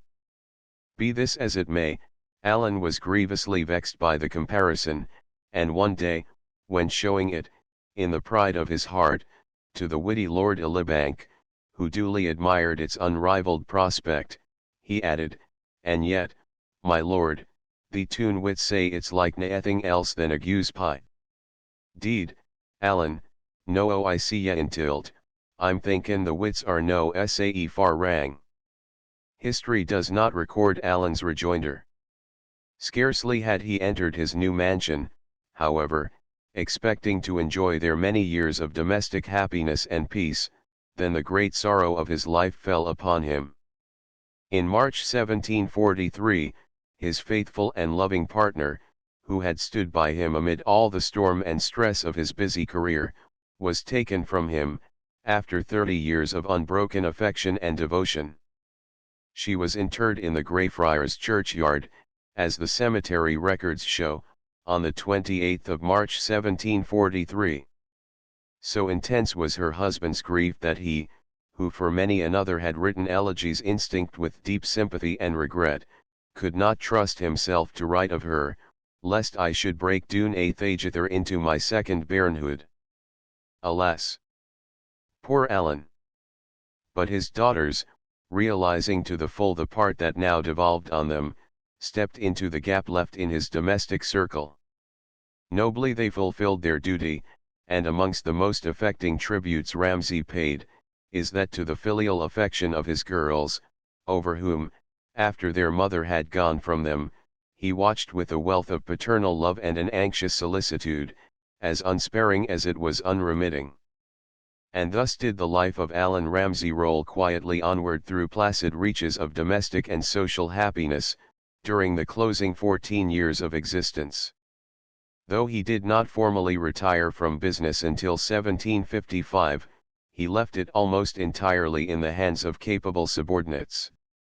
He had worked hard in his day, and now, as he said, I the best and fairest please, a little man that low es my ease, and never thole these passions lang that rudely meant to do me wrang. Accordingly, he lived quietly in the goose pie, folding his limbs in ease, and absolutely refusing to concern himself with anything political, social, or ecclesiastical calculated to bring worry and trouble upon him. During the rebellion of 1745, tradition states that Prince Charles Edward, after the capture of the city by the Highland army, sent a message to Ramsay, asking him to repair to Holyrood, that some mark of his new sovereign's favour might be bestowed on him. Singular, indeed, it was, that the poet should have selected the day in question to repair to his friend James Clerk's mansion at Penicuik, and that he should there have been seized with so severe an indisposition as to prevent him returning to Edinburgh for nearly 5 weeks. Though a Tory and a Jacobite, honest Allan knew upon which side his bread was buttered. Such honours as would have been conferred would have been inconvenient. Moreover, the rebellion had not yet attained dimensions sufficient to transmute it from a rebellion into a revolution.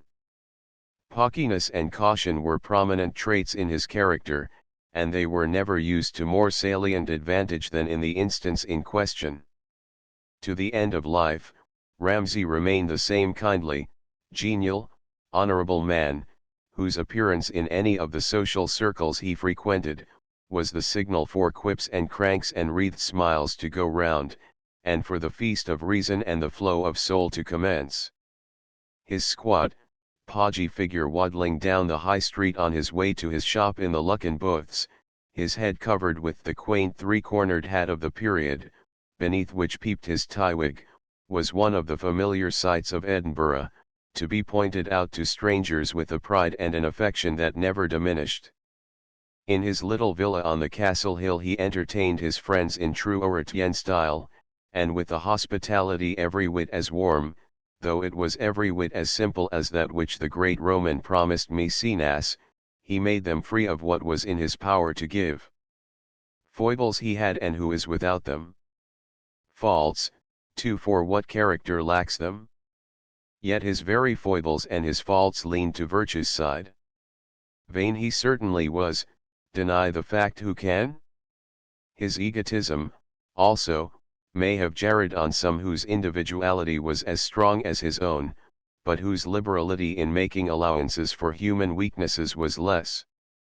Nay, he may even in some respects have been near with regard to certain little things, though this was the result of his humble upbringing, where, in the household economy of the Crichtons, a pound was a fortune. But once break through the crust of his old-fashioned formalism with the thrust of some pressing appeal for aid, and instantly we touch the core of a ready and warm sympathy as catholic in the radius of its beneficence as it was munificent in the measure of its benefactions. To the poor, to the suffering, to the widow and the orphan, to the fatherless and the friendless, Allan Ramsay was ever the readiest to help where help was really needed, and if his vanity liked the fact to be made public property, wherein lay the harm? Do our published subscription lists today not testify to the existence of the same foible in 9/10 of us? To the improvident, however, to the lazy, to the genteel beggar, and to the 1,001 forms mendicity supported by mendacity takes to extort money, Allan was as adamant. Gang your WAs, he would say to such, gar your elbuck earn what your mouth eats, and ye'll be a better man. Allan has had the misfortune to be rated by what he did not do in the way of charity, rather than by what he did. Because he esteemed charity to begin at home, and that he should provide for his own before participating in any schemes for providing for others, he has been rated as selfish and miserly. The opposite is the case. Prudent, careful, and economical, into no speculation would he go from which he did not see the probability, at least, of an adequate return. Hence, during the South Sea madness, he kept his head when many a better man went mad with the speculative mania. He was pious, without his piety being black-edged with that gloomy bigotry which characterized much of the Presbyterianism of the 17th and 18th centuries in Scotland. As he put the matter himself in his epistle to James Arbuckle, Neast, Antitoland, Blunt, and Whiston, "No, positively I'm a Christian, believing truths, and thinking free, wishing thrawn parties would agree." He delighted in sociality and conviviality, but recoiled from aught savoring of license or excess.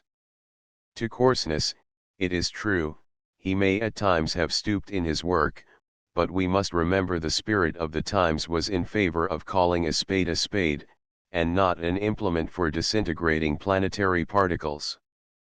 To no degree greater than did Swift, or Steele, or Arbuthnot, or Gay, can Allan Ramsay be considered to have smirched his pages with references either ribald or indelicate. The spirit of the age was in fault when coarseness was rated as wit, and to be true to life, the painters of the manners around them had to represent these as they were, not as they would have liked them to be. On the May 9, 1755, Ramsay, when writing to his friend, James Clerk of Penicuik, a rhyming epistle, had said, "Now 70 years are o'er my head, and 30 may lay me dead." Alas! The shadow feared of man was already sitting waiting for him at no great distance farther on in his life's journey. For some years he had suffered acutely from scurvy in the gums, which in the end attacked his jawbone and affected his speech. To the close, however, he retained his cheerfulness and buoyancy of spirits. When the last great summons at length came to him, he met it with a manly fortitude and Christian resignation.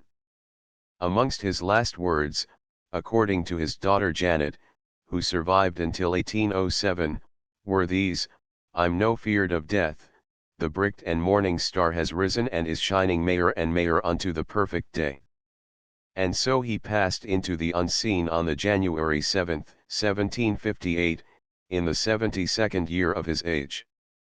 He was interred 2 days after in the Greyfriars churchyard, where his gravestone is still visible, bearing the inscription, "In this cemetery was interred the mortal part of an immortal poet, Allan Ramsay, author of The Gentle Shepherd and other admirable poems in the Scottish dialect."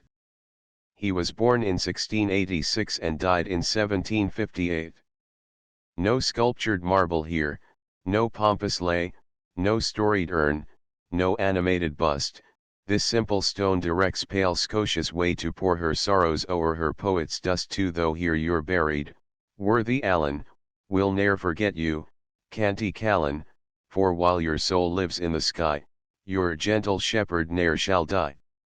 Sir John Clerk, one of the barons of the Exchequer in Scotland, who admired his genius and was one of his most intimate friends, erected at his family seat at Penicuik an obelisk to his memory, while Mr. Alexander Fraser Tytler, at Woodhouseley, near the Glencorse locale of the Gentle Shepherd, has erected a rustic temple which bears the inscription Allan o Ramsay et genio loci.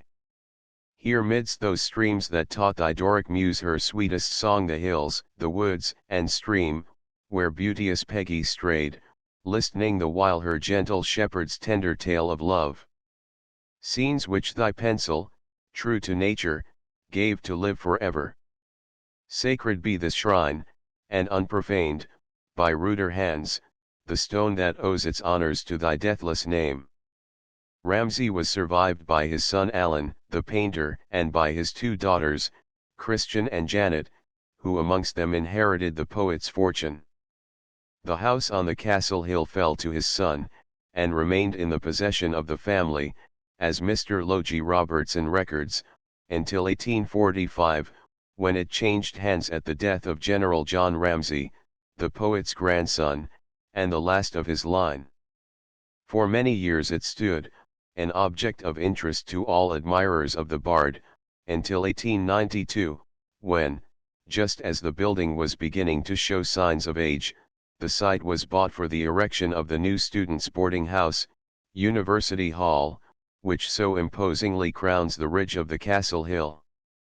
With a reverence for the memory of the poet as rare as it is commendable, the promoters of the scheme resolved to preserve as much as possible of the house, and the greater part of it has been incorporated in the new building. Of Ramsay we have only two portraits remaining that are of any real value, that painted by his son Allan, and that by Smibert, the poet's lifelong friend. The latter represents him in youth, the former in age, both being considered, at the time of execution, striking likenesses. But perhaps the best idea of the appearance of the poet may be gathered from Sir John Steele's fine statue of him, designed from his son's portrait, which now stands at the corner of West Princes Street Gardens, Edinburgh, immediately below the site of his house. There, with his familiar nightcap on his head, he stands, watching the busy crowds passing to and fro in front of him, wearing the while an expression on his face as though he were saying with his pity, "He that hath just enough can soundly sleep, the o'ercome only fashes foot to keep, contents the greatest bliss we can procure frae boon the lift, without it, kings are poor."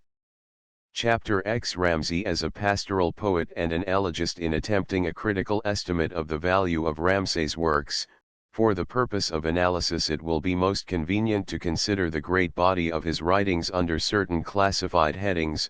1. Ramsay as a pastoral poet and an elegist. 2.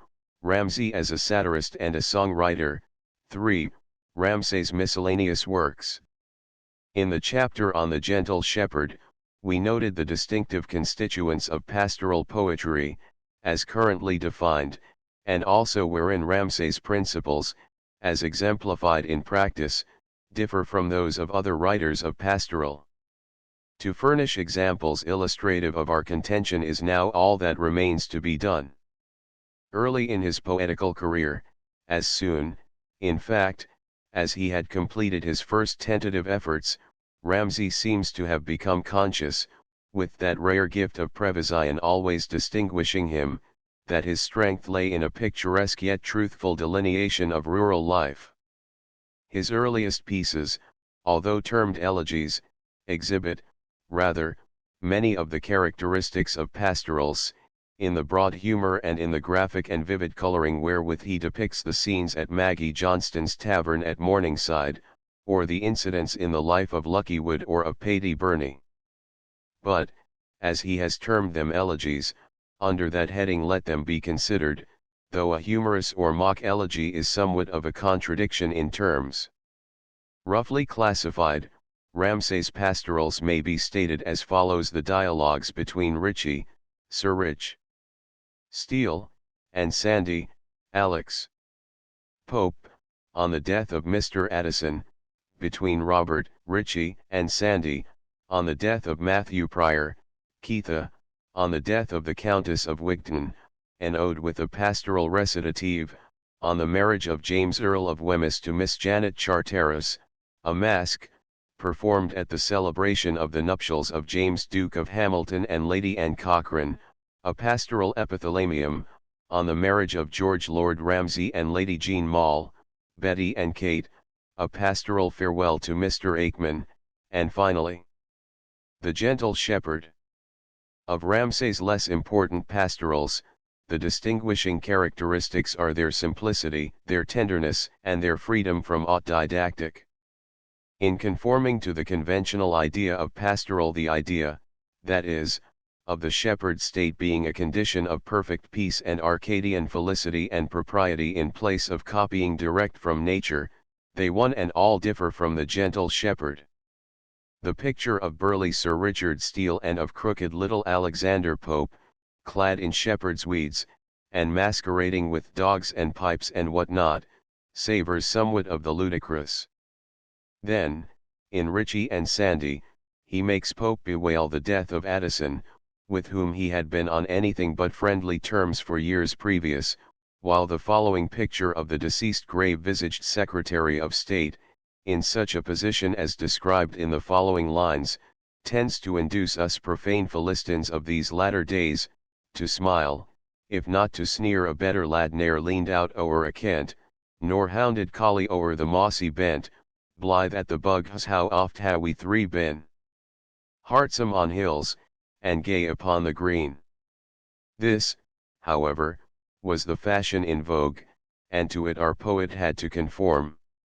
In Richie and Sandy, in Robert, Richie, and Sandy, and in his earlier pastorals generally, we seem to see the poet struggling to rid himself of the conventional prejudices against painting rural nature in the real, and in favor of a golden age rusticity purely imaginary. Not by this is it implied that I claim for our poet the credit of first insisting on reverting to nature for the study of scenes and character. The same conviction, according to Lowell, was entertained by Spenser, and his Shepherd's Calendar was a manifestation, however imperfect and unsatisfactory, of his desire to hark back to nature for inspiration. In Keith the same incongruity, as noted above, is visible. The poem in question, with that on the marriage of the Earl of Wemyss, can neither be ranked as conventional pastoral nor as pure pastoral, according to Ramsay's later style. We note the colons and ringans, the shepherd's reeds and shepherd's weeds, and the picture of the singing shepherd on the green Armia's height, while used wi tunefully to please the ear when he began to play, an imitation of Milton's immortal lines in Comus, which are too well known to need quotation. All of a piece this with the Golden Age pastoral. In the same poems, however, occur intimations that the incongruity was perceived by the author, but that, as yet, he did not see any means of remedying the uniform monotony of the conventional form. The leaven was at work in Ramsay's mind, but so far it only succeeded in influencing but the smallest moiety of the lump. In the Masque, written in celebration of the marriage of the Duke of Hamilton, the sentiments expressed are wholly different. Written subsequently to The Gentle Shepherd, Ramsay exhibited in it his increased technical deftness, and how much he had profited by the experience gained in producing his great pastoral. The Masque, albeit professedly a dramatic pastoral, entirely abjures the lackadaisical shepherds and shepherdesses of conventional pastoral, and, as a poem of pure imagination, reverts to the ancient mythology for the dramatis personae. All these pieces, however, though they exhibit a facility in composition, a fecundity of imagination, a skillful adaptation of theme to specific metrical form, a rare human sympathy, and a depth of pathos as natural in expression as it was genuine in its essence, are only, so to speak, the preludes to The Gentle Shepherd. In the latter, Ramsay's matured principles of pastoral composition are to be viewed where best their relative importance can be estimated, namely, when put into practice. By competent critics, The Gentle Shepherd is generally conceded to be the noblest pastoral in the English language. Dr. Hugh Blair, in his lectures on rhetoric and belles lettres, styled it a pastoral drama which will bear being brought into comparison with any composition of this kind in any language. It is full of so much natural description and tender sentiment as would do honor to any poet.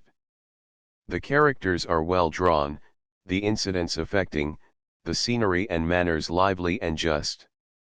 and one of Dr. Blair's successors in the chair of Rhetoric and English Literature in the University of Edinburgh, a man and a Scotsman who, in his day, has done more than any other to foster amongst our youth a love of all that is great and good and beautiful in our literature, a teacher, too, whose students, whom he has imbued with his own noble spirit, are scattered over the world, from China to Peru. Emeritus Professor David Masson has observed in his charming Edinburgh sketches, the poem was received with enthusiastic admiration. There had been nothing like it before in Scottish literature, or in any other, nothing so good of any kind that could be voted even similar, and this was at once the critical verdict. To anyone who will carefully compare the Idylls of Theocritus, the Eclogues of Virgil, and the Aminta of Tasso, with Ramsay's great poem, the conviction will be driven home in the face, it may be, of many deeply rooted prejudices that the same inspiration which, like a fiery rivulet, runs through the three former masterpieces, is present also in the latter, that inspiration being the perfect and unbroken homogeneity existing between the local atmosphere of the poem and the characteristics of the dramatis personae. This fact it is which renders the Aminta so imperishable a memorial of Tasso's genius, for it is Italian pastoral, redolent of the air, and smacking of the very soil of sunny Italy. The symmetrical perfection of the gentle shepherd, in like manner, is due to the fact that the feelings and desires and impulses of the characters in the pastoral are those distinctively native and proper to persons in their sphere of life. There is no dissidence visible between what may imperfectly be termed the motif of the poem and the sentiments of even the most subordinate characters in it. Therein lies the true essence of literary symmetry, the symmetry not alone of mere form, though that also was present, but the symmetry resulting from the harmony of thought with its expression, of scene and its characters, of situation and its incidents. Such the symmetry exhibited by Homer's Iliad, by Dante's Inferno, by Milton's Paradise Lost, by Cervantes' Don Quixote, by Camoens' Lusiad, by Scott's Lay of the Last Minstrel, by Tennyson's Idylls. Frankly, it must be admitted that only in his Gentle Shepherd does Ramsay attain this outstanding excellence. His other pieces are meritorious, highly so, but they could have been produced by many a writer of the age with equal, perhaps superior, felicity, and they shine only in the reflected light of the Gentle Shepherd, even as Scott's Lord of the Isles and Harold the Dauntless were saved from being damned as mediocrity only by the excellence of the Lay of the Last Minstrel and Marmion. The great charm of the Gentle Shepherd lies in the skillfully balanced antithesis of its contrasts, in the reflected interest each type casts on its opposite.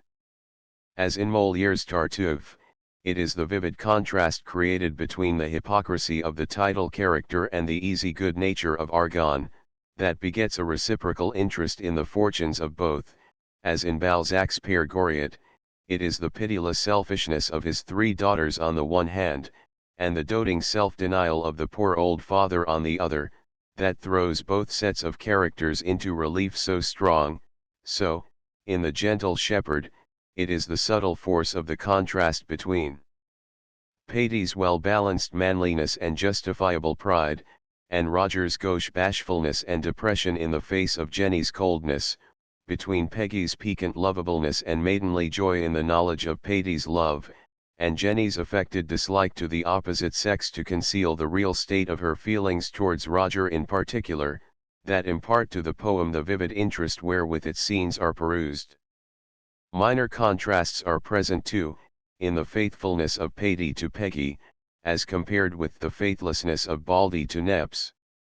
The whole drama, in fact, might be styled a beautiful panegyric on fidelity in love. Such passages as the following are frequent: I'd hate my rising fortune, should it move the fair foundation of our faithful love.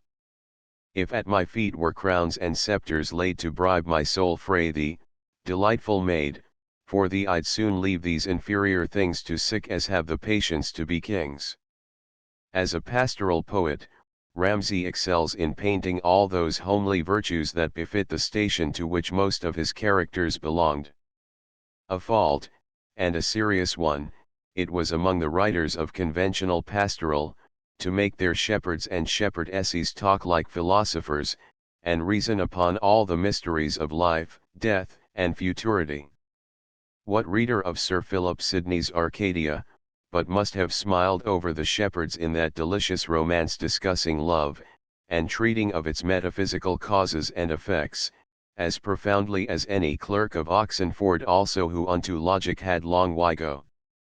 The extravagances of conventional pastoral had been keenly satirized by Gay, who made his Lobenclouts and Clodopoles, his Blauzallans and Bozabis and Bumkinets, in the Shepherd's Week, talk the language that is spoken neither by country maiden nor courtly dame, nay, not only such as in the present time is not uttered, but never was in times past, and, if I judge aright, will never be uttered in times future. But by Ramsay the silliness of the prevailing mode, both of British and French pastoral, was more aptly satirized, by presenting, as a contrast, a picture of rural life absolutely truthful in all its details, and thus slaying falsehood by the sword of truth. Of the Gentle Shepherd, the plot is simplicity itself. It describes the love of a young Pentland shepherd named Patey for a country maiden named Peggy. The pastoral drama, the time of whose action is all embraced within 24 hours, thus preserving one, at least, of the Greek dramatic unities as defined by the French critics, opens at early morning with the two young shepherds, Patey and Roger, feeding their flocks on the hills, and discussing the progress of their love suits. The scene is charmingly realistic and natural. Patey is happy in his love for Peggy who reciprocates it, Roger, in despair over his ill success with Doherty Jenny. His friend, however, raises his spirits by telling him how he once served Peggy when she had a fit of tantrums, by feigning indifference to her, a course which soon brought the fair one to reason. He exhorts Roger to adopt the same line, conveying his counsel in the following terms, that contain excellent advice to young lovers, and might have given a hint to Burns for his song, Duncan Gray. Dear Roger, when your Jo puts on her gloom, do ye say too, and never fash your thumb, seem to forsake her, soon she'll change her mood, gie woo another, and she'll gang clean wood. Roger agrees to take the advice, and the scene concludes with a delightful picture of a shepherd's meal. But first we'll tack a turn up to the height, and see if all our flocks be feeding right. By that time, bannocks and a shave of cheese will make a breakfast that a laird might please the daintiest gabs, were they wise to season meat with health instead of spice. When we have ta and the grace drink at this well, I'll whistle sign. The second scene opens with an exquisite description of a flowery haum between twa verdant braes, where lasses used to wash and spread their clays, a trodden burnie wimpling through the ground, its channel, pebbles, shining, smooth and round. Here view twa barefoot beauties, clean and clear. These are Peggy and Jenny. The latter proposes to begin their work on the haum or green in question, but Peggy entreats her to gie farer up the burn to Habby's how, where that sweet in spring and simmer grow, between twa birks out o'er a little lin the water faws, and makes a sing in din, a pool breast deep, beneath as clear as glass, kisses wi easy whirls the bordering grass. We'll end our washing while the morning's cool, and when the day grows het we'll to the pool, there wash oursels, 'tis healthful now in May, and sweetly caller on sae warm a day. The girls then enter on a discussion regarding Jenny's cruel indifference to Roger. The maiden, who by the way is a bit of a prude, affects to despise love and marriage, but in the end, overcome by Peggy's beautiful description of conjugal happiness, is obliged to confess her love for Roger. What more delightful picture of maternal yearning over the young have we in all English literature, than Peggy's splendid defense of motherhood? Yes, it's a heartsome thing to be a wife, when round the ingle edge young sprouts are rife. Jiv I'm sae happy, I shall have delight to hear their little plaints, and keep them right. Wow, Jenny! Can there greater pleasure be, than see sick wee tots tooling at your knee, when a they ettle at their greatest wish, is to be made of and obtain a kiss? Can there be toil in tenting day and night the like of them, when love makes care delight? The first scene of the second act opens with a picture of a peasant farmer's onstead, to wit, his dwelling and outhouses a snug thatch house, before the door a green, hens on the midden, ducks in dubs are seen, on this side stands a barn, on that a byre, a peat stack joins, and forms a rural square. Here the neighbours, Glued and Simon, meet. The latter has been into Edinburgh to sell his crummock and her bassand kae, and over their pipes he informs his friend that their landlord, Sir William Worthy, who, as a royalist, had been compelled to go into exile during the Commonwealth, would now, owing to the Restoration, be able to return home again, when all would be well. Simon has heard the news from the laird's servant, Habby, after whom the house is named. Glued is so overjoyed at the news that he seeks to persuade Simon to remain and dine with him, offering, for it was before the age of good roads and carts, to yoke my sled, and send to the neast town and bring a draught o' ale baith stout and brown. But Simon wishes to exercise hospitality himself, and insists upon Glued, his sister Madge, his daughter Jenny, and his niece Peggy, all dining with him, in honor of the day. This they are to do. We have here presented a graphic picture of rural fare on fete days, for here yestreen I brewed a bow of moat, yestreen I slow twa weathers prime and fat. A furlet of good cakes, my elspobluke, and a large ham hangs reasting in the nook. I saw Mijel, or I cam o'er the lone, our muckle pot that scads the way, put on, a mutton book to boil, and on a will roast, and on the haggis elspa spares nae cost. Small are they shorn, and she can mix fu nice the gusty ingans wi a kern of spice, fat are the pudding's heads and feet will sung. The second scene introduces a new element into the drama. Another shepherd, Baldy, Archibald, by name, has also been smitten with Peggy's charms, and it affords an excellent idea of the simplicity of these rural districts in Scotland, when he repairs to a poor old woman named Moz, whom the district reputes to be a witch, to entreat her aid in turning Peggy's heart towards himself. Baldy's picture of Peggy, in his soliloquy, is beautiful in its very simplicity. O Peggy! Sweeter than the dawning day, sweeter than Gowanny glens or new mown hay, blither than lambs that frisk out o'er the nose, straighter than aught that in the forest grows. Her e'en the clearest blob of dew outshines, the lily in her breast its beauty tines, her legs, her arms, her cheeks, her mouth, her e'en, will be my deed. The existence of superstition among the Scottish peasantry, a state of things lasting until well on into last century, is also well brought out in Baldy's soliloquy, when he refers to Mousie, a witch that for sma price, can cast her cantrips, and gie me advice. Moz, meaning to read the faithless lover of Neps a lesson, consents to help him. The fourth scene of the second act is undoubtedly one of the finest in the drama, the meeting of the lovers, Patty and Peggy. The two great constituents of a successful piece, strength and pathos, are both present in rich measure. To test her lover's fidelity, the maiden, with coy coquetry, affects to think that he might alter his mind and deceive her if she trusted him too implicitly. To this Patty replies that she deeply wrongs him in doubting his fidelity, and that he would be dull and blind if I could fancy aught's sae sweet and fair as my sweet Meg, or worthy of my care. Thy breath is sweeter than the sweetest briar, thy cheek and breast the finest flowers appear, thy words excel the mayest delightful notes that warble through the merle or mavis throats, with thee I tent nae flowers that busk the field, or ripest berries that our mountains yield, the sweetest fruits that hang upon the tree are far inferior to a kiss frae thee. With all a loving woman's sweet perversity, however, Peggy still affects to doubt, only to be indulged in the delicious bliss of hearing her lover's vows anew. Sooner a mother shall her fondness drap, and rang the bairn sit smiling in her lap, the sun shall change, the moon to change shall cease, the gates to climb, the sheep to yield the fleece, ere aught by me be either said or done shall do thee wrang, I swear by all aboon.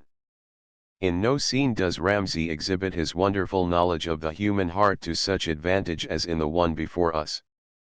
Peggy and Patey then sing a duet, taking alternate verses, into which are introduced many of the old Scots songs: the broom o' Cowden Knows, Milking the Ewes, Jenny Nettles, Through the Wood, Laddie, the Boatman, Maggie Lauder, the Lass o' Patey's Mill, and the curtain falls over one of the most delightful scenes illustrative of pure affection, in modern drama.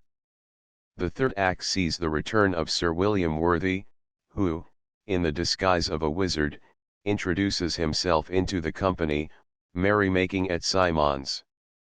Here he tells Patey's fortune, and the surprising discovery is ere long made that the youth is Sir William's only son, placed under Simon's care when the knight had to go into exile on the execution of Charles I. The description of the little festivity at Simon's is well wrought out. The third scene contains the love-making of Jenny and Roger, where the faithful swain's happiness is rendered complete.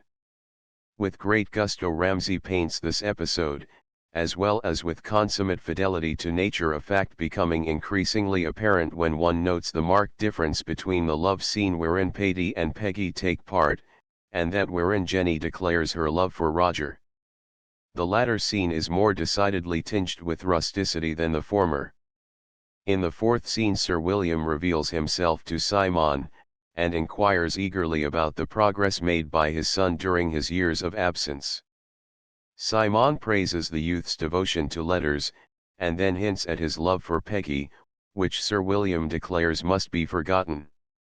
The first scene of the fourth act relieves, by the introduction of humorous episodes, the sentimentality whereinto the drama at this stage shows signs of lapsing. Moz, Madge, and Baldy have an interview, at which the two last named come to blows, and when Baldy has taken himself off, the two women perfect their plans for playing on the foolish fellow's superstitious fears. The remainder of the fourth act deals with Patey's sorrow and Peggy's anguish when Sir William's decision is made known. Of course, they vow everlasting fidelity to each other. The scene between the lovers is a very powerful one, wherein Ramsay evinced his sway over the subtler emotions. Yet here, as elsewhere, his simplicity constitutes his strength. He never attempts to depict any complex interaction of human passions. Like Aeschylus, he contents himself with the representation of one elemental emotion at a time, and he thoroughly exhausts the one moment before he passes on to another. Few passages are there in literature more genuinely pathetic, yet keeping more rigidly within the modesty of nature, than that wherein poor Peggy, after dwelling on the golden past, tries to picture the dull grey round of duty in the future when Patey shall have been taken from her. Speak on, speak ever thus, and still my grief, but short, I dare to hope the fond relief. New thoughts a gentler face will soon inspire, that with nice airs swims round in silk attire, then I, poor me, with sighs may ban my fate, when the young laird's nay mayor my heartsome pate. Nay mayor again to hear sweet tales expressed by the blithe shepherd that excelled the rest. Nay mayor be envied by the tattling gang when Patey kissed me when I danced or sang. Nay mayor, Alec, will on the meadows play, and rin half breathless round the rucks of hay, as aft times I have fled from thee right fain, and foughten on purpose, that I might be ta'en. But Patey reiterates his vows to her, and Peggy, comforted, declares she will set herself to learn gentler charms, through ilka school where I may manners learn. Patey applauds her resolution, but declares that without a the little helps of art thy native sweets might gain a prince's heart, Yet now, lest in our station we offend, we must learn modes to innocence unkenned. The scene closes with Peggy's vows of fidelity.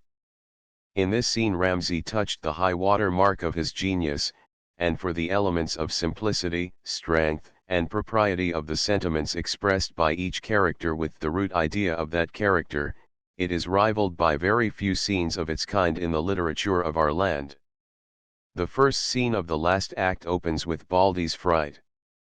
He had gone to fulfill his engagement to meet Moz, the pretended witch, who was to turn Peggy's heart to him. But as he had insulted Madge, Peggy's aunt, in the forepart of the day, the latter, to punish him by taking advantage of his dread of ghosts, meets him at the dead hour of the night when he is repairing to Moz's cottage. She is draped in a white sheet, and utters ghastly groans. Baldy, having sunk terror-stricken to the ground, is soundly cuffed and trounced by the two women.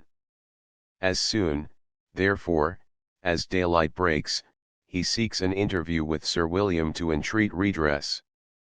The latter, who had been passing the night in Simon's house, enters fully into the spirit of the joke, and orders Moz to be brought before him. The second scene exhibits Glouds on Stead again, and the family preparing to go down to Simon's to take their leave of Patty. Peggy is very sad, so much so that her sharp-tongued aunt cannot refrain from jeering at it. Poor Meg, look, Jenny, was the like seen? How bleared and red wi greed and look her een. This day her Branken wooer tacks his horse to strut a gentle spark at Edinburgh Cross. But Meg, poor Meg, mon wi the shepherd stay, and tack what God will send in hodden grey. To this ill-timed speech Peggy makes a pathetic reply, that must have caused a pang of remorse to her aunt. But when Gloud ventures to warn her against being too free with Patty, seeing he could not marry her now, she replies with gentle reproach, Sir William's virtuous, and of gentle blood, and may not Patrick too, like him, be good? Gloud's answer exhibits the simple faith of the rural inhabitants of the district in a striking light. That's true, and mony gentry may than he, as they are wiser, better are than we, but thinner son, their sae puffed up wi pride, there's mony o' them mocks ilk holly guide that shows the gate to heaven.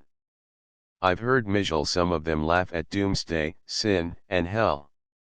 The last scene of the pastoral contains the denouement. With great artistic skill, so as to avoid wearying the reader, Ramsay only represents the delivering of the verdict upon Baldy's appeal against Moz, the result being that the former was informed he only got what he deserved. At this moment, however, Madge, Peggy, and Jenny enter the room where Sir William was sitting. On Peggy Sir William gazes with interest, but presently starts with surprise. Her features are those of his long-dead sister. Eagerly he inquires from Gloud if she be his daughter. Gloud, after some hesitation, declares her to be a foundling. At this juncture, however, old Moz steps forward and unravels the tangled skein. She first calls on Sir William to say if he does not recall her features as his own old nurse. Sir William joyfully recognizes her, and then she relates how she had brought Peggy as a babe thither, to save its life from those who had usurped its rights after his sister's death. She declares that Peggy is indeed his own niece, and Patty's full cousin. Patty's joy is now complete, and the two lovers, their prospective union blessed by Sir William, fall into one another's arms, while the happiness of the shepherds and rustics is consummated when Sir William, restored to his possessions, announces his intention never more to leave them. To Simon and Gloud he assigns their mailings, farms, in perpetual feu, while Roger is made his chamberlain.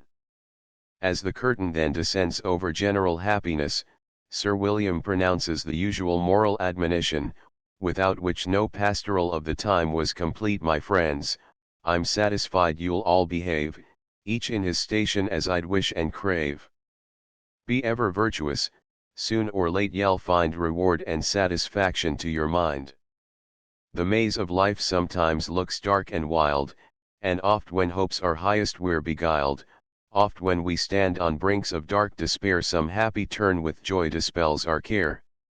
The relative proportions of the various characters have been preserved with rare skill, and the individuality of each is as firmly and clearly differentiated in a few rapid incisive strokes, as though he had expended pages of description on each, like Pope and Gay. Patey's cheery bonhomie and vivacious nature, his love of learning and his wise views of life and its duties, find an excellent foil in the slow, bashful, phlegmatic Roger, whose very blatantness denies him the bliss he covets in Jenny's love. Peggy is altogether charming, a lovely, pure-souled, healthful, sport-loving maiden, with enough of her sex's foibles in her to leave her a very woman, yet with as few faults as it is possible for faulty human nature to be without. One of the most delightful heroines in pastoral poetry is Peggy.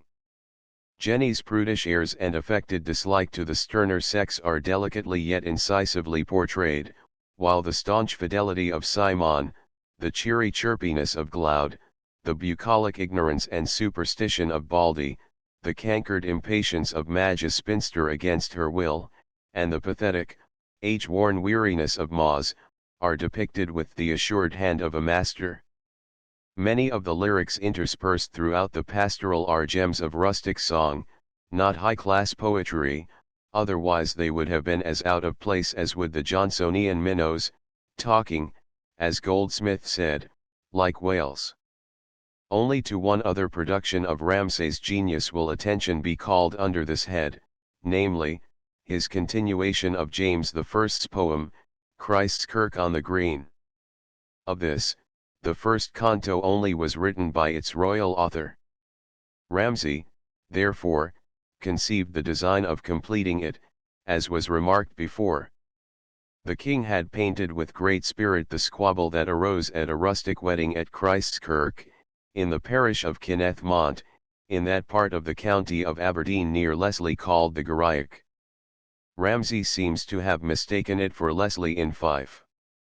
2 cantos were added by our poet to the piece, in the one of which he exhibited the company, their differences ended, as engaging in feasting and good cheer, in the other, their appearance the following morning, after they had slept off the effects of the orgies, and when they proceed to the bridegroom's house to offer gifts.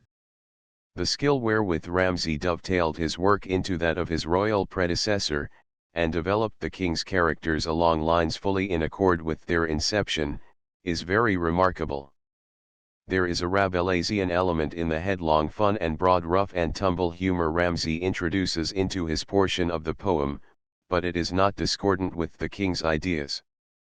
The whole piece is almost photographic in the vividness of the several portraits, the moment of delineation selected for each being that best calculated to afford a clue to the type of character. The following picture of the reader, or church precentor in Roman Catholic times, has often been admired, as almost Chaucerian, for its force and truth. The Latter-Guy of Holyrim, sat up at the Board head, and he said 'twas thought a crime to contradict indeed. For in clerk lear he was right prime, and could baith write and read, and drank sae firm till ne'er a stime he could keek on a bead or book that day. The coarseness of the pieces cannot be denied. Still, withal, there is a robust, manly strength in the ideas and a picturesque force in the vocabulary that covers a multitude of sins. His picture of morning has often been compared with that of Butler in Hudibras, but the advantage undoubtedly lies with Ramsay. Butler describes the dawn as follows: the sun had long since in the lap of Thetis taken out his nap, and, like a lobster boiled, the morn from black to red began to turn. Ramsay, in his description, says now frae th east nook o fife the dawn spieled west lines up the lift, Carls wa heard the cock had crawn, begowed to racks and rift, and greedy wives, wi gurning thrawn, cried lasses, up to thrift, dogs barked, and the lads frae hand banged to their breeks like drift, be break o day. It must be remembered, the poem was addressed to rustics, who would neither have understood nor appreciated anything of a higher or less broadly Hogarthian nature. In Christ's Kirk on the Green we have stereotyped to all time a picture of manners unsurpassed for vigor and accuracy of detail, to which antiquarians have gone, and will go, for information that is furnished in no other quarter. In his elegies pure and simple, namely, those divested of any humorous element, Ramsay has done good work, but it is not by any means on a par with what is expected from the poet who could write The Gentle Shepherd. A painter of low life in its aspects both humorous and farcical was Ramsay's distinctive métier. Pity it was his vanity and ambition ever induced him to turn aside from the path wherein he was supreme. His Ode to the Memory of Lady Mary Anstruther, that to the memory of Lady Garlies, the one to Sir John Clerk on the death of his son James Clerk, and the Ode to the Memory of Mrs. Forbes of Newhall, are his best elegies. The versification is correct, the ideas expressed are sympathetically tender, poetic propriety and the modesty of nature are not infringed by any exaggerated expressions of grief, but the glow of genius is lacking, and the subtle union of sentiment and expression that are so prominent features in his greater poem.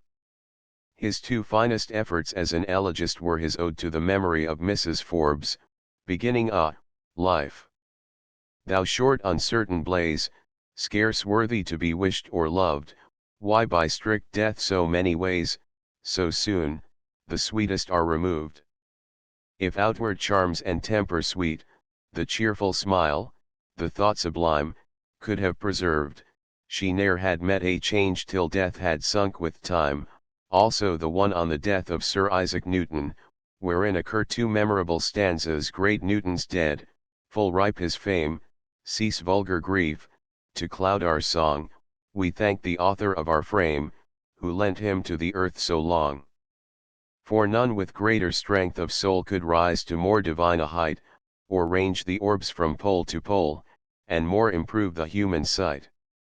His humorous elegies, written in a mock heroic strain, and sometimes upon persons still living, though, for the purposes of his art, he represented them as dead, as in the case of John Cooper, are instinct with broad, rollicking, Rabelaisian fun. Their vivid portrayal of the manners and customs of the time renders them invaluable. What better description of the convivial habits of Edinburgh society early last century could be desired, than the graphic pictures in Lucky Wood's elegy, particularly the stanza to the SMA hours we aft sat still, nicked round our toasts and Sneetian mill, good cakes we wanted ne'er at wool, the best of bread, which aften cost us mony a gill to Aitken head. Then his elegies on Lucky Spence, John Cooper, and Paddy Burney, no more realistic presentation of low-life manners could be desired. They are pictures such as Hogarth would have revelled in, and to which he alone could have done justice in reproduction. Chapter 11 Ramsay as a satirist and a songwriter. Difficult it is to make any exact classification of Ramsay's works, inasmuch as he frequently applied class names to poems to which they were utterly inapplicable. Thus many of his elegies and epistles were really satires, while more than one of those poems he styled satires were rather of an epic character than anything else. By the reader, therefore, certain shortcomings in classification must be overlooked, as Ramsay's poetical terminology, if the phrase be permissible, was far from being exact. As I have previously remarked, Ramsay's studies in poetry, in addition to the earlier Scottish verse, had lain largely in the later Elizabethan, Jacobean, and Caroline periods. In these, Milton, Cowley, Dryden, and Pope were his favorites, and their influence is to be traced throughout his satires. To Boileau he had paid some attention, though his acquaintance with French literature was more through the medium of translations, than by drawing directly from the fountainhead. Ramsay's satires exhibit all the virtues of correct mediocrity. Their versification is smooth, and they generally scan accurately, the ideas are expressed pithily, at times epigrammatically and wittily. The faults and foibles satirized in most cases are those that richly merited the satiric lash. Yet, all these merits granted, the reader feels something to be lacking. The reason is not far to seek. Ramsay never felt at home in what may be termed polished satire. He was as much out of place as would a low comedian on being suddenly called upon to undertake drawing-room comedy. Perpetually would he feel the inclination to rap out one of the rousing, though vulgar, jokes that inevitably evoked a roar of applause from the gallery, and sooner or later he would give way to it. Ramsay was in precisely the same position. The consequence is that in the morning interview, professedly an imitation of Pope's Rape of the Lock, there are incongruous images introduced, for the purpose of relieving the piece by humorous comparisons, which offend the taste even of the most cursory reader. Such allusions as that to soft 15 on her feet washing night, and others of a cognate character, are entirely out of place in polished satire. If he attempted the type of composition, he ought to have conformed to its rules. Of course, Ramsay wrote certain satires, The Last Speech of a Wretched Miser and the like, in the Scots vernacular, and addressed to the lower classes in the community, where his genius is seen at its best, because dealing with low-life satire and the types of character he loved most of all to paint. But his Wealth or the Woody, his Health, a poem addressed to Lord Stair, his Scribblers Lashed, The General Mistake, the Epistle to Lord Ramsay, and the Rise and Fall of Stocks in 1720, exhibit Ramsay's genius moving in fetters. His touch lacks piquancy and epigrammatic incisiveness lacks, too, that determinate deftness so characteristic of Horace, as well as those subtle nuances of double meaning wherein Pope and Arbuthnot excelled, and of which the latter's terrible epitaph on Colonel Chartres is a favourable example. Ramsay hits with the hammer of Thor, when he should tap as lightly as 'twere reproof administered by a fair one with her fan. Witness his portrait of Talpo in Health, a poem in many respects one of Ramsay's best. With what airy satiric touches Pope or Gay would have dashed off the character. Note the labored strokes wherewith Ramsay produces his picture, but Talpo sighs with matrimonial cares, his cheeks wear wrinkles, silver grow his hairs, before old age his health decays apace, and very rarely smiles clear up his face. Talpo's a fool, there's hardly help for that, he scarcely knows himself what he'd be at. He's avaricious to the last degree, and thinks his wife and children make too free with his dear idol, this creates his pain, and breeds convulsions in his narrow brain. He's always startled at approaching fate, and often jealous of his virtuous mate, is ever anxious, shuns his friends to save, thus soon he'll fret himself into a grave, there let him rot. But Ramsay's distinguishing and saving characteristic in satire was the breadth and felicity of his humor. To satire, however, humor is less adapted than wit, and of wit Ramsay had, in a comparative sense, but a scanty endowment. He was not one of those who could say smart things, though he could depict a humorous episode or situation as felicitously as anyone of his age. Like Rabelais, he was a humorist, not a wit, and his satires suffered accordingly. Perhaps the best of his satires is The Last Speech of a Wretched Miser, wherein his humor becomes bitingly sardonic. The wretch's address to his pelf is very powerful. O duel! And am I forced to d, and nay mayor my dear siller see, that glanced sae sweetly in my ee. It breaks my heart. My gold. My bonds. Alackany that we should part. Like Tantalus, I lang have stood, chin deep into a siller flood, yet ne'er was able for my blood, but pain and strife, to wear a drap on clates or food, to cherish life. Different, indeed, is the case when we come to consider Ramsay as a songwriter and a lyrist. To him the former title rather than the latter is best applicable. This is not the place to note the resemblances and the differences between the French chanson, the German lied, the Italian canzone, and the English song or lyric. But as indicating a distinction between the two last terms, Mr. F. T. Palgrave, in the introduction to his invaluable golden treasury of songs and lyrics, regards a lyric as a poem turning on some single thought, feeling, or situation.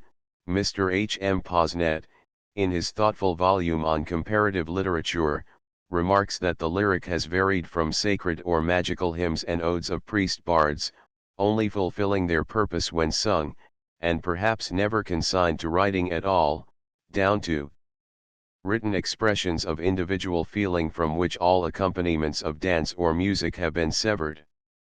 But approximately defined, a lyric may be said to be a poem short, vivid, and expressive of a definite emotion, appealing more to the eye than with any ultimate view of being set to music, a song, as a composition appealing more to the ear, wherein the sentiments are more leisurely expressed, with the intention of being accompanied by music.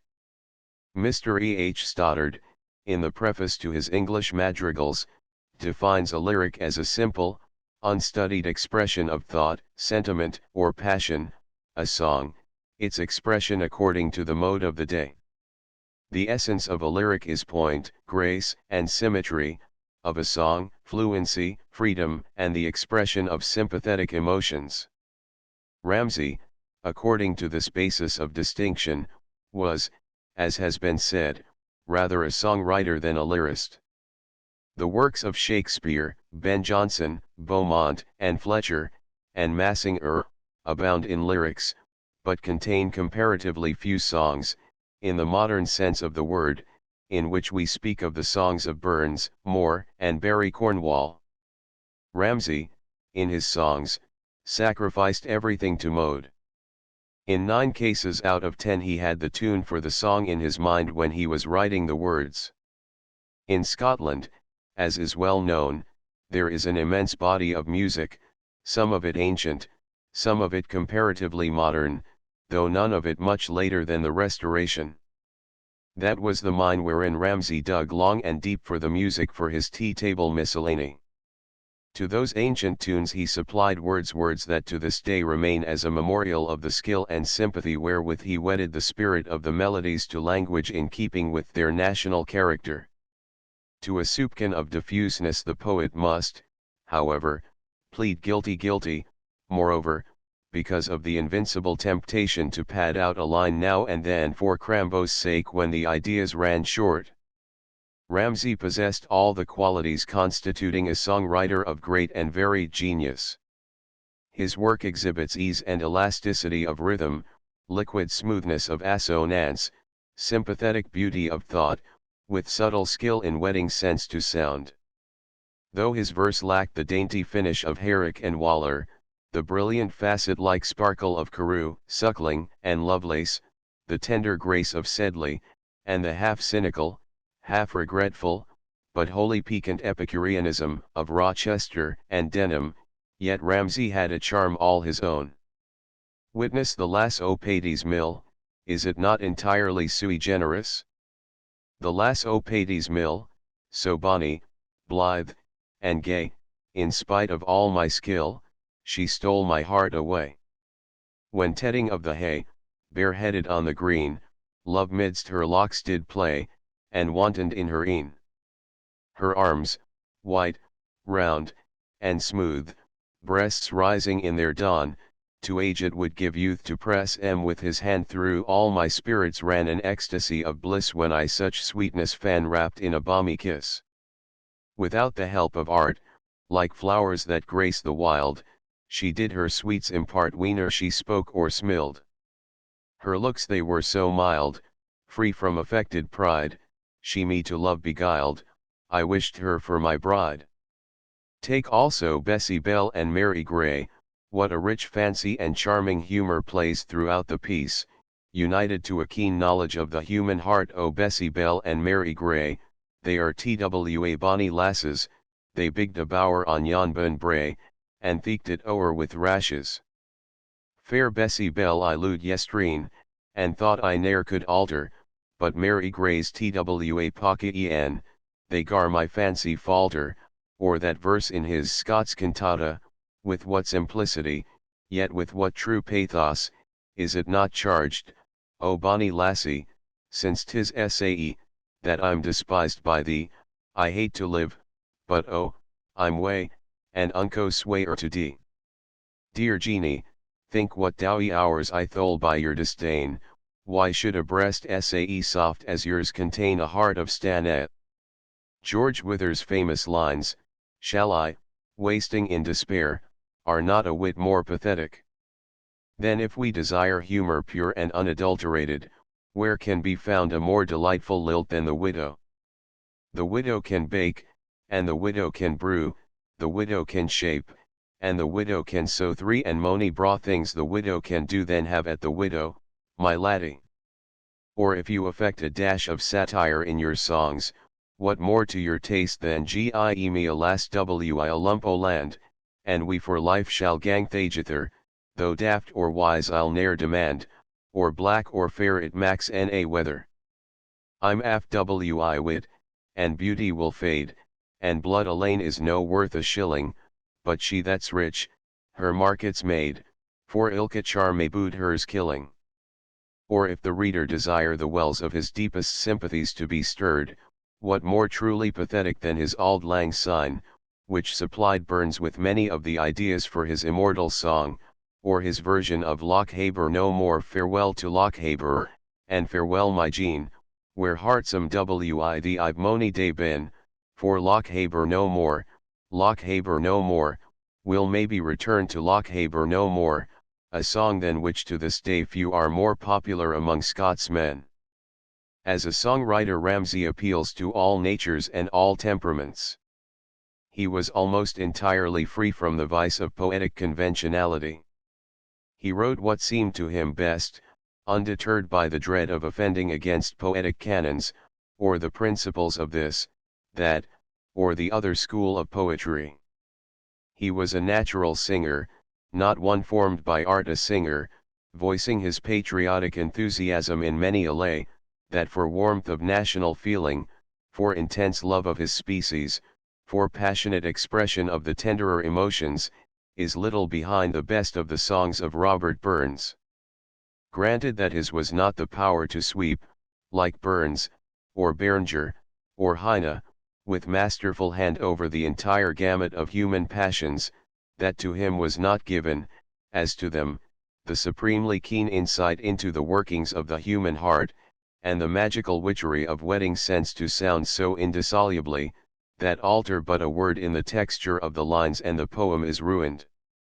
Yet, in his province, Ramsay was dowered with a gift but little less notable, that of portraying so faithfully the natural beauties of his country, and the special characteristics of his countrymen, that, in a greater degree even than Burns, were Ramsay's songs only recognized as his. In place of being ascribed to others, he has a right to the proud title of Scotland's national songwriter. Not for a moment do I seek to place Ramsay on a pedestal co-equal with Burns, that were an error worse than folly. Not for a moment do I seek to detract from the transcendent merit of our great national poet. But though I do not rate Burns the less, I value Ramsay the more, when I say that, had there been no Ramsay there might have been no Burns nor any Ferguson. At least, the genius of the two last named poets would not have found an adequate vehicle of expression lying ready-made to their hand. Ramsay it was who virtually rendered the Scots vernacular a possible medium for the use of Burns, and this service, unconsciously rendered by the lesser genius to the greater, is generously acknowledged by the latter, who could not but be aware that, as his own star waxed higher and yet higher from the horizon line of popularity, that of his elder rival waned more and more. Therefore his noble panegyric on Ramsay is but a tribute to his father in song: Thou paints auld nature to the nines, in thy sweet Caledonian lines, nae Gowden stream through myrtle twines, where Philomel, while nightly breezes sweep the vines, her griefs will tell. In Gowany glens thy burnie strays, where bonny lassies bleach their clays, or trots by hazel-lee shaws and braes, wi hawthorns grey, where blackbirds join the shepherd's lays at close o' day.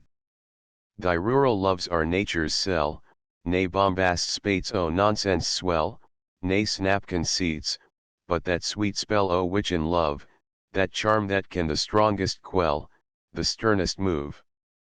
Chapter 12 Ramsay's Miscellaneous Poems, Conclusion. Our survey is now drawing to a close.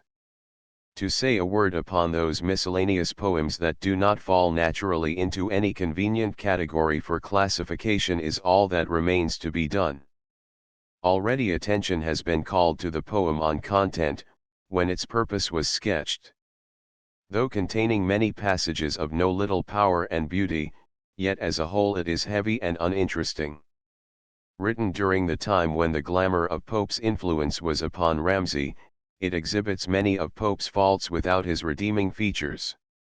True, the characters are drawn with great vigor and distinctive individuality, but the trail of dullness lies over it, and content slumbers, with James Thomson's chef d'oeuvre on Liberty, on the top shelf amongst the spiders. The description of the palace of the goddess Content has, however, often been praised for its vigorous scene painting. Amidst the glade the sacred palace stood, the architecture not so fine as good, nor scrimp, nor gusty, regular and plain, plain were the columns which the roof sustain, an easy greatness in the whole was found, where all that nature wanted did abound, but here no beds are screened with rich brocade, nor fuel logs in silver grates are laid, nor broken china bowls disturb the joy of waiting handmaid, or the running boy, nor in the cupboard heaps of plate are ranged, to be with each splenetic fashion changed. The Prospect of Plenty is another poem wherein Ramsay allows his reasoning powers to run away with him. As Chalmers remarks, to the chimerical hopes of inexhaustible riches from the project of the South Sea Bubble, the poet now opposes the certain prospect of national wealth from the prosecution of the fisheries in the North Sea, thus judiciously pointing the attention of his countrymen to the solid fruits of patient industry, and contrasting these with the airy projects of idle speculation. The poem points out that of industry the certain consequence is plenty, a gradual enlargement of all the comforts of society, the advancement of the useful, and the encouragement of the elegant arts, the cultivation of talents, the refinement of manners, the increase of population, all that contributes either to national prosperity or to the rational enjoyments of life. The composition and structure of the poem are less deserving of encomium than the wisdom of its precepts. Like Content, it is tedious and dull, yet there is one vigorous passage in it, beginning, "A slothful pride. A kingdom's greatest curse," and dealing with the evils arising from the separation of the classes, which has often been quoted. Nor must we forget the Vision, which in the opinion of many must rank amongst the best of Ramsay's productions. Published originally in the Evergreen, over the initials A.R. Scott, for some time it was believed to be the work of a Scots poet, Alexander Scott, who lived in the reign of Queen Mary. But Janet Ramsay put the matter beyond a doubt before her death by declaring the poem to have been written by her father. The merits of the Vision are considerable. The language is majestic and dignified, the ideas lofty, and the characters drawn with vigor and precision. Had the spelling not been so archaic, the poem would have been much more popular than it is. For Horace, Ramsay always professed a deep admiration. Upon the style of the great Roman satirist he sought to model his epistles, which undoubtedly deserve something more than mere passing mention. In them Ramsay endeavors to give the friend, whom at the moment he addresses, a glimpse into the pursuits with which, for the time being, he was occupying himself. Taking this for his text, he digresses into apt and amusing dissertations on any subject of public, municipal, or social interest that might be engrossing the attention of the town.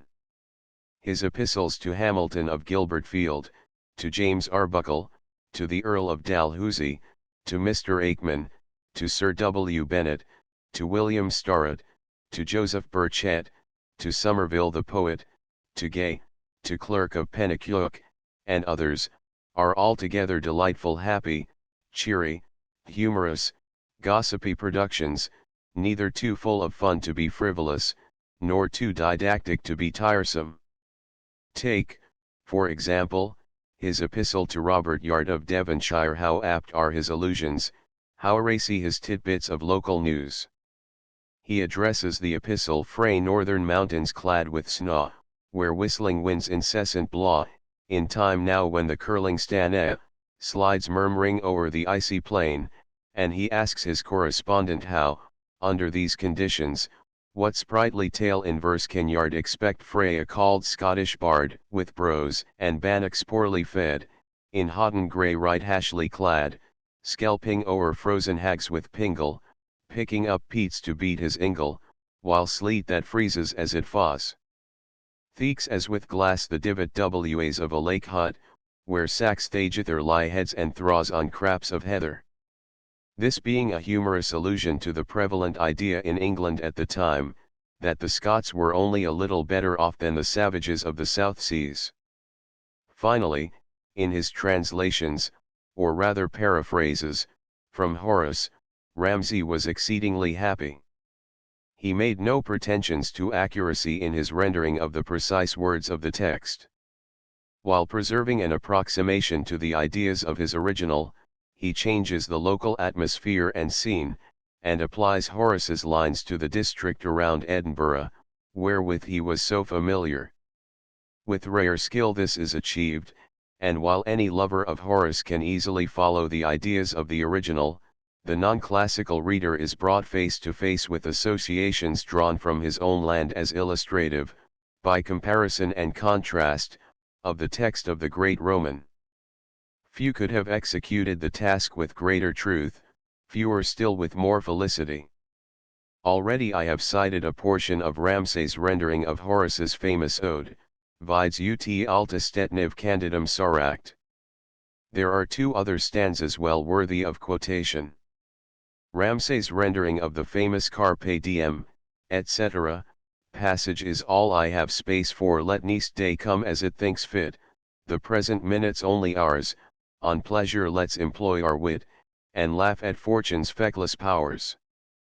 Reference has also been made to his apt translation of the ideas contained in Horace's first ode to Maecenas, by making them express his own feelings towards Lord Dalhousie. Two of his aptest renderings of the original, however, were those of Horace's 18th ode to Quintilius Varus, Nullam, Ver, Sacravit prius severus arborum, which our poet renders. O Binny, could the fields o thine bear, as in Gaul, the juicy vine, how sweet the bonny grape wad shine on Ws where now your apricot and peaches find their branches bow. Since human life is but a blink, then why should we its short joys sink? He dis'n alive that canna link the glass about, wan warm wi wine, like men we think, and grow mayor stout. The 31st ode, B1, to Apollo is thus felicitously rendered frae great Apollo, poets say, what wouldst thou wish, what wouldst thou ha when thou bows at his shrine? Not Carso Gowrie's fertile field, nor o' the flocks the grampians yield that are baith sleek and fine, not costly things, brocht frae afar, as for re, pearl and gems, nor those fair straths that watered our Wit and Tweed's smooth streams, which gently and daintily eat down the flowery braes, as greatly and quietly they wimple to the seas. Ramsay had the misfortune never to have studied the technique of his art, so that in no respect is he a master of rhythm. The majority of his longer poems, including The Gentle Shepherd, are written in the ordinary heroic measure, so popular last century because so easily manipulated. His songs for the most part are written in familiar meters, not calculated to puzzle any bonny singing bess as she danced and lilted on the village green. As a metrist, therefore, Ramsay can claim little or no attention. His poetry was the spontaneous ebullition of his own feelings, and for their expression he seized upon the first measure that came to hand. Such, then, is Ramsay. In his matchless pastoral he will ever live in the hearts of Scotsmen, and were proof needed, it would be found in the increasing numbers of pilgrims who year by year journey to Karlops to visit the scenes amongst which Peggy lived and loved. To anyone save the historian and the antiquarian, the remainder of his poetry may now be of little value, probably of none amidst the multifarious publications which day by day issue from the press. But by Scotsmen the memory of the gentle, genial, lovable Allan will ever be prized as that of one who, at a critical time, did more to prevent Scottish national poetry from being wholly absorbed by the mightier stream of English song than any other man save Scott. Worthy of such veneration, then, is he, both as a poet and as a man, and though the extravagant admiration wherewith he was regarded in his own day, has given place to a soberer estimate of his rank in the hierarchy of letters, yet Allan Ramsay can never be held as other than one of the most delightful, if he can no longer be rated as one of the greatest, of Scottish poets. That his immortal pastoral can ever be consigned to the limbo of oblivion is as improbable as that our posterity will forget Tam O'Shanter and the Cotter Saturday Night. The opinion of Robert Burns regarding the permanence of his poetical forebear's fame will be cordially endorsed by every leal-hearted Scot, in whose memory the sturdy manliness of Patey and the winning beauty of Peggy are everlastingly enshrined. Yes, there is Anna, a Scottish Callan, there's Anna, come for it, honest Allan, thou needna juk be hint the Hallan, a keel sae clever, the teeth o' time may not tant Allan, but thou's forever. The end. Footnotes, 1 see preface. 2. The first stanza is in reality by Burns, and is identical with that he placed on the tombstone he erected over the remains of Ferguson, the poet, in the Canongate churchyard. 3. Pronounced in Scots, Shoe. End of the Project Gutenberg ebook. Allan Ramsay updated editions will replace the previous one. The old editions will be renamed. Creating the works from print editions not protected by U.S. copyright law means that no one owns a United States copyright in these works, so the Foundation, and you, can copy and distribute it in the United States without permission and without paying copyright royalties. Special rules, set forth in the General Terms of Use part of this license, apply to copying and distributing Project Gutenberg trademark electronic works to protect the Project Gutenberg trademark concept and trademark. Project Gutenberg is a registered trademark, and may not be used if you charge for an ebook, except by following the terms of the trademark license, including paying royalties for use of the Project Gutenberg trademark.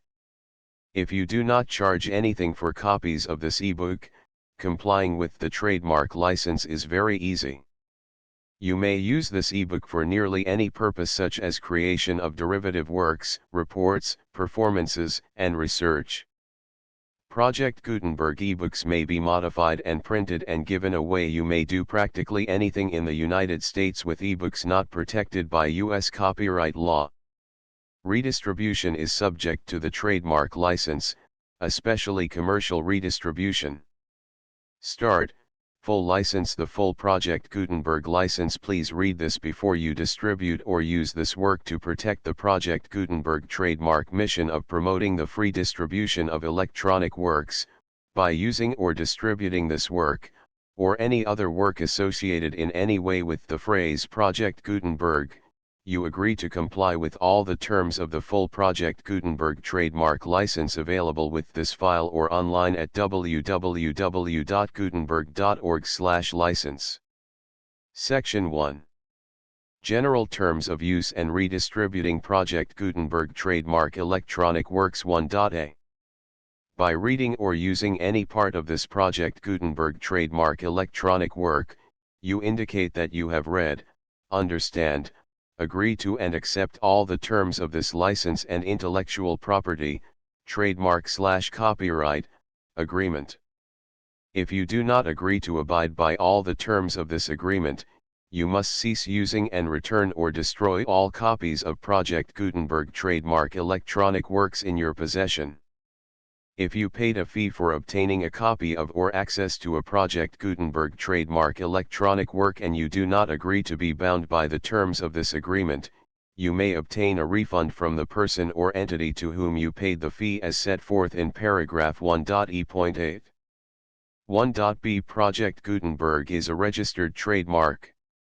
It may only be used on or associated in any way with an electronic work by people who agree to be bound by the terms of this agreement. There are a few things that you can do with most Project Gutenberg trademark electronic works even without complying with the full terms of this agreement. See paragraph 1.c below. There are a lot of things you can do with Project Gutenberg trademark electronic works if you follow the terms of this agreement and help preserve free future access to Project Gutenberg trademark electronic works. See paragraph 1.e below. 1.c. The Project Gutenberg Literary Archive Foundation, the foundation or PGLOF, owns a compilation copyright in the collection of Project Gutenberg trademark electronic works. Nearly all the individual works in the collection are in the public domain in the United States. If an individual work is unprotected by copyright law in the United States and you are located in the United States, we do not claim a right to prevent you from copying, distributing, performing, displaying, or creating derivative works based on the work as long as all references to Project Gutenberg are removed. Of course, we hope that you will support the Project Gutenberg trademark mission of promoting free access to electronic works by freely sharing Project Gutenberg trademark works in compliance with the terms of this agreement for keeping the Project Gutenberg trademark name associated with the work. You can easily comply with the terms of this agreement by keeping this work in the same format with its attached full Project Gutenberg trademark license when you share it without charge with others. 1.d. The copyright laws of the place where you are located also govern what you can do with this work.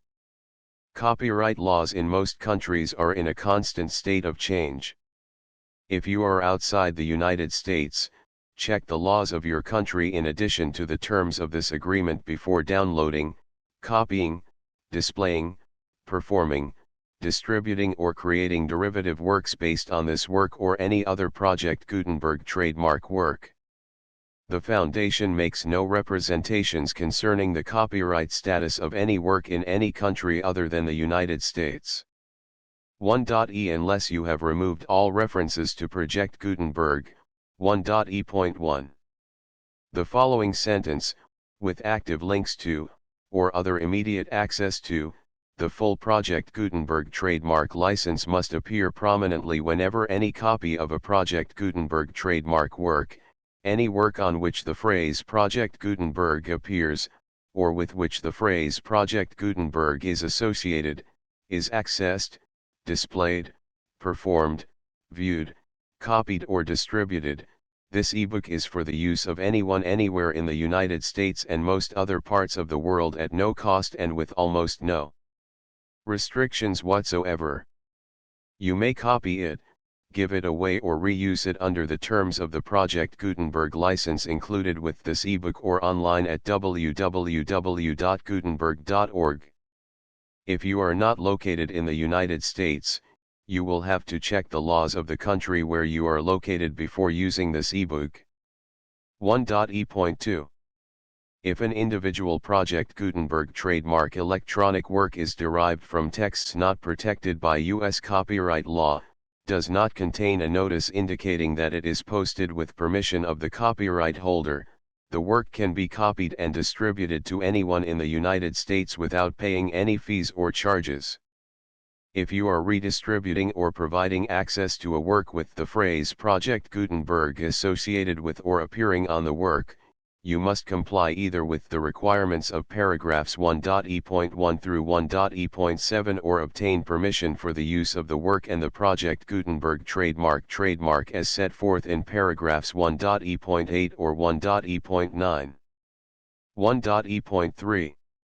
If an individual Project Gutenberg trademark electronic work is posted with the permission of the copyright holder, your use and distribution must comply with both paragraphs 1.e.1 through 1.e.7 and any additional terms imposed by the copyright holder. Additional terms will be linked to the Project Gutenberg trademark license for all works posted with the permission of the copyright holder found at the beginning of this work. 1.e.4 Do not unlink or detach or remove the full Project Gutenberg trademark license terms from this work, or any files containing a part of this work or any other work associated with Project Gutenberg trademark. 1.e.5 Do not copy, display, perform, distribute or redistribute this electronic work, or any part of this electronic work, without prominently displaying the sentence set forth in paragraph 1.e.1 with active links or immediate access to the full terms of the Project Gutenberg trademark license. 1.e.6 You may convert to and distribute this work in any binary, compressed, marked up, non-proprietary or proprietary form, including any word processing or hypertext form. However, if you provide access to or distribute copies of a Project Gutenberg trademark work in a format other than plain vanilla ASCII or other format used in the official version posted on the official Project Gutenberg trademark website, www.gutenberg.org, you must, at no additional cost, fee, or expense to the user, provide a copy, a means of exporting a copy, or a means of obtaining a copy upon request, of the work in its original plain vanilla ASCII or other form. Any alternate format must include the full Project Gutenberg trademark license as specified in paragraph 1.e.1. 1.e.7 Do not charge a fee for access to, viewing, displaying, performing, copying or distributing any Project Gutenberg trademark works unless you comply with paragraph 1.e.8 or 1.e.9. 1.e.8 You may charge a reasonable fee for copies of or providing access to or distributing Project Gutenberg trademark electronic works provided that, you pay a royalty fee of 20% of the gross profits you derive from the use of Project Gutenberg trademark works calculated using the method you already use to calculate your applicable taxes. The fee is owed to the owner of the Project Gutenberg trademark, but he has agreed to donate royalties under this paragraph to the Project Gutenberg Literary Archive Foundation. Royalty payments must be paid within 60 days following each date on which you prepare, or are legally required to prepare, your periodic tax returns. Royalty payments should be clearly marked as such and sent to the Project Gutenberg Literary Archive Foundation at the address specified in Section 4, Information about donations to the Project Gutenberg Literary Archive Foundation. You provide a full refund of any money paid by a user who notifies you in writing, or by email, within 30 days of receipt that he does not agree to the terms of the full Project Gutenberg trademark license. You must require such a user to return or destroy all copies of the works possessed in a physical medium and discontinue all use of and all access to other copies of Project Gutenberg trademark works. You provide, in accordance with paragraph 1.f.3, a full refund of any money paid for a work or a replacement copy, if a defect in the electronic work is discovered and reported to you within 90 days of receipt of the work. You comply with all other terms of this agreement for free distribution of Project Gutenberg trademark works.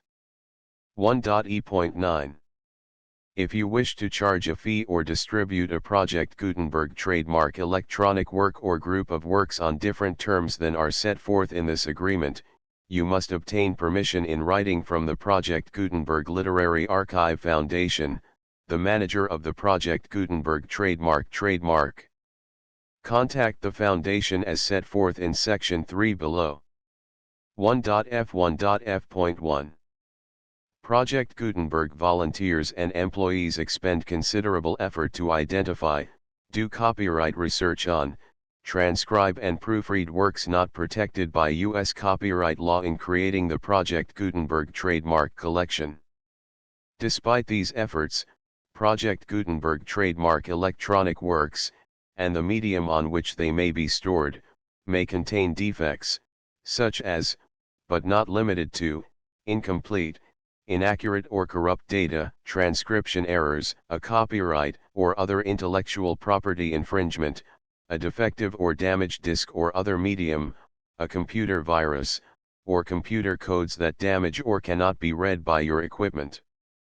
1.f.2 Limited warranty, disclaimer of damages, except for the right of replacement or refund described in paragraph 1.f.3, the Project Gutenberg Literary Archive Foundation, the owner of the Project Gutenberg trademark, and any other party distributing a Project Gutenberg trademark electronic work under this agreement, disclaim all liability to you for damages, costs, and expenses, including legal fees.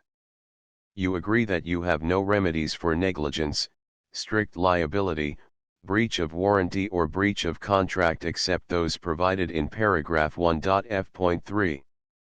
You agree that the foundation, the trademark owner, and any distributor under this agreement will not be liable to you for actual, direct, indirect, consequential, punitive, or incidental damages even if you give notice of the possibility of such damage. 1.f.3 Limited right of replacement or refund. If you discover a defect in this electronic work within 90 days of receiving it, you can receive a refund of the money, if any, you paid for it by sending a written explanation to the person you received the work from. If you received the work on a physical medium, you must return the medium with your written explanation. The person or entity that provided you with the defective work may elect to provide a replacement copy in lieu of a refund. If you received the work electronically, the person or entity providing it to you may choose to give you a second opportunity to receive the work electronically in lieu of a refund. If the second copy is also defective, you may demand a refund in writing without further opportunities to fix the problem. 1.f.4 Except for the limited right of replacement or refund set forth in paragraph 1.f.3, this work is provided to you as is, with no other warranties of any kind, express or implied, including but not limited to warranties of merchantability or fitness for any purpose. 1.f.5 Some states do not allow disclaimers of certain implied warranties or the exclusion or limitation of certain types of damages. If any disclaimer or limitation set forth in this agreement violates the law of the state applicable to this agreement, the agreement shall be interpreted to make the maximum disclaimer or limitation permitted by the applicable state law. The invalidity or unenforceability of any provision of this agreement shall not void the remaining provisions. 1.f.6 Indemnity. You agree to indemnify and hold the foundation, the trademark owner, any agent or employee of the foundation, anyone providing copies of Project Gutenberg trademark electronic works in accordance with this agreement, and any volunteers associated with the production, promotion, and distribution of Project Gutenberg trademark electronic works, harmless from all liability, costs, and expenses, including legal fees, that arise directly or indirectly from any of the following which you do or cause to occur. A. Distribution of this or any Project Gutenberg trademark work. B. Alteration, modification, or additions or deletions to any Project Gutenberg trademark work, and C. Any defect you cause. Section 2. Information about the mission of Project Gutenberg trademark. Project Gutenberg trademark is synonymous with the free distribution of electronic works in formats readable by the widest variety of computers including obsolete, old, middle-aged, and new computers. It exists because of the efforts of hundreds of volunteers and donations from people in all walks of life. Volunteers and financial support to provide volunteers with the assistance they need are critical to reaching Project Gutenberg trademark's goals and ensuring that the Project Gutenberg trademark collection will remain freely available for generations to come. In 2001, the Project Gutenberg Literary Archive Foundation was created to provide a secure and permanent future for Project Gutenberg trademark and future generations. To learn more about the Project Gutenberg Literary Archive Foundation and how your efforts and donations can help, see sections 3 and 4 and the Foundation information page at www.gutenberg.org. Section 3.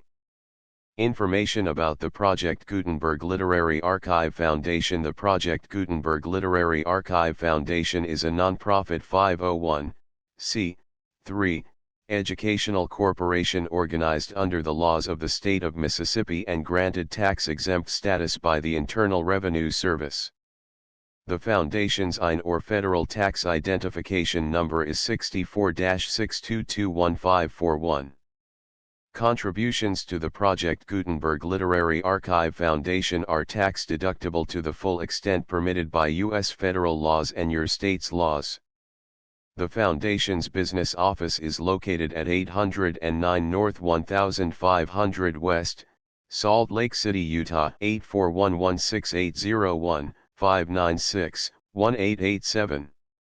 Email contact links and up-to-date contact information can be found at the Foundation's website and official page at www.gutenberg.org/contact section 4. Information about donations to the Project Gutenberg Literary Archive Foundation. Project Gutenberg trademark depends upon and cannot survive without widespread public support and donations to carry out its mission of increasing the number of public domain and licensed works that can be freely distributed in machine-readable form accessible by the widest array of equipment including outdated equipment. Many small donations, $1 to $5,000, are particularly important to maintaining tax-exempt status with the IRS. The Foundation is committed to complying with the laws regulating charities and charitable donations in all 50 states of the United States.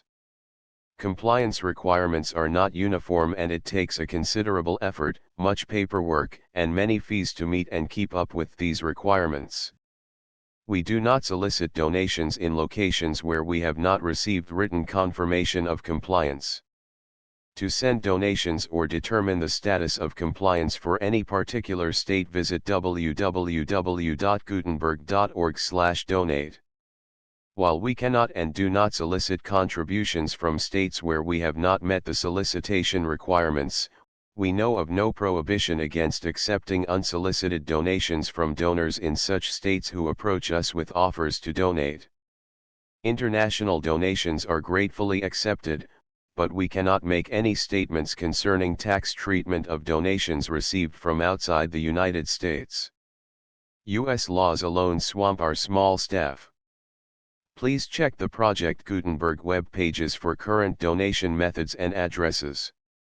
Donations are accepted in a number of other ways including checks, online payments, and credit card donations. To donate, please visit www.gutenberg.org/donate. Section 5.